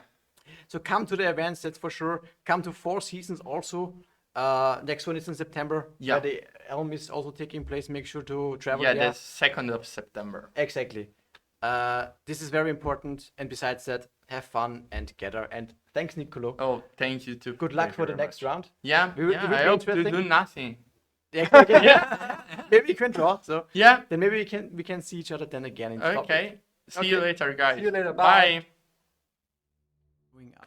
Hello and welcome back to the 6th round of the Austrian Legacy Masters qualification tournament for the European Legacy Masters on the 2nd of September in Bologna, in Italy.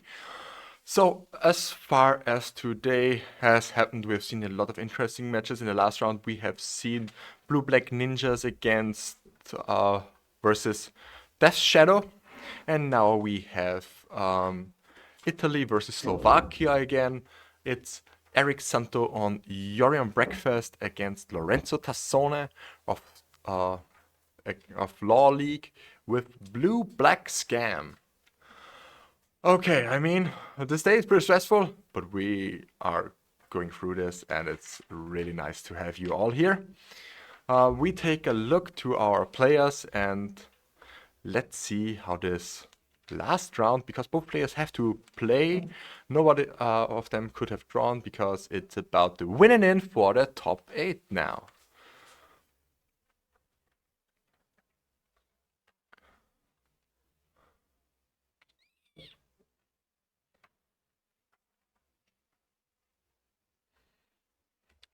Okay, so on the left we have Eric Santo leading up with a Scalding Tarn, fetching. Everything okay, Daniel? You're looking like you have seen a ghost. Yeah. I just cannot believe what I've seen. Can you give me the beer? And this one is yours? It's for the I'm last pretty round. sure. Yeah, Yeah, I've opened it for you. yeah. Cheers. Cheers to all the guys also listening or watching. Oh my gosh. So, it's Blue-Black Scam, a deck that we haven't seen in the stream We today. have some shadow versions, of course, which is similar, but it doesn't play Death Shadow specifically.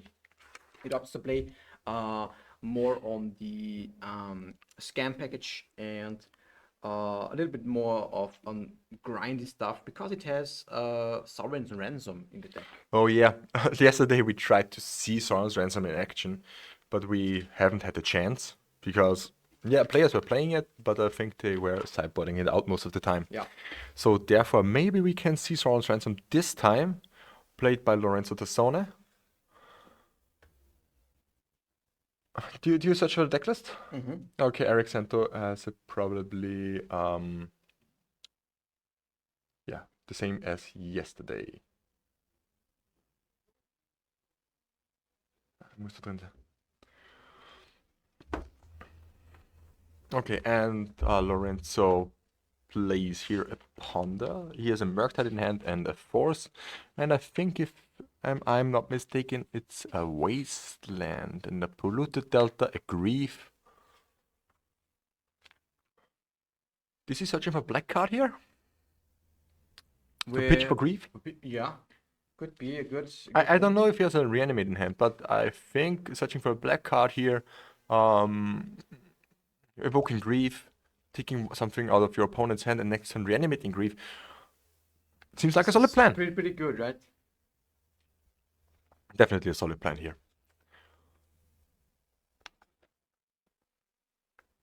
Okay, wow. And a Flood is run from the top for Lorenzo.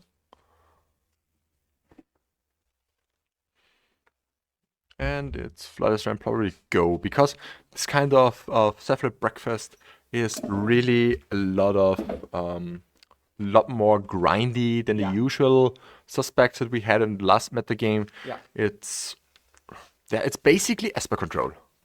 Yeah, it's Esper control as plan A. It doesn't opt to go for a control plan. Like usually Black Breakfast wants to combo on plan A and play the control plan as plan B, but this is actually the other way around with this Yorion version. Yeah, and I think we will see now in response to this brainstorm an Orcish Bowmaster from Eric Santos' side. Which is very good. Lorenzo simply has to counter this. Exactly.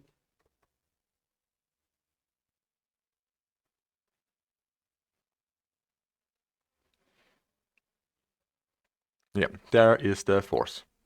Force pitching Murktide. Wow, okay. And forcing back. Wow, okay. Ooh. That hurts. That really hurts here.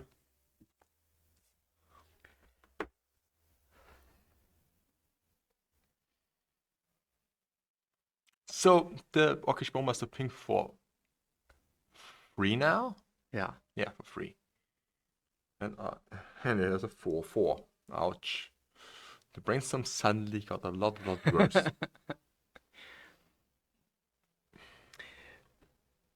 Do we have Julian in the chat? Hello. Hello, Is this a Julian. legal stream? Why shouldn't it be? We're a social stream. An asocial stream. No, but really, we really love the gathering and everything related to Legacy. Yeah. So shout out. Yeah, thanks, Julian. Why aren't you here, actually? That's a good question, yeah. It would not be that far. Yeah, Munich. I mean, we have 6 people from Germany here, so it wouldn't be that far for you to come here. Yeah. We don't have something like a Rundfunklizenz in Austria. I think that's a German thing. Oh, there it is. Sauron's ransom. Basically, circumventing the draw from the bowmaster, or Yeah. the draw effect from the bowmaster. Yeah. And interestingly, also you Get get tempted tempted. by the wrong ring. Yeah. That's interesting. Let's see what Eric will do, because there's a little bit of mind game involved with this. Like the old fact of fiction things. Yeah. But this time it is a little bit more different because you have one face down, one face up pile. Ooh, wow. This is actually Ooh, wow. Mhm. tough, right? I mean, the pawn is like solid. You could just take it. Yeah, the pawn is okay. The land is probably okay. But I also would love to have the 2 other cards. Okay. Because I'm thinking, yeah, it Wha- was Bowmaster Reanimate. Probably the better pile. Yeah. That's the thing. I mean, I think you have to give.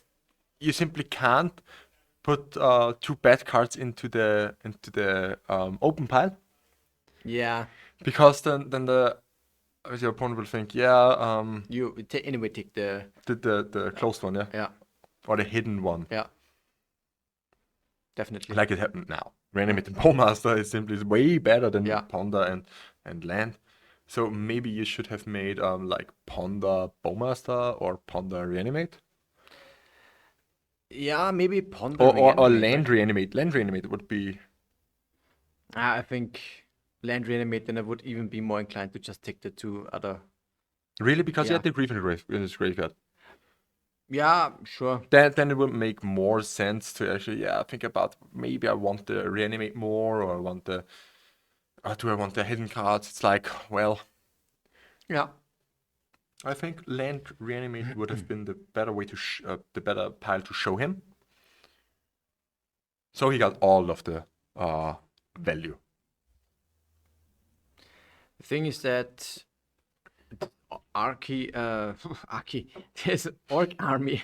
You can just call it Archie. Archie! Orc Um, army. yeah, it's already a 4/4 for Eric, and Lorenzo is already at 7 life, and it doesn't really want to go low in life because it does not play any Death Shadows, so necessarily he is not really, taking advantage of being on low lives. But yeah, he has a Bowmaster in his hand. So the Bowmaster dies, and he can block with the Orc army, at least for 1 turn. Yeah. Until he finds a removal or something. Yeah. But all in all, it doesn't look that great for Lorenzo here. I mean, yeah, Eric doesn't really have a lot of lands or something. This is the thing. Right, it's all right. And Eric can simply just slam the combo. Anytime, and that's the thing. This Yorion version just grinds, just plays an Esper control kind of strategy or grind machine. And when you just have a Shuko or Nomads around, you just can draw and have your Cephalid and just win out of nowhere. Oh yeah, for sure. But We have Eric- seen it yesterday. I talked to Eric and he said that he doesn't really want to combo at all. It's just have it has it in the deck, just oops, I have it now, and he doesn't even care if it gets extracted or what. We just can play on and have a grindy game as well. An Esper control style deck. Mhm. Oh yeah, Brainstorm now is really strong. And a troll, a daze, snuff out, a force, a mystic sanctuary. All right, and the is it reanimate? Yeah, I think it's reanimate. Reanimate is not so good anymore for Lorenzo. Yeah, he's definitely too low on life.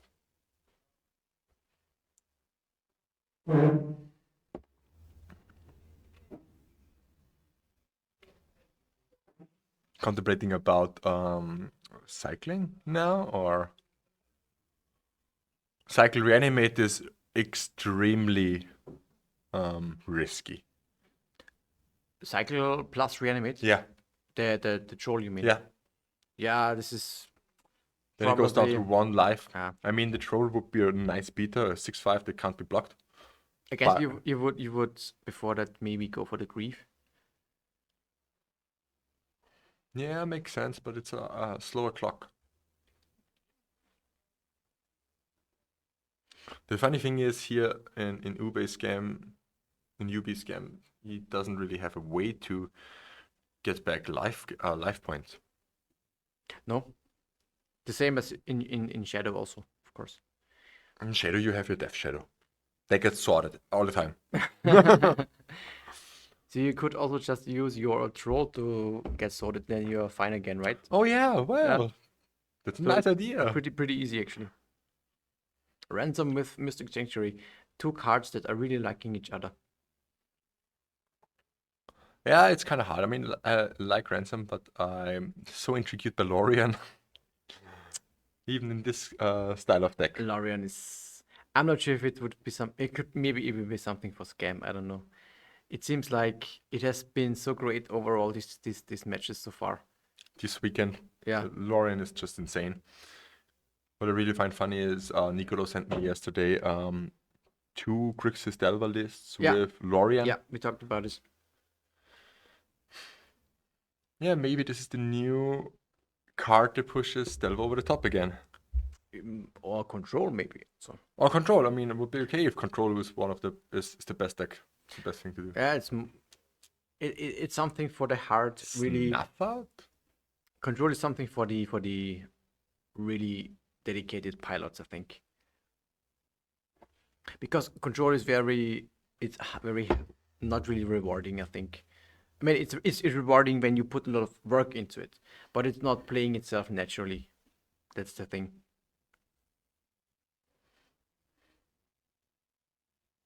Snuff out on wait, what is the Yeah, target?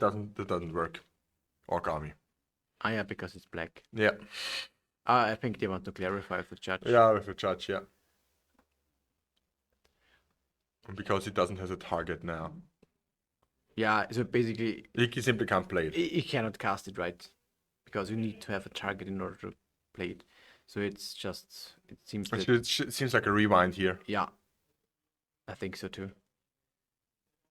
Yeah, it's a rewind. Rewind and the warning here.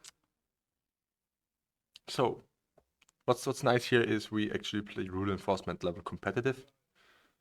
So, we've always judge at our disposal. Yeah.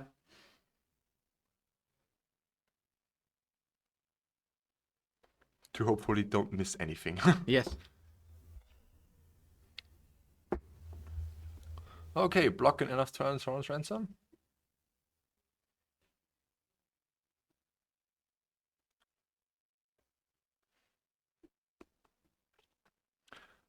Well, if on rule enforcement level competitive, if I make a mistake, I have to run 400 meters. I will be pretty fit.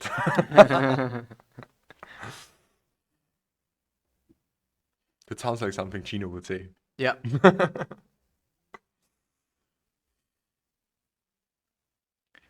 Seems alright as a punishment. Yeah, for sure. I mean, Yeah. it's not that bad.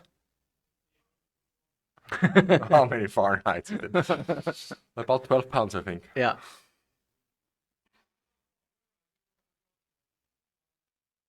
So he has gotten a watery grave and a fossil will. Which is okay. Yeah, it's just. I mean, we are at the stage where fossil really can be hardcasted at a certain point, but Lorenzo really wants to have a removal spell for this Archie, as it would like. Orca. Oh, Orca. Yeah. Orca. Orca is also pretty good. Orc army. Yeah. Or Orca a is big actually. whale. I like Orca. Yeah. We can establish Orca. Yeah, pushing your orca. Doesn't Leave care. the whale alone, Free Willy. Yeah. I mean, what the fuck? Yeah.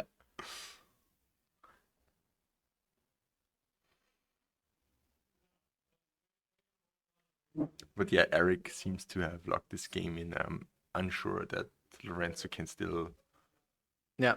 win this here. He's at 1 life, and there's a dread return. Targeting. Hardcast dread return on Bowmaster.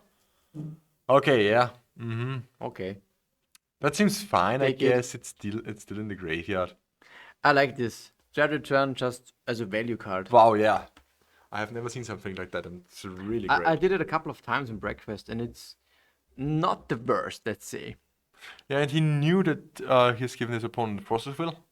Yeah. So and he's on 1 life, so Yeah. he knew that he can't force. This is strong. Ooh, this is now a good good play. This is good, yeah. Brazen Borrower It's on exactly the what Orc he Army needs. Yeah, token. yeah. This is what he needs. Still at 1 life, but still. Maybe if Eric can find. Yeah, As Saga. This is what I exactly want to say. If he finds Saga, then it's. And Yorion. Well, yeah. This is a beating, I guess. Bring in the But it's Brazen Borrower. not over yet. Nah, he can block the Yorion. Yeah, he has Snuff out still. For the Yorion. Well, yeah. But he has to hardcast it. Of course. Yeah, you got to Snuff out the Yorion. Then you can attack for 1 turn. Yeah, it's free. It's free now. And then you have a problem because the constructs are coming in. And this is, I think, what is a little bit too much for Lorenzo. Maybe. Unless there's some... Is there some dress down? No, I don't think so, right? Lorenzo. Is the main deck dress Nope. down? No. No dress downs. So yeah, maybe that's too much here.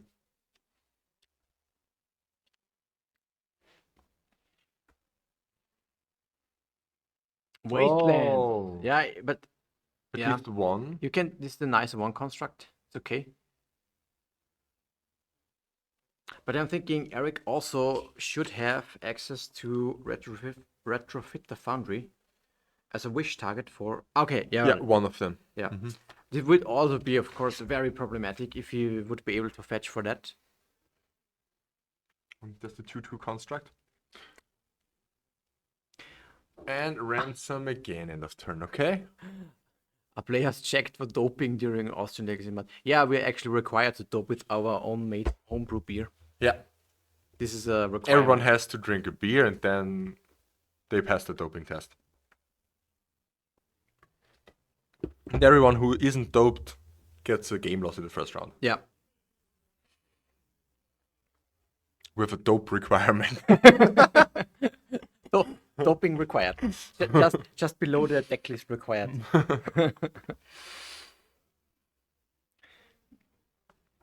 This is a ring bearer borrower. I have never seen. It is a something. bearer borrower. A bearing borrower. A bearing A borrower. brazen bearing borrower. It's like the most difficult thing I've ever seen. Yeah. I said the whole weekend. Bearing borrower. I like it. Ring bearing brazen borrower. Ooh, fatal push in a construct. Very, very strong. It would be really amazing if Lorenzo could win this game. Turn the tides, yeah. It's not the worst at the moment. Even though his hand, the 2 forces are at the moment offline.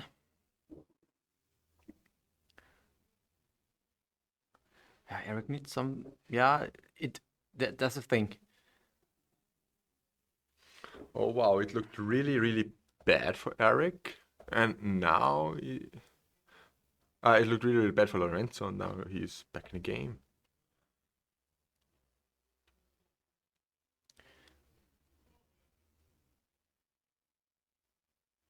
And the Ponder.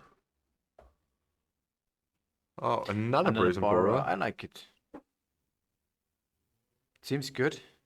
Yeah, pretty much safe. You bring in a man of turn, attack for 6, and suddenly it's tied. Yeah, and you can also have it as a removal spell or like a temporary removal spell. I would just slam it end of turn. Yeah. But I think what Lorenzo also should consider is keeping up force, because a random bowmaster could also just be... Well, yeah, you're not wrong. I totally forgot about the fact that he's at 1 and he can't pitch force. Yeah, So he might want to leave it open, which he can do at the moment. And just write the Brazen Borrows for victory. Yeah, I think you want to have force open at the moment. And the borrow for Eric would be, of course, yeah. But this is... What is that? Swords of Swords. Plowshares.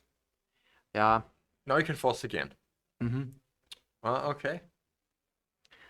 Lorenzo said, "I have enough life. I'm at 1. I'm fine. I don't need more." Ooh, the fairy This is bouncing good. Brazen Borrow is really strong here. It's good, of course. Although the borrower can be recast. Yeah, but he draws a card. Yeah, it buys him certainly 1 or 2 turns. A reanimate. That doesn't do a lot. Should have let the swords resolve. Yeah, probably. I mean, you have to deploy your threat now. Maybe borrow into borrow would be good. Double borrower. Yeah. Yeah. Can't go wrong on this one.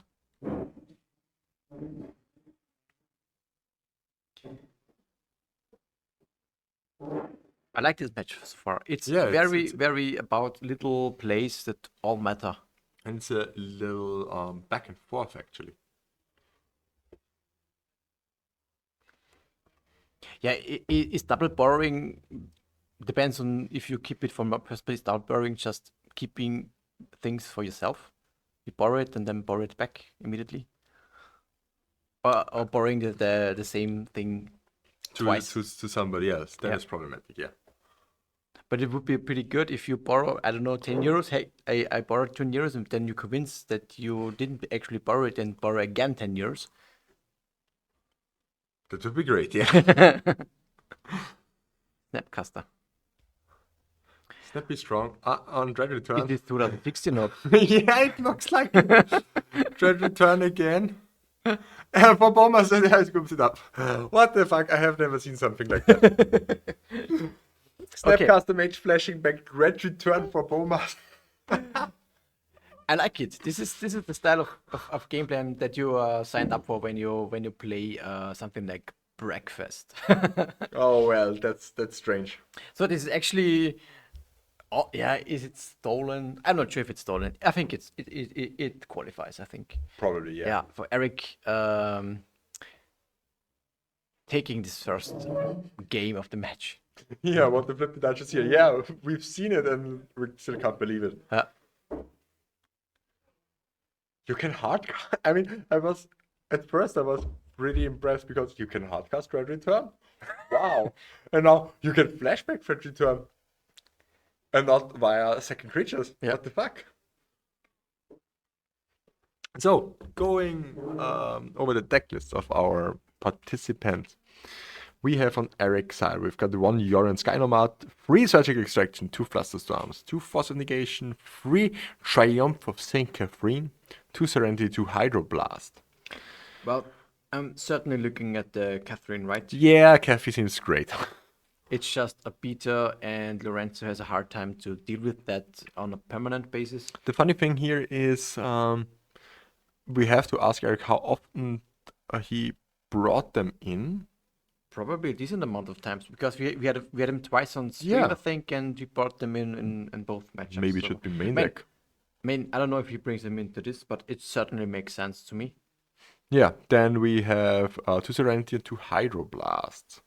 Yeah, not too exciting, of course. No, not really. Yeah, the only thing that I could see besides the Triumph would be the Flusterstorms, but I'm not sure if we want to. Yeah, I'm also not sold on Flusterstorm. I'm sold on the Triumphs. But Flusterstorm is okay for something like Reanimate, you know. Dealing with that, if you have enough to board out, of course. But because you certainly want to be the control player, we have Yeah. a lot of more removal, so you can skimp on maybe some of the protection spells. You can skimp a little bit on the combo, for an Shuko and a therapy, for example. So this leaves maybe enough room to board also boarding the Flusterstorms. Yeah, there's 5 cards. That can work. Yeah. Going over Lorenzo's deck list, we've got 1 Hydroblast, 1 Red Elemental Blast, 1 Turak Red Cantor, 1 Powder Keg, blast from the past, 1 Swamp, 2 Plague Engineer, 1 Null Rod, 3 Surgical, 1 Children's Edict. Shieldred's Edict, 1 minor misstep, and 2 Force of Negation. Oh, that's hard. I wouldn't bought too much anti-combo here. Yeah. I also don't think so. The Turok seems pretty good. And Red Elemental Blast, in my opinion, is good. this is just a one-off, right? Yeah, it's a one-off. This is actually. Does he have access to red mana? I'm seeing this for the first. Yeah. Well, Not really, right? Maybe this should be a blue metal. Igla, I guess. I think also Yeah, it's I the guess. blue Elemental Yeah, Blast. okay, maybe it's just a mistake. Decklist error. Or maybe we can disqualify him now. No. Yeah, Turok seems good. Yeah, Turok, maybe Powder Keg Powder Keg is alright, yeah. You can deal with a lot of the shenanigans that of the Eric has- tokens and tokens and creatures. Yeah, yeah, Powder Keg seems nice. Powder Keg has targets, so But the rest, maybe Plague Engineer. Yeah, okay, Plague Engineer I can see myself. yeah, Plague Engineer is also pretty strong. Yeah, I'll just put it on Bowmaster. And what is that? Do you see a swamp? No, is It looks like a swamp. there a swamp in the sideboard of a Rancher? This is the next tech, next gen tech. Why not? Because he has only 1 island in the main. Maybe against Blood Moon or something what? like Blood Moon. I like this tech. Just put in a swamp. Yeah, I mean you can use the swamp cycling from the crow to get it even on the Blood Moon. Yeah, of course. So he has access to both colors of the Blood Moon. Very strange. We have to ask him, definitely. I mean, these kind of decks are always pretty strange.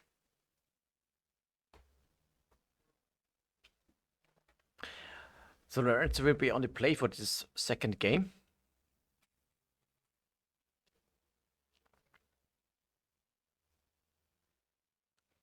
Did he already mulligan? Yeah. Mm-hmm. So a mulligan on 6 and leading up with a Flatstrand. Strand. Gefluteter Strand. Strand. Ja.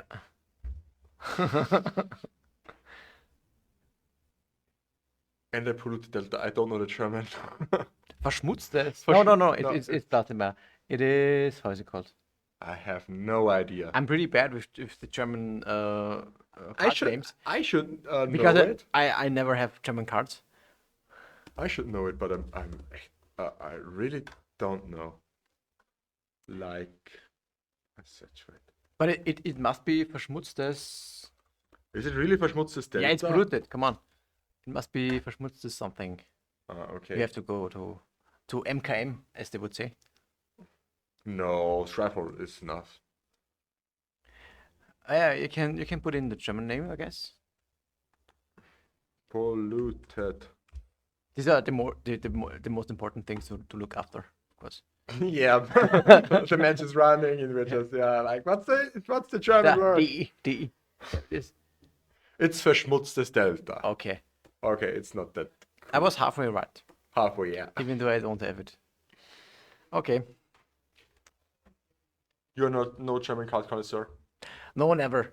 I used to have it a lot of times because especially when new cards are coming out, our local game store of course has German versions of the cards, and then I would just naturally got them. But I don't know. Despise German. Yeah, but I'm not despising it, of You course. despise German cards and Germans. No, but I'm more at the anti-English cards guy. Just because it's too common, or Yeah, because it's too common. Yeah. Because I like to have it in different. okay. Yeah, I don't care. I like English also. I mean, I love my my playset of Einöde, my wasteland I mean, playset. German card names definitely have something going for them. That's for sure. Yeah, They have some pretty nice names. and I gotta admit, unlimited foreign white border Yeah. are cheaper. White border. White Oh, border, yeah. are cheaper And the thing is, they are more saturated in color, so they are more beautiful. Yeah. Yeah, I like it always when we are in Germany for the Freising tournaments, and then you see Andreas Reding going, I'm kein Kast mehr Gedankenwirbel, and A all this kind brainstorm. of brainstorm. Yeah, of course. This is nice, of course, but Or when he says Sturm ist eins. It's great. Sturm ist eins. It's great. Sturm. We are mostly using English abbreviations actually. Yeah. So we see here a beautiful, beautiful card, Stuff of the Storyteller. One of my most beloved cards at the moment. Unfortunately, it gets wrecked by Orcish Bowmaster. Do you think it's really that big, that bad Orcish Bullmaster. against Stuff? Yeah, it technically indicates everything stuff does. Yeah, that's true. If you draw a card, you gotta ping the spirit. And if you get another spirit and then you draw another card, you can again ping it. So seems like the perfect count. Yeah, old board over language is definitely true. Yes, I agree. And for me, is everything over English. It's not that I'm not able to speak English. It's just, well, it's the most common. It's not that interesting. And I searched a long time for my Italian Murktide Regent. Okay. How's it called? Oh my gosh, I don't know it. Mockitadia. Mockitadia. No, it's I only know the French one from top of my mind. The Italian ones is Regente delle Acque Torbide. It's great. Yeah. And it's a Drago. I mean, what's not to love about this? It's a Drago, that's true. And it has Volare. Volare, yeah. Yeah. Flying. Beautiful. Beautiful.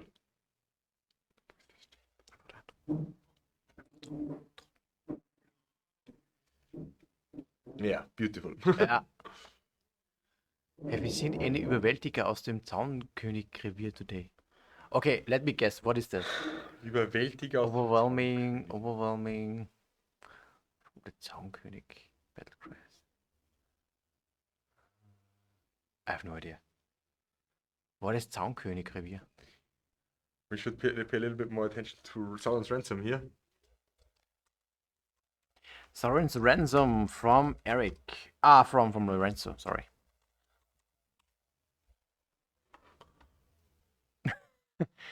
Oh, it's Renron's Vanquisher. Okay. For sure, it's an elf card. I mean, it's from Julian. Nope, haven't But- seen this one. This has been seeing some play modern, I think, in the past. It was okay.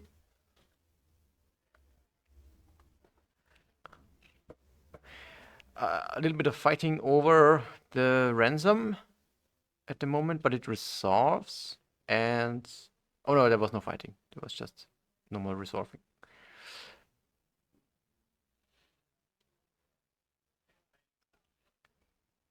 Yeah, Bowmasters and Stuff of the Storyteller is like a really nice combo.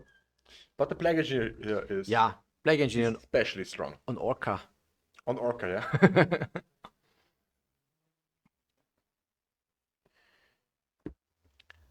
Where did the spirit from Stuff went? Have you catch that? Maybe, I don't know. I'm not sure. We were a little bit Sauron's Ransom on the other side. We were a little bit in the heat of the moment with Rensrun and Vanquisher. Ransoming on both sides. Yeah. Sauron is pretty strong. I feel like there's a big presence of Sauron here. Can you feel Sauron's presence? The ring becomes heavier. One ring to rule them all. I actually don't know the language that the ring is in. The language. Yeah, it's like Mordor or something, and I think it's some kind of version of Elb. Because the orcs were Yeah. Elves. I guess it's some kind of old elvish. I'm not sure, Elvish or something, yeah. but I'm not an expert. I mean, neither. It's been a long time since I've last seen these, how's it called? These movies. Yeah, Star Trek, right? Yeah. Imagine the Rings inscription when buying the dialect. Yeah. Oh my god, I simply can't Yeah. do this. I can't do this. I'm legally not allowed to speak Viennese. But I like old Viennese, like Mondel style. Mondel style would be nice. Not even that. I mean, I can talk. I can maybe say it in Upper Austrian, but not in Viennese. That's against the spirit of nature. But Mundel is nice. Yeah. Come on, it's all- this is I love the Kaisermühlen blues. yeah.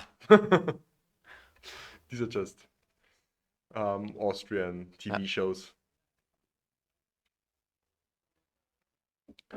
Yeah, hardcasting Narcomoeba in the face of a plague engineer. Lawrence is an 18 life.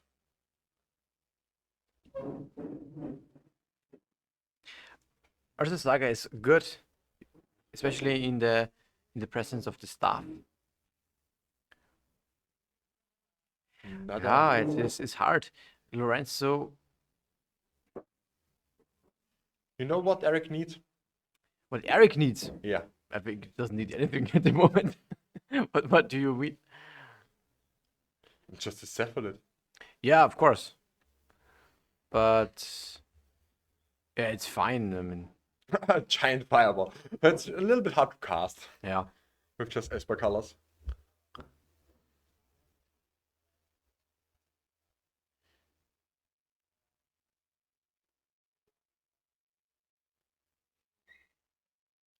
So we have Lorenzo Tassone from the Law League in Italy.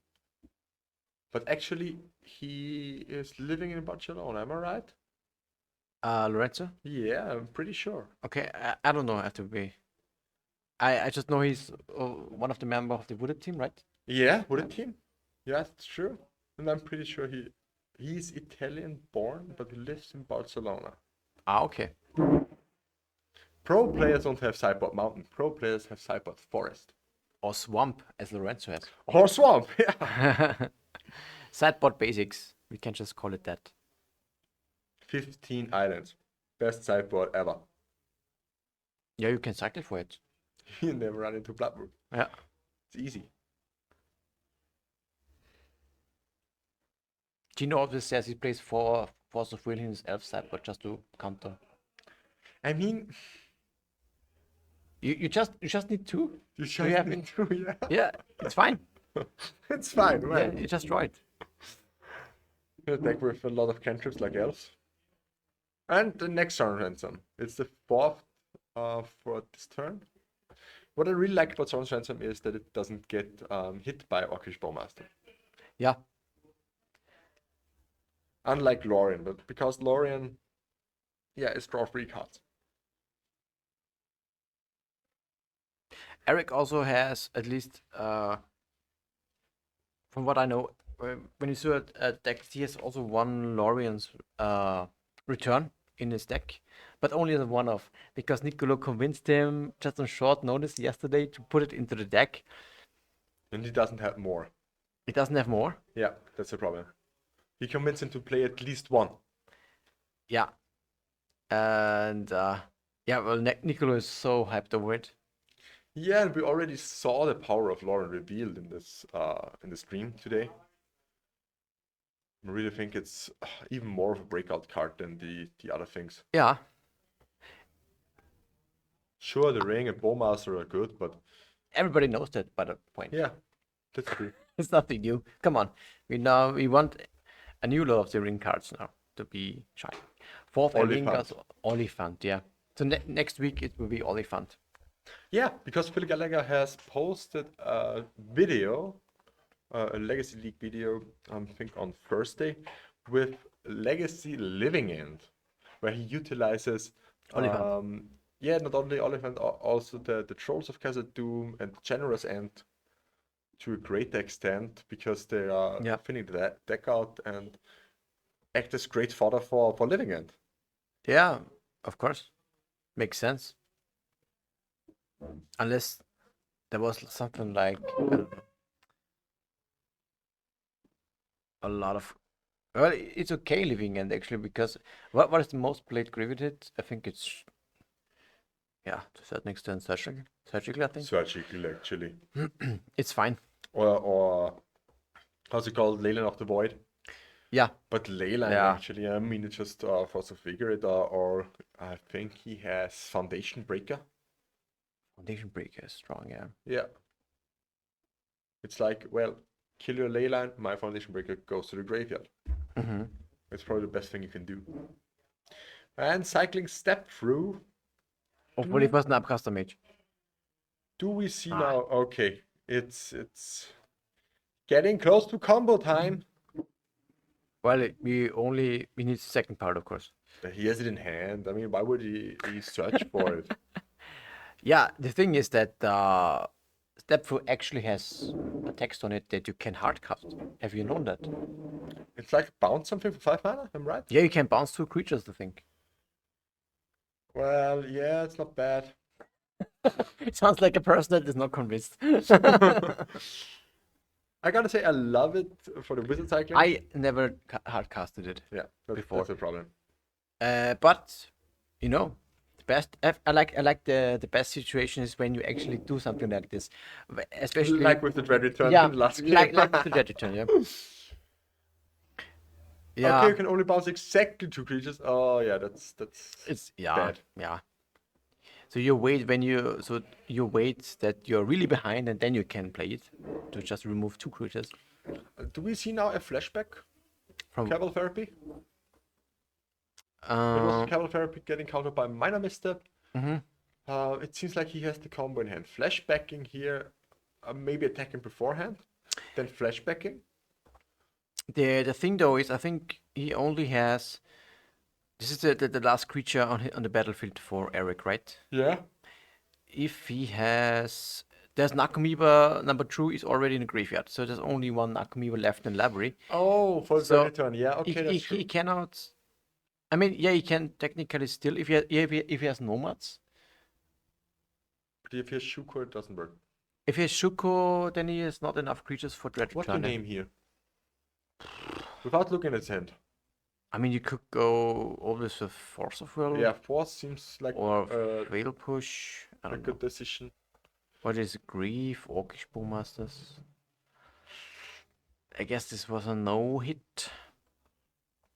And there is the Bowmasters that you have to care about. So you have to beat that if you want to go for the combo this turn.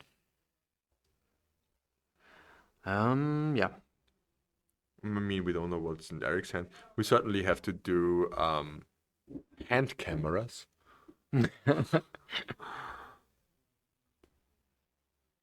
mean, would make things a lot easier for us, actually. Every player gets just a camera strapped around the chest so that we can see the camera all the time. Yeah, like that, something like that. It's like Perfect. GoPro. Perfect. We could make more money with feed cameras.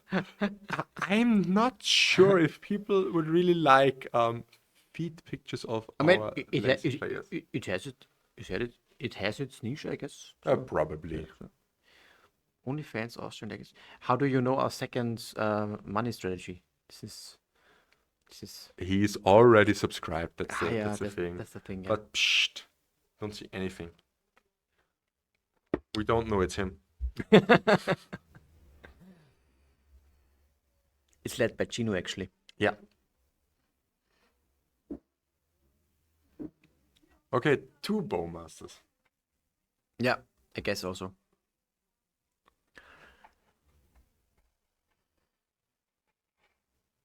And Sword on the Plague Engineer. That's strong here. Because Eric can then deploy his own Bowmaster. To kill the Bowmaster. To kill a Bowmaster. Oh, I my think this God. is one of the most happening plays this so far. Killing That's Bowmaster, actually killing Bowmaster. Yeah, that's actually one of the things I don't like about Bowmaster. I gotta admit. Wow. He could have gone for No, he was only one. one white. That's the thing. That's the problem. Some mana issues. Yeah, Otherwise, he would have. easily gone for the combo. Yeah, Chant plus the combo is just at this point.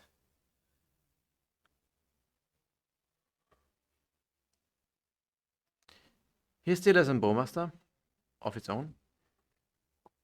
Yeah, it will Which- come down next turn. Yeah, and which puts a counter onto the stuff. Ooh, reanimate again. Mm-hmm. And Bowmasters are gone.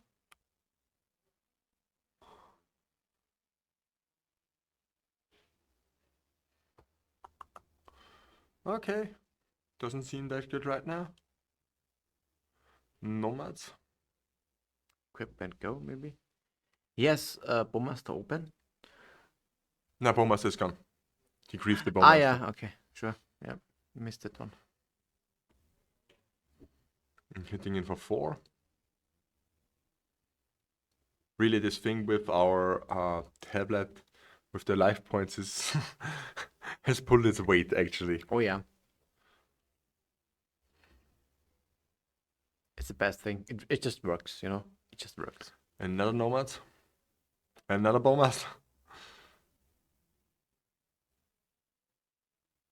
Shuko gives plus 1 plus 0. Yeah. Okay.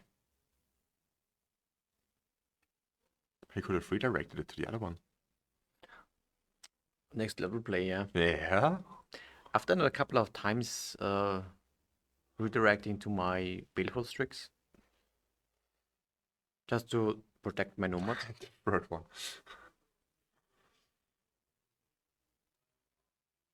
And going for lethal. Okay. About 3 minutes on the clock. What do you think will happen now? Well, I don't think there is too much.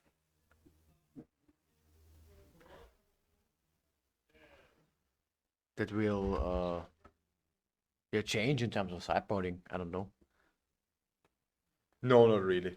I haven't seen any cards that are good on the draw, good on the play. I haven't seen the Swamp from Lorenzo yet, so. I don't know if you put it in. But that's the card to board in, of course. It's the most broken card. Isn't the most broken card planes? You think so? I mean, there was a saying back then that planes is the worst basic. Yeah. Maybe that has changed. Just because of. It's like plateau is the worst duel. Yeah. Yeah. Yeah. So there has to be a worst basic. I guess it's still planes. Probably, yeah, I think so too. That's why I love playing planes and plateaus. Yeah. Nah, but in the last couple of weeks I was playing Mono Black Storm. Okay. It fared me pretty well actually. Yeah, Mono Black Storm is alright. But it feels more like Okay, did it just draw? they drew? They drew? Really? They didn't want to fight for like a. Yeah, I don't think it. Yeah, they're boarding. Are they boarding out? I am not sure. Okay. I've seen a handshake, but I'm really not sold right now. What is happening? But maybe they simply can't. They can't play another game because Yorion is, yes, capable of doing turn 3, but you need the nuts actually. Yeah, but even for sideboarded games, you can win with the combo technically. Yeah. So I'm not sure, but because for the tournament rules, I think you are allowed to start a game if it's before extra turns. Yeah, and we haven't heard about extra turns at the moment. So Yeah, yeah, we still have. We have some technically 1 minute left. But yeah, as it seems, the players have. We might update you later when we find out what actually has happened here. Maybe they just drew. Maybe they decided, okay, it's not worth it to play. But we can check on that.